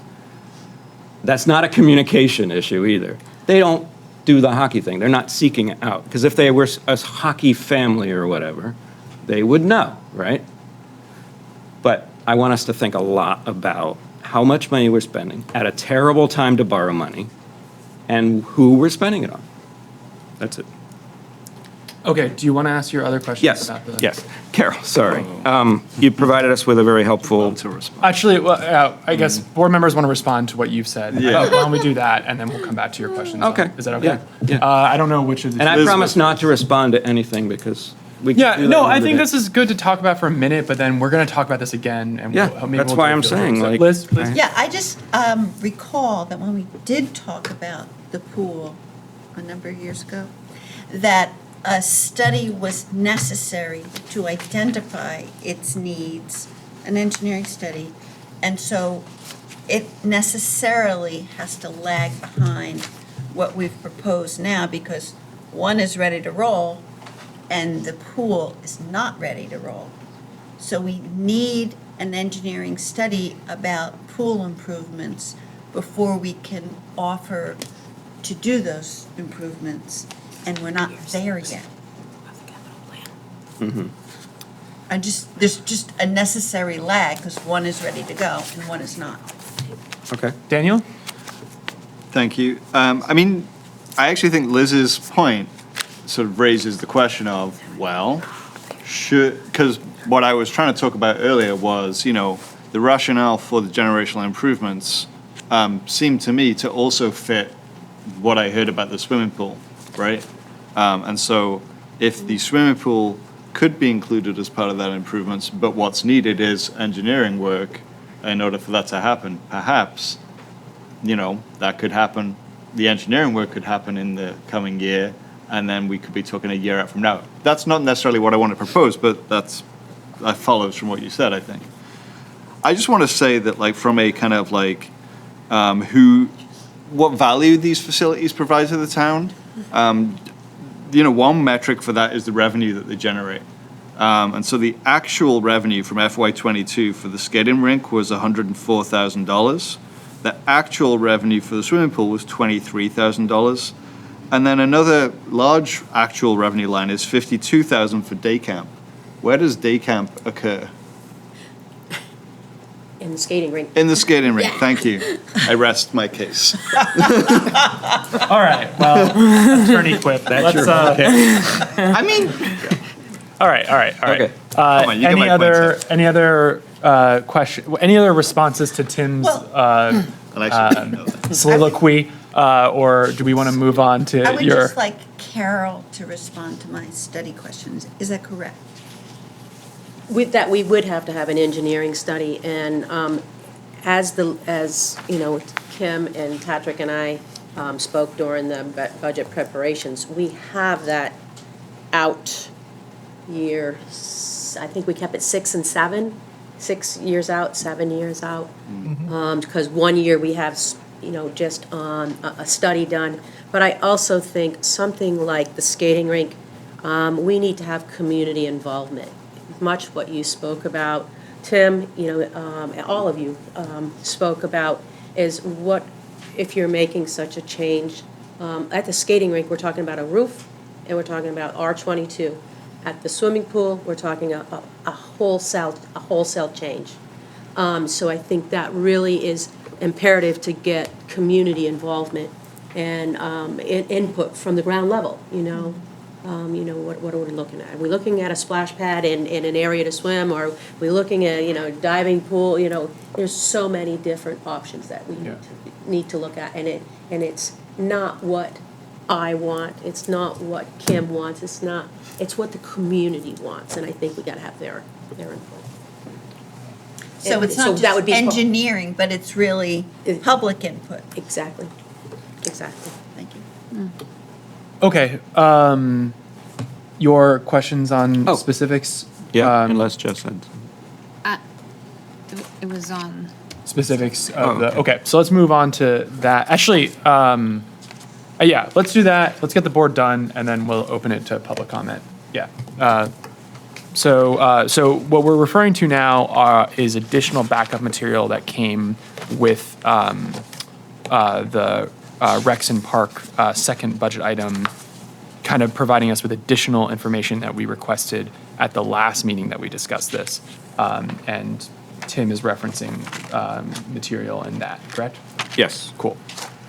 Thank you. Yeah. Which I'm not in myself. So at the last meeting where we spoke with you, you said that, and I'm taking it from this document, that you're sort of revising what you said last time, because last time my eyes got wide, if you check the video, when you said 17,000 public skaters. And so I took you to mean individual people. But 17,000 different people? Yes. But because you said 17,000 skaters, so I assume you meant people. But in here, you're actually saying visits. Yes. Right. Yeah, So it's definitely that's visits. much more believable to me, because I was like, Oh, yeah, wait I a minute, mean, you couldn't have. Yeah. Yeah. I apologize if I. It's okay. Said, you know, yeah, but it's 17,000 visits. Right. You go there 5 times, your number's in here, is Yep. included in there 5 times. Absolutely. Great. Thank you. And so for the breakdown of revenue that I requested, that wasn't something that could really happen, or was that too difficult to really break out? If you recall, I was really interested in seeing, you know, which parts of the revenue, like the public skating revenue versus the group rental revenue, is that possible to get? 'Cause that was something we did request Okay, at the because last I meeting. apologize for that. I thought you were looking at the numbers, not a breakdown of the revenue. I can do that. I can, you know, Okay. give you a breakdown. So can you tell me exactly what you're looking for, Tim, so I've got. Yeah, I asked for a breakdown of revenue, which I think Ian repeated when we were, you know, flagging and confirming with you, of how you had like 115K, I think, right? 115K on the revenue side. Where does that come from in regards to the rink? So, because you talk about, and it's amazing how many groups use the rink, right? I'm curious, does BUHS pay us to use the rink, for instance? Does Newbrook, does Leland and Gray, how much of open skating portion of is that revenue of open So you'd like to skating. take that nut of what we brought in and have me break it down. This comes in from the high school, this comes in from. Just the generally, youth I mean, I wouldn't really This is need from like per public school or skaters. something. But yeah, public skaters, high school group, School outside groups, Yeah. people who rent it for a party, a skating party, because that happens too, right? Mhm. Because that would inform me as to how we're, the use that's happened versus how it's paid for and by whom. I apologize for not It's giving okay. you, Because this is a lot of great information, but I think that got missed. That's all. yeah, that certainly got missed on my end, and I take full responsibility for that. We're also in the middle, like, this material also can be provided to us all the way up to when we're looking at it Yeah, again. yeah. So this wasn't deadline for like this meeting. Right. Yeah. No, and I appreciate you even getting this in time for your other scheduled visits. Oh, yeah, I did want to answer your question. The high school does pay, all groups pay for use of the facility. So Great. the high school is lumped in with like youth, and there is a youth fee, and that's $165 an hour Yeah. versus adult fees, which are rental fees, which is $182 an hour. So yeah, I definitely can take that big nut and break that down for you. Great. Thank you so much. Excellent. Daniel had a question on this too? Do I? No, I'm Jess. doing math it was right Jess. now. It was I Jess. did, because I apologize. asked for alternative potential sources of revenue. So I really appreciate the great list of, what's like 10 or so different sources of potential income. Everything from private family foundations to Northern Borders Regional Commission. That's awesome. I'm curious how applying for those funds might work out on a timeline where we're considering this in March at RTM and then taking out the bond either in May or November, how these items might play into that, or Right, a lot of them, you certainly, well, depends on the timelines for the various grant opportunities. There's some benefit for that November timeframe. Because if we get approval in March, it gives us some March until November to see what type of funding could be secured, which might change that overall amount that needs, say, we might only have to ask for, say, 4 million versus 4.5, that would give us that opportunity. We just don't know when these grant deadlines are going to come into play. So does that answer your question? yeah. Daniel? Tim, you asked for how much revenue is derived from visits, and you can do that with some pretty simple math here. You can? Yeah, you can. you can. We've got a number of visits, and we've got a rate per visit. And it's broken down into different categories. So I can tell you that there was at 2022-23 rates, right? So presuming that we had the same number of visits during that period of time, you got a little under $50,000 from residents and a little over $10,000 from non-residents. And the budget for the revenue for the skating rink is $115,000. So you could then guess that half of the revenue comes from groups and half comes from public skaters. Seems reasonable to me. Well, I would still want Carol to confirm that, just Great. because. Be happy to. We're not just going to believe Daniel. No, I don't believe I anything guess. Daniel says. Why would you believe basic? No, I mean, thank you, Daniel. That hadn't occurred to me that I, could do that homework, but, Okay. Yes, Liz, before I pass this just- to the public. I just wanted to mention that Carol is a seasoned professional and expert at obtaining grants. Yeah. absolutely. Yeah. And Thank you, Liz. most other departments are not asked to like do fundraising for their own things. For hot mix. You know, yeah, we don't do fundraising for hot mix. We don't do fundraising for Dan, could you, you know, pass cruises. that? We don't do the boots. You know, Also On top of everything, all the programs, yeah. all the facilities. Yeah, and then look, like I hear all of this, and I hear a little bit of the tension, but also it's totally okay to be questioning. It's but loving tension. It's loving tension because it's also important to be really questioning this. It's a big investment that the town could potentially be doing. So You I think the think? conversation is good. All right. Yeah. All right. To the public, anybody in the room want to speak on this item? Yeah, I know. Come on up, Kate. What is the Upon Brattleboro. Carol, thank you. And Kim, There's no thank you. motion. I won't reiterate, you know how I feel about this, Yeah. but I would love to make a suggestion Yeah. and a request as far as the citizen is allowed to make a request. That if you're going to take out a bond, right now we've only have one option, and that's taking out a $4.5 million bond. And I'm wondering if you folks would consider running the numbers for a $3.5 million bond, given that we have a list of, we just pointed to Carol's list of about 11 sources for grant money, plus you're sitting on $2.7 million on ARPA, and maybe you could consider $500,000 with grant money and $500,000 with ARPA. So that's why if you would consider running the numbers 3.5 and you'd have something to compare with Yeah. 4.5. I just want to point out too, and Carol is a prolific fundraiser, that if the project cost is $4.5 million, I was on the Community Development Block Grant Board, which is mentioned here.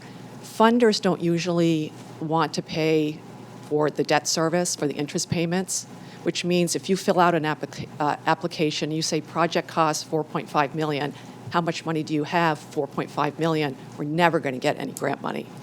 So if we can, and I think one of the things Carol talked about at the last meeting was grant funders want to see community support. Well, if the community is putting $3.5 million of taxpayer dollars in it, and then we say we might put $500,000 of ARPA funds, which by the way is tax dollars, they'll be more likely to say, hey, we're committed, you know, they'll see that this town is committed. So that's I won't go on because it's like, 10:30 at night. But my request or suggestion would be to run this as a $3.5 million bond so you can see how much that saves the taxpayers, because I think that's really important. Great. Thank you very much, Kate. I think the way to kind of procedurally do it is, board, there's been sort of a proposed consideration. Do you guys like that idea to see what it would look like to have the numbers run for a $3.5 million bond versus 4.5, with the idea being there are many different ways that we could potentially fund the additional million. You mean if a board member was to make that proposal? Yeah, or if the board sort of, I got like nods, that's fine. nods all around. Sounds then like a great idea. it would What be that something that we could information consider. says. Doesn't as hurt to additional. know more. Yeah, that's, thank you very much, Kay, for the suggestion. Other community members?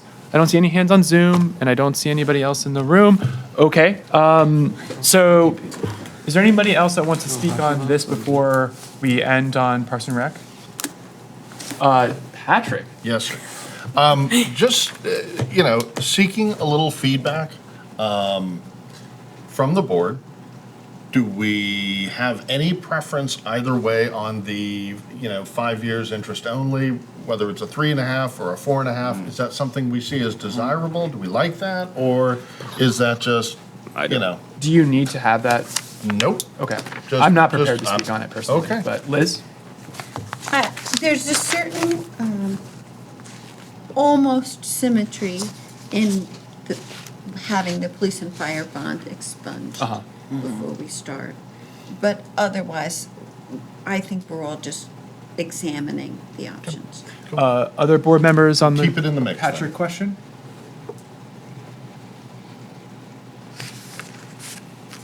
I feel strongly that I would like to limit the amount of interest that we're paying for. So I don't think that the third option would be something that I would want to pursue. I agree with Ms. Gelter.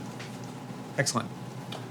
Gives you a little bit of a sense? Yeah, we're all over the place. Yep. We have 3 It no's. sounds like we're one vote away from. We have 3 no's. Okay. Carol, Kim, thank you so much. Carol, thank you for your extended time up here. Really appreciate it. Yeah. Board, do you guys need a break? Or are you good?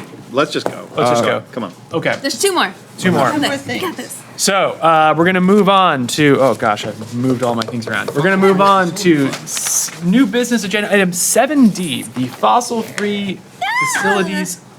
I feel like there's another F in there. This is why we have to change. Fossil fuel free. Fossil fuel-free facilities fund update program. And with us, we have our sustainability coordinator, Steven Dotson. How are you? I'm well. Good evening, Select Board. How are you? Good. Yeah, I we won't- can I You won't can speak tell for all how of we us. are right now. Mildly cranky. So you've got a presentation for us on proposed modifications to the fund? I don't have a presentation so much as an explanation because they are 3 very rudimentary and simple changes. And Sweet. so the first is illustrated by your introduction to this agenda item. The name is rarely remembered correctly and does not pertain to the whole scope of what the fund has come to hope to be used for, I think, in the intention the Select Board set. As you all were just reviewing the Living Memorial Project, the refrigerant change in the ice rink, it represents the biggest single step the town could take to eliminate emissions in its portfolio. But it's not technically a fossil fuel. So that was an oversight of ours, that we didn't consider refrigerants in that crafting of the language when we initially set up the fund. So the first change is to make that fund eligible to be used for projects like the ice rink and pertain to refrigerants, which have a much greater global warming potential than CO2. So that's 1. 2 is empowering the town manager to give approval for small expenditures from the fund, so that not every trimmer or mower or small purchase has to go by you before being greenlit. Peter Lynch, for instance, wants to purchase a bunch of electric landscaping equipment, which is a great investment, but do you all want to be approving each blower and trimmer and mower? No. So the parameters of that request were that under $10,000, the town manager would be able to green light expenditures, and you all would be, of course, notified and have the potential to review or ask questions and so forth. So that's the second change, and the third is simply to the name. So it would no longer be the Fossil Fuel Free Facilities Fund. It would be the Global Warming Solutions Fund, which maps to what the state has passed in terms of legislation, and I think people can say it more easily. We like our own names, I think. I do like the name. I thought it was fun. Okay, Board, Liz. So as to item 1, yes, I suggested the other meeting when we were talking about the swimming pool, the skating rink, that we use this fund for that purpose. I think is a very important part of the project, and I think it's urgently needed, and I agree with Stephen on that. I certainly agree that the town manager should approve expenditures because I thought that was already being done. And I'm a little concerned about confusion between the name of the state act and our fund. Maybe it should be different so we know which one we're talking about. Like add another F, maybe. Global Warming Solutions Only one left. Foundational Fund. Daniel? I am in full agreement with Elizabeth that yes, let's use it for things that have the most bang for our buck. And, refrigerants, we're not fossil fuels, so thank you. 10 grand and below is town manager's purview, fine. The name, I'm happy changing it. I could care less what it's called. And I don't think I'm going to get it confused with a piece of state legislation. I don't think you will either. Other board members, Jess? You're smarter than that. Wait, you could care less, except you don't want the 5F one. Look, Stephen's made a reasonable case, and I see no reason to oppose it. Yeah. Jess? Happy with the first, and I don't care what the name is.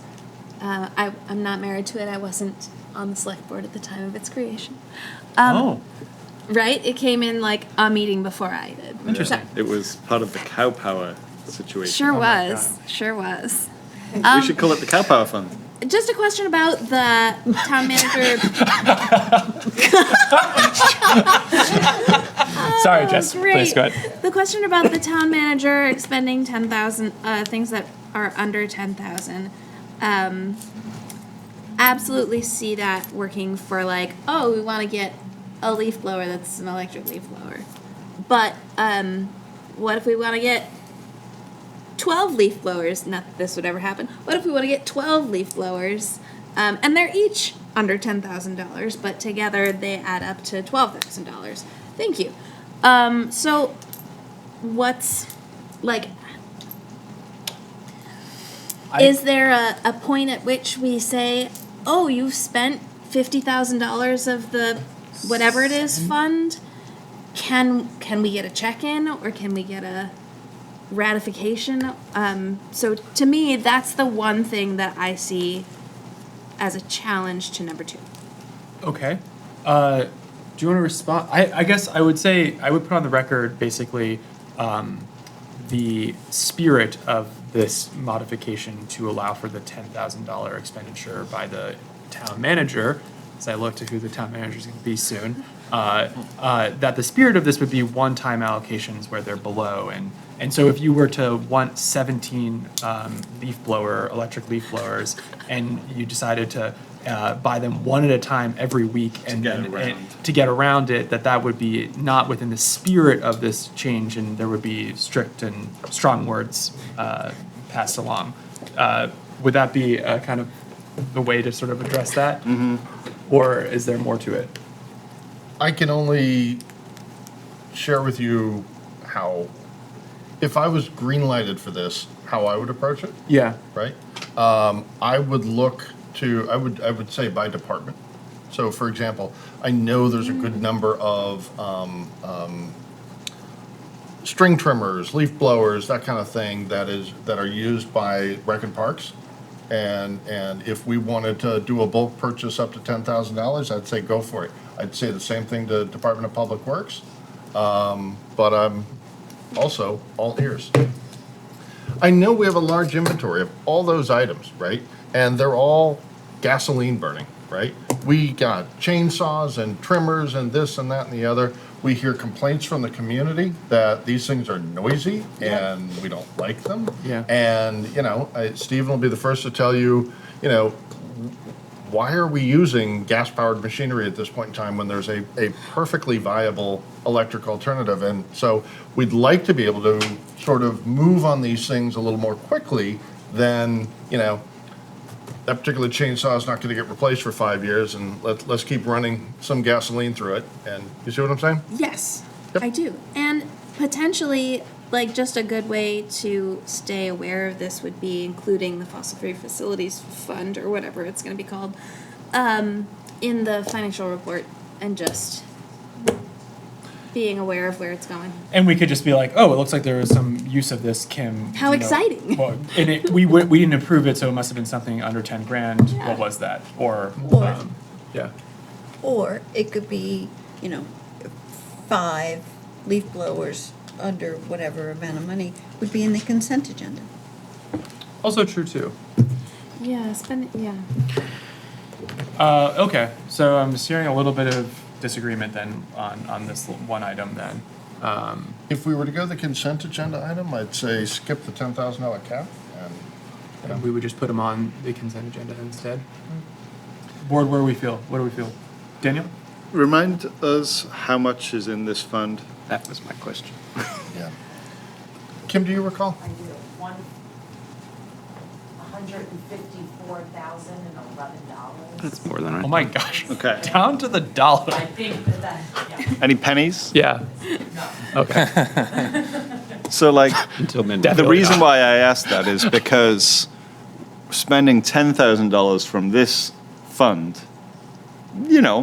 is a bit more impactful than spending $10,000 out of a, $20 million. $20 million. much. Well, yeah, but you're never spending it out of that, right? You're spending it out of a line for the budget, right? So maybe several hundreds of thousands It's in the 3 to 5. It's a really good point, because we have right now, the town manager can expend 10 grand, is it 10 or 5 grand? 10. 10 grand out of the general fund without any kind of board approval, and it's Right. out of a much larger pool. So it's a little, maybe it's a little weird to just use that same number for such a smaller amount for the funds. Maybe we could do a smaller amount to allow for expenditure by the town manager without board approval? I guess though.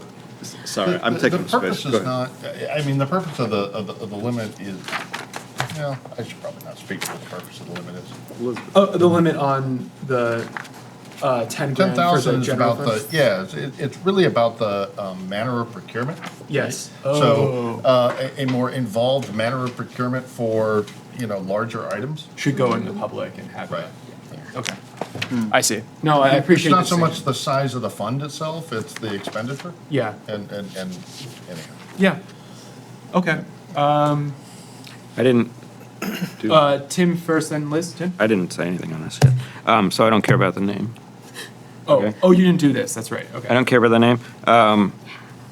Honestly, don't care about the 10,000 that much, as long as we don't like spend it all at once, like in rapid succession.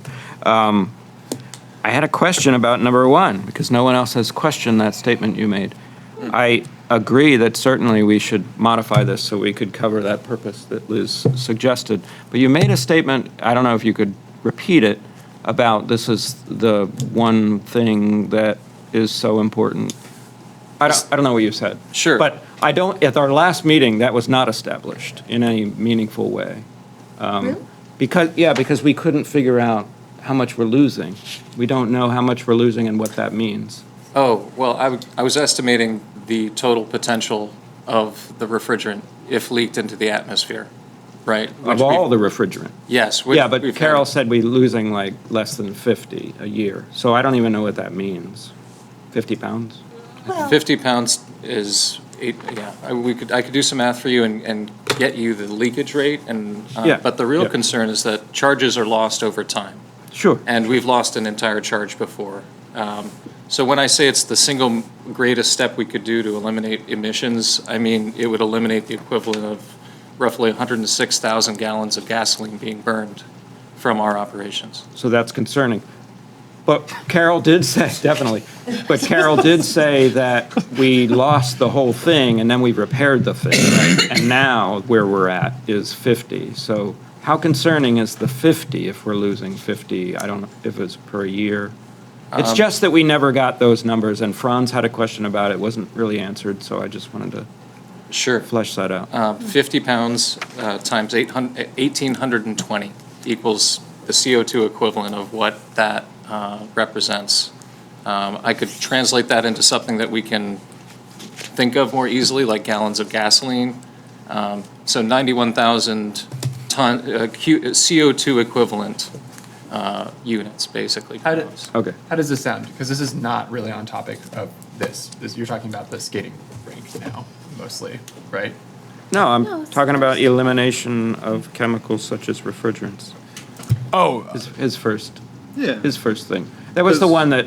Okay, all right, I guess it is His then. statement made me Yeah. realize that we never really quantified anything. Okay, yeah, fair. That's all. I was gonna say, if you wanted to come back to us with like more of the calculation and stuff, with the additional stuff for the skating rink, because that is a consideration. Because that feeds into, is it broken? Is the roof broken, for instance? Is it leaking? Is the stalagmites? How much of a problem is that? It doesn't sound pleasant, but, they fixed it, whatever. So it's all really important information if we're considering replacing this very expensive facility or improving this expensive facility. I'd be happy to come back with calculations for you. Yeah. Thanks. I figured you'd nerd out on that. So Liz. I just want to point out that it's not just the calculation of the leakage numbers, it's the system. It's polluting, it's outdated, and it's a bad thing for us as a town to be continuing, and it needs to be changed. And that's different from calculating, well, how much are we losing, blah, blah, blah. This is something that we should do because it's the right thing to do. And I also want to point out that for gas leak blowers and so forth, it's not just what's emanating out into the atmosphere, but it's the health of the person who's using it. It's also important. And we also can't buy the chemical that we use Yeah, the isn't even chemical. produced anymore. Yeah, so and there's a reason for that, Yeah. because it's awful. Yeah. So, yeah, fair. Other, got a hand. Well, actually, I'm not done with, if there's other board members. I have like a half-formed thought. So like Tim was talking about like wanting to have an understanding of how much is being lost. And I do think that that is a skating rink generational improvement question. But like, Stephen's asking here to be allowed to use this fund with the 154,000 in it for the elimination or replacement of things that have global warming potential. One of which being this refrigerant, right? And so I think that we should allow today for that use, because why would we want to impede that, right? And like, Stephen is very good at his job and will be able to determine the impact of refrigerant at the skating rink. Has already done so, but maybe can do it in other language that will be more impactful to us. And, and there are other things that the town does, and we want this fund to be most effective, right? So let's not shackle it, and let's just get that taken care of today. Just because it looked enjoyable, I'm going to go down the list too. It was kind of enjoyable. Good for 1. I'm good for 2 for the 10 grand. And my only question on 3 is, I feel like I see a lot of places it's shifted from global warming to like global climate change. Is that like is that just a term of art, or like just a preference? I'm just thinking if we're going to change it like right now, and that global warming as a term is like kind of not the one that people use right now. I'm curious if that's the case or not. I just feel like lately I don't hear global warming, I hear like global climate change. That's my only question. I like climate change. Have we gone back to global warming and nobody told me? Well, we're literally talking about right. naming this global warming. No, I know, that's what I'm saying. How about Global climate warming change? That's it. potential Well, that's is exactly. a Yeah. unit, I think right? we all want climate change. What's the? Global warming potential is a unit, right? If a certain emission happens, it has a certain potential for warming, because warming is the problem. Climate change is the thing that's happening, and it's happening differently in different places globally, but overall we are seeing warming. All right, sure. I'm fine with global warming. Yay. Okay, great. It's just a question. So I'm good for all 3. Let's, okay, that hand has gone down. Okay, let's vote I don't quick. blame him. Let's vote while no one's paying attention. Any questions from the community on this? Oh, the hand back up, and I can't see who it is. It's Eli again. God bless him. Look at the captions. Sorry, I'm taking notes, and I heard that there was a number given for what's in that fund, but it was given off mic.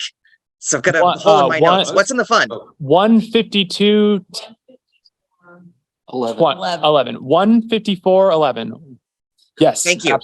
Yes, and sorry about that, Yeah. Eli. I appreciate the reminder. I should be making sure that when people speak, they're speaking into a microphone, and I get a little bad at that as the night goes on. So thank you. I always try to do better as chair. So okay, so board. Any other questions Probably or a comments? motion. I Liz, have a motion. you got a motion. Great. Just blurt it out. I move to allow the use of funds for projects that would result in the elimination and/or replacement of any chemicals that possess a significant global warming potential. Allow the town manager to approve expenditures from the fund that remain under $10,000 and change the name of the fund to the Global Warming Solutions Fund.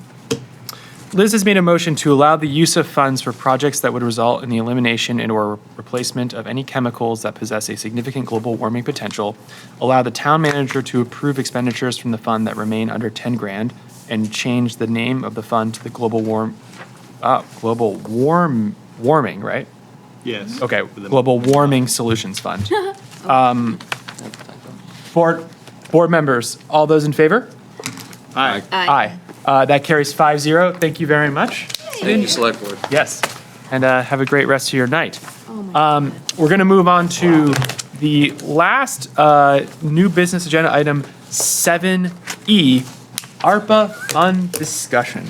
And I'm going to give up the dirty stepchild. I'm going to give a quick preamble here. So basically, the story of this agenda item is that our the saddest story. one of our select board members, Tim, requested this. We put it on an agenda item a couple of weeks ago, and then there were so many things going on, we didn't get to it to the very end, or we decided to drop it because, and a couple other things too, because we were going so late.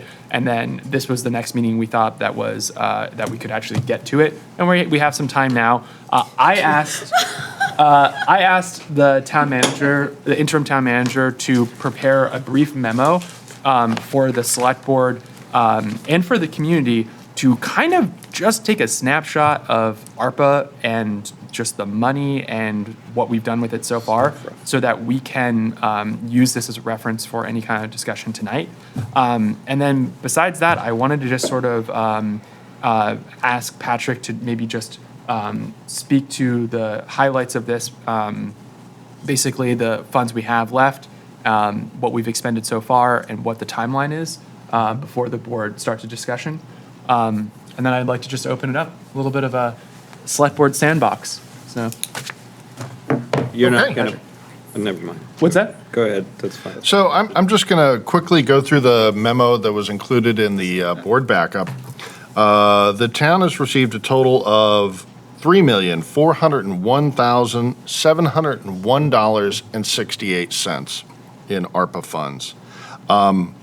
There have been two expenditures so far, and both relate to helping to account for revenue losses in the parking fund, and to support the parking fund to repay some funds to the general fund that it received early on in the pandemic. So a total of $555,224.83 was transferred to the parking fund to replace lost revenue, and an additional $90,000 was transferred to the parking fund so that the parking fund could then send that money to the general fund to repay a $90,000 contribution that the general fund provided to the parking fund, leaving $2,756,476.85 remaining in ARPA funding. As I note, essentially any governmental purpose can, or what the funds can be used for. And if you think of the full range of things that the town of Brattleboro spends money on, that's pretty broad. In terms of the time frame, ARPA funds must be obligated by December 31st, 2024, and they must be spent by December 31st, 2026. So. Thank you very much, Patrick. Tim, as this was your agenda, yeah, I was getting there. As this was your agenda item that you requested, I'd love to give you the opportunity to speak first on it. Thank you. And I promise to speak briefly. I'm just going to bounce around here. So I'm very much interested, given that we have a lot of budget asks this year. As always, we have a big budget before us. I think the time to have a quick discussion on ARPA and what this board is feeling about the process of ARPA is now, or frankly, 4 or 5 months ago, actually, but we've been very busy, as everyone knows. In my campaigning that I did recently, I came across select boards all over Windham County who have been having different methods of engaging the public. And VLCT encourages direct engagement with the public as boards decide what to do with ARPA funds. Some of them have gone so far as to turn the funds over to committees charged with going directly to town meeting with what they think those funds should happen. Some of them, like, I think it was Guilford, sent out a survey, gave people $100 theoretical dollars and said, what should we spend these $100 on? And they gathered all of these, and I think they're still collating all that stuff. So pretty interesting approaches, I thought. We, as of yet, have not really spoken to how we feel publicly, that is, about what these funds should be spent upon.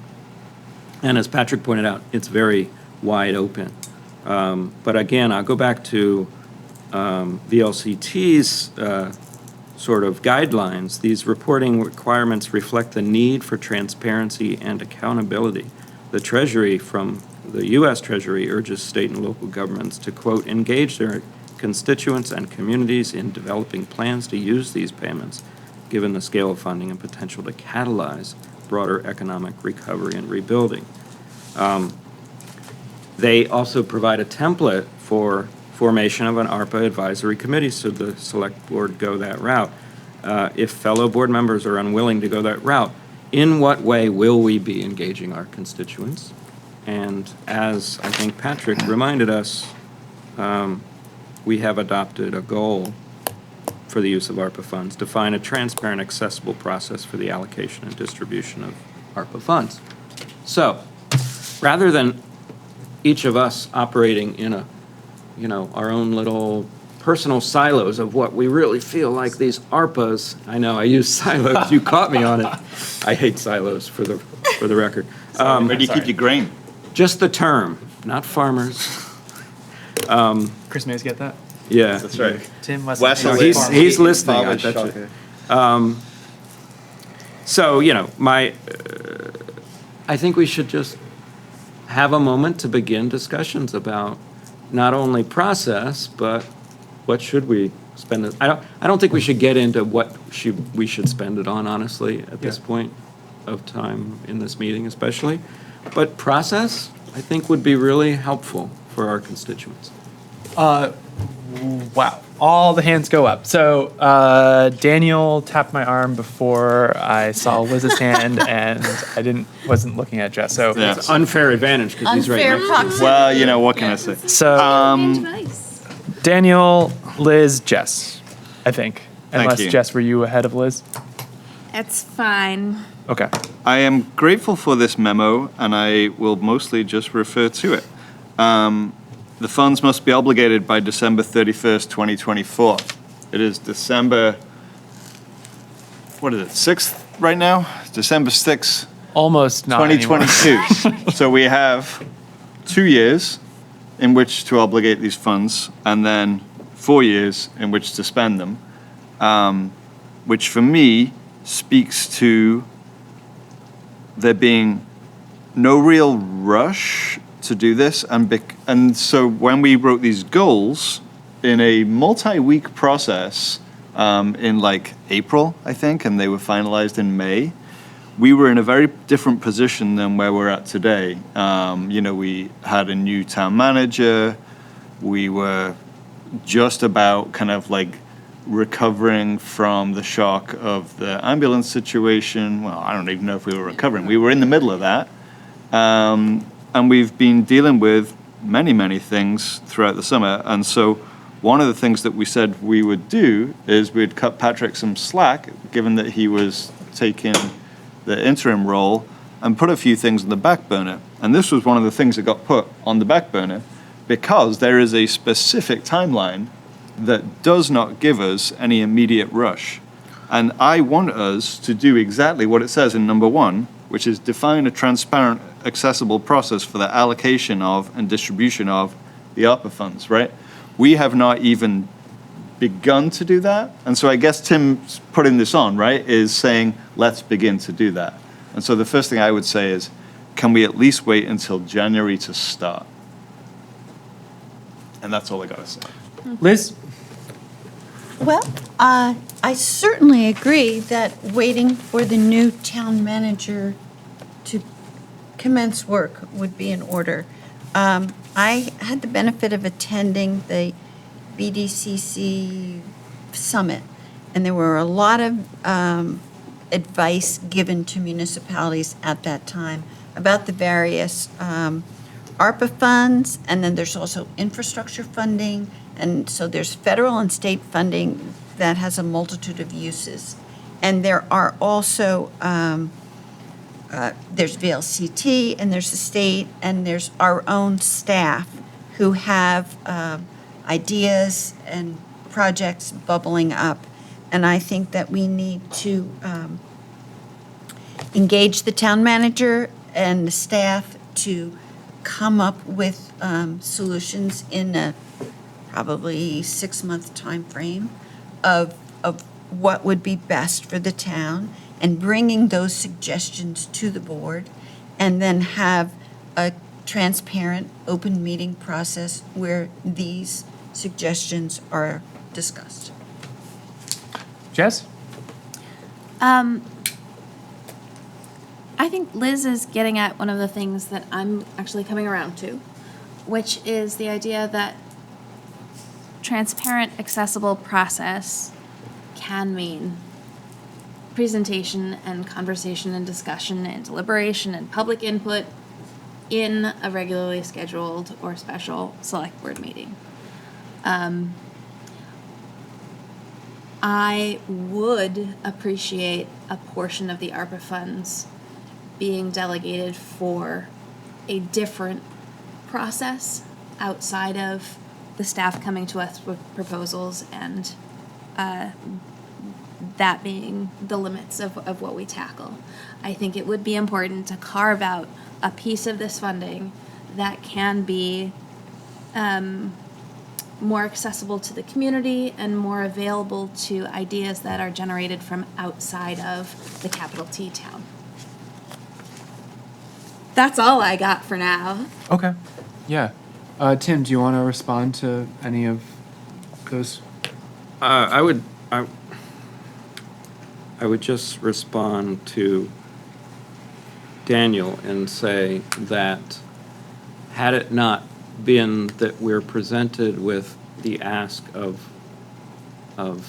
approving a bond at double the amount of interest that we will pay, and I don't have the number in front of me, but 4% instead of 2%?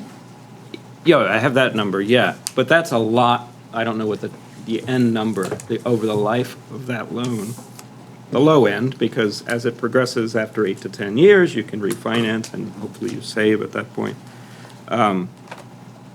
It's a huge chunk of change. And we're sitting on a 2.7 million chunk of change. And so that makes, that combined with the knowledge that I will not be on this board past March. Yeah. And I don't know what board will be here, and neither do any of us. Right. So I think it would be irresponsible for us to not at least discuss process and get some public feedback on that before town meeting. Can I respond to Tim's response? Of course. Yeah, I think that's fair and understandable, given your position. I think given my position, being on the board for the next few years, I'm sort of inclined to like, let's wait and let's not rush. And it's felt in these last couple of months like we've had, you know, and Ian and I are the ones setting the agenda, and so we've been wrestling with how much stuff can we have on an agenda, and it's been really tricky. You know, it's almost 11 o'clock here, and it's fairly uneventful agenda. And so trying to balance taking our time with stuff so we can do it kind of responsibly, with also like meeting urgent needs, and there seems like there's always an urgent need right now. I think that we may want to figure out if in this budget cycle there are ARPA dollars that need to be considered, and we should have like one. You have this list of flag things, right, Ian and Patrick? Oh, yes. And so there needs to be a plan for what meetings look like in January, to consider those. And I think in January, as part of that group of meetings, there should be some consideration of whether ARPA dollars could be considered for allocation in this budget cycle, right? But I don't think, in all honesty, we're going to define a transparent, accountable process between now and then either. So it's like, it's this real push and pull. You know, and then the other thing I want to speak to is the fact that on December 20th, we're going to have the AP Triton feasibility study. And if that feasibility study comes out and says, you know, that there's something that the town ought to be doing in terms of capital investments, I think ARPA funds need to be on the table for that as well. You know, so there's still information that we don't have yet that would inform, right? It's getting late. That would inform how we might consider spending these dollars.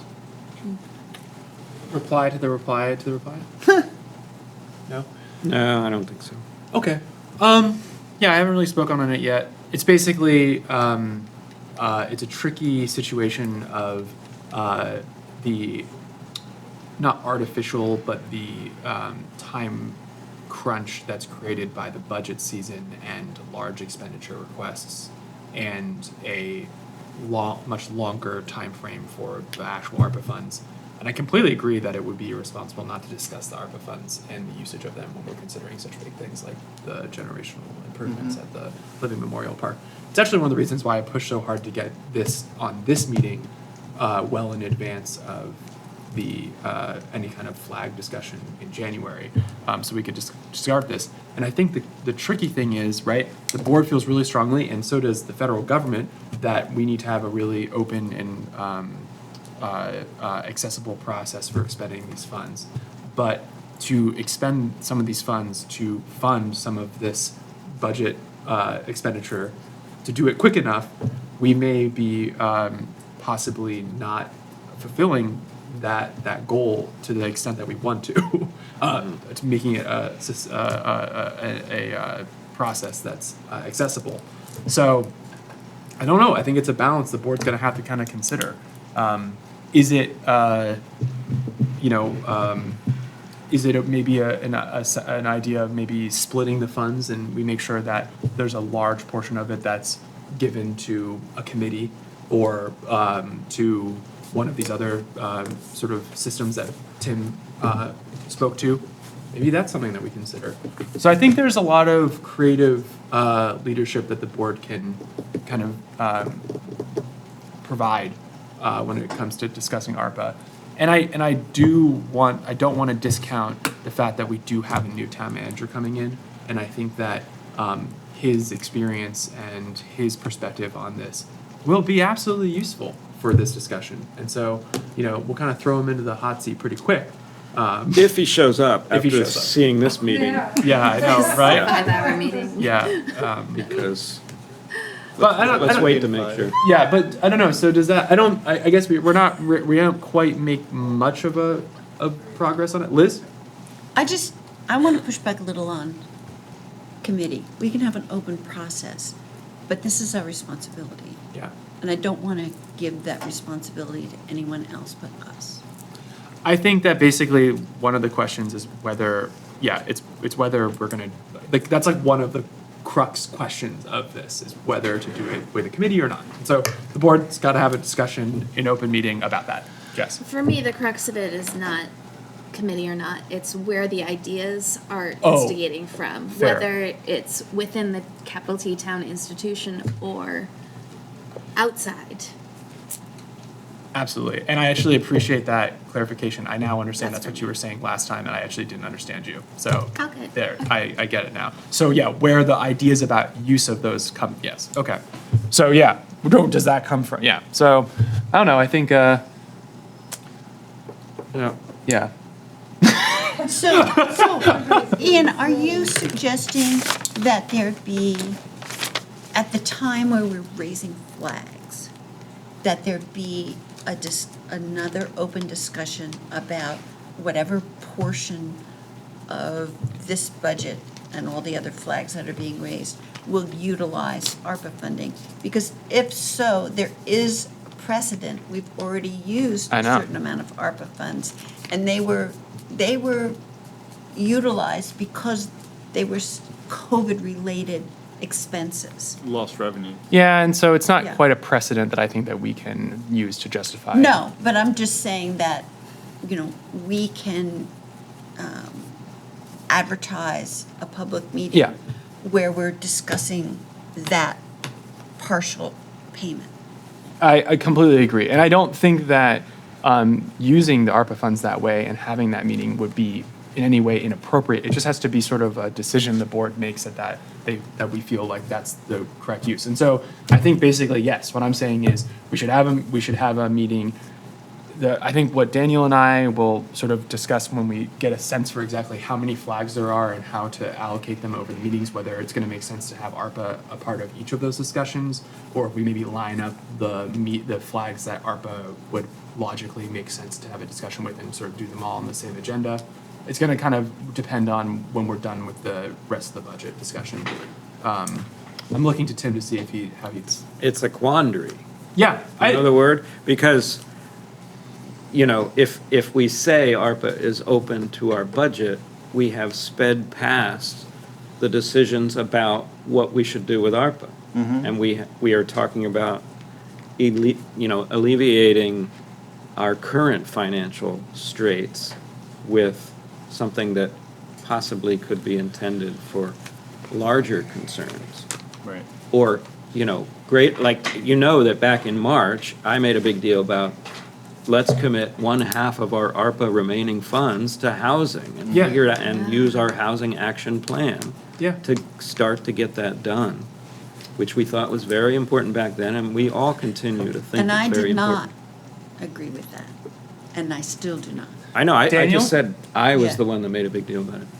So if we start saying, yeah, ARPA's up for grabs for this budget cycle, I know. and hey, honestly, you might get my vote if you use a certain portion of ARPA for this project because that's less interest paid in the future. But that bypasses what I'm talking about, the spirit of discussing with our constituents what these funds really should be for. Yeah. Speaking of Daniel? generational opportunities. Yes, well- ARPA Daniel is has his hand up generational first. opportunity. That is what I was going to say, actually. I mean, this is one-time generational money. So there are some potential one-time generational expenses on the horizon, depending a few different things. Yeah. And I recall when we discussed it in April and May, we kicked around the kind of public engagement process. And these goals represent what the 5 of us agreed upon. And that's not to say we can't change our minds. Things have happened.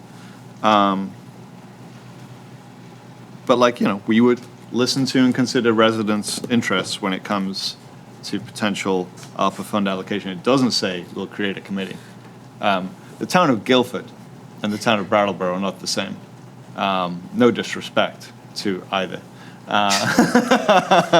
You listening, Chris Mays? But the village of Algiers Inequip does not like the no. I mean, I don't know.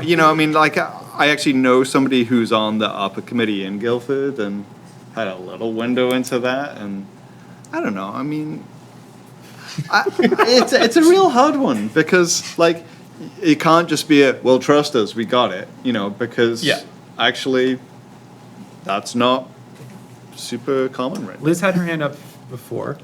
I'm gonna shut up now. And I then just, everybody goes. when ARPA first came to light, we had Becca Ballant come speak to us. Yes. And the reason why I asked her to come was because the state has initiatives, the state has ARPA money, and what they're choosing to use it on is primarily housing. I mean, housing is a big factor in state funding, and we need to understand what their goals are and what they're utilizing their funds for the state as a whole versus what municipal funds should be spent on. And I strongly believe that we should keep the word municipal high on our list of this is where this funding should be spent for the town of Brattleboro municipal spending. And it's a, once in a generation thing that we have this money. But we need to understand how it fits into the state funding because they have a lot of money and they're using it in specific ways that we need to understand so that we're not duplicating it. Fair. Jess, final words on this? Whew. I think what would be really helpful to a future conversation on this topic I'm listening. would be having that capital T town wish list that includes those things. The whatever comes out of AP Triton, the rec center generational improvements, whatever it is we're gonna do about bathrooms or the transportation center issues, like having those really clearly outlined and warned for a meeting that's public. Yeah. So at least we can sort of get that ball rolling on the possibilities of the capital T town's very real needs. Yeah. And if this money is the right thing to put to them. Yeah. Well, it's kind of like what I said in the beginning, but I think the staff, there's also like traffic improvements. Yeah. Streetlights. Well- Like, that's what has to come from the staff and the town manager. Luckily, Patrick isn't doing anything, so he's got plenty of time that he He's sitting there in his lounge chair. just hanging out. No, Patrick, do you think is that ask a bridge too far on getting? So it depends on which time frame is, right? We don't have the Triton report, so I can't tell you what's in it, and I can't tell you what requests might come from it. That's still pending. We did a process amongst the amongst the management staff a while ago, and we started with what was a fairly long list, and it got relatively small.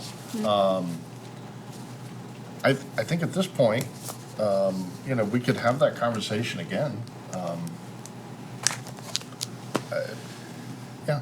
Yeah, I think if you would be willing to have that conversation again and sort of see what comes from it, and then whatever that is, when we're in January and we're talking about flagged items that potentially could consider ARPA, having those as well.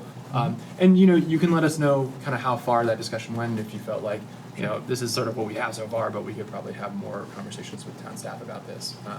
That kind of thing. I think town staff could come up with as many ideas as anyone. I know. For sure. The fact is, we got $2.7 million. We're gonna spend $27 million next year. So, just try and put ARPA a little bit in perspective. It's got broad flexibility in a way that's very similar to tax dollars, right? They can be spent just about on anything. We know Triton's coming, and we need to take a look at that, and I think take that seriously. But if the board chooses to go a different direction and not have a large cash outlay of ARPA on something other than EMS-related items, there could be a whole range of different ideas. I know housing's important. I know, we could bat it around and come up with another list, for sure. I'm probably rambling. No, It's getting no, late. it's getting late. Liz, I'm gonna Too late. want to cut this off pretty I'm soon. just going to want to, I just want to say that there are expertise in the state of Vermont who are ready, willing, and able to help us with this work. Okay. Who? I Yeah. just said. Yeah, I'm State just officials, the joking. VLCT, Yeah. there's our elected representatives. Yeah. Et cetera, So et cetera. let's, Us. and maybe we can try to pull in. Yeah. Us. I Daniel. just have like a help schedule us. question. Got it. So we have a meeting on January 3rd, right? And a meeting on January 17th. We'll probably also need to meet one other time, at least, Yeah. in January, correct? I would think weekly. So we're maybe looking at, 3rd, 10th, 17th, 24th, right? Because we got to get Yeah. the warning done by sort of the end of the month, right? Yep, correct.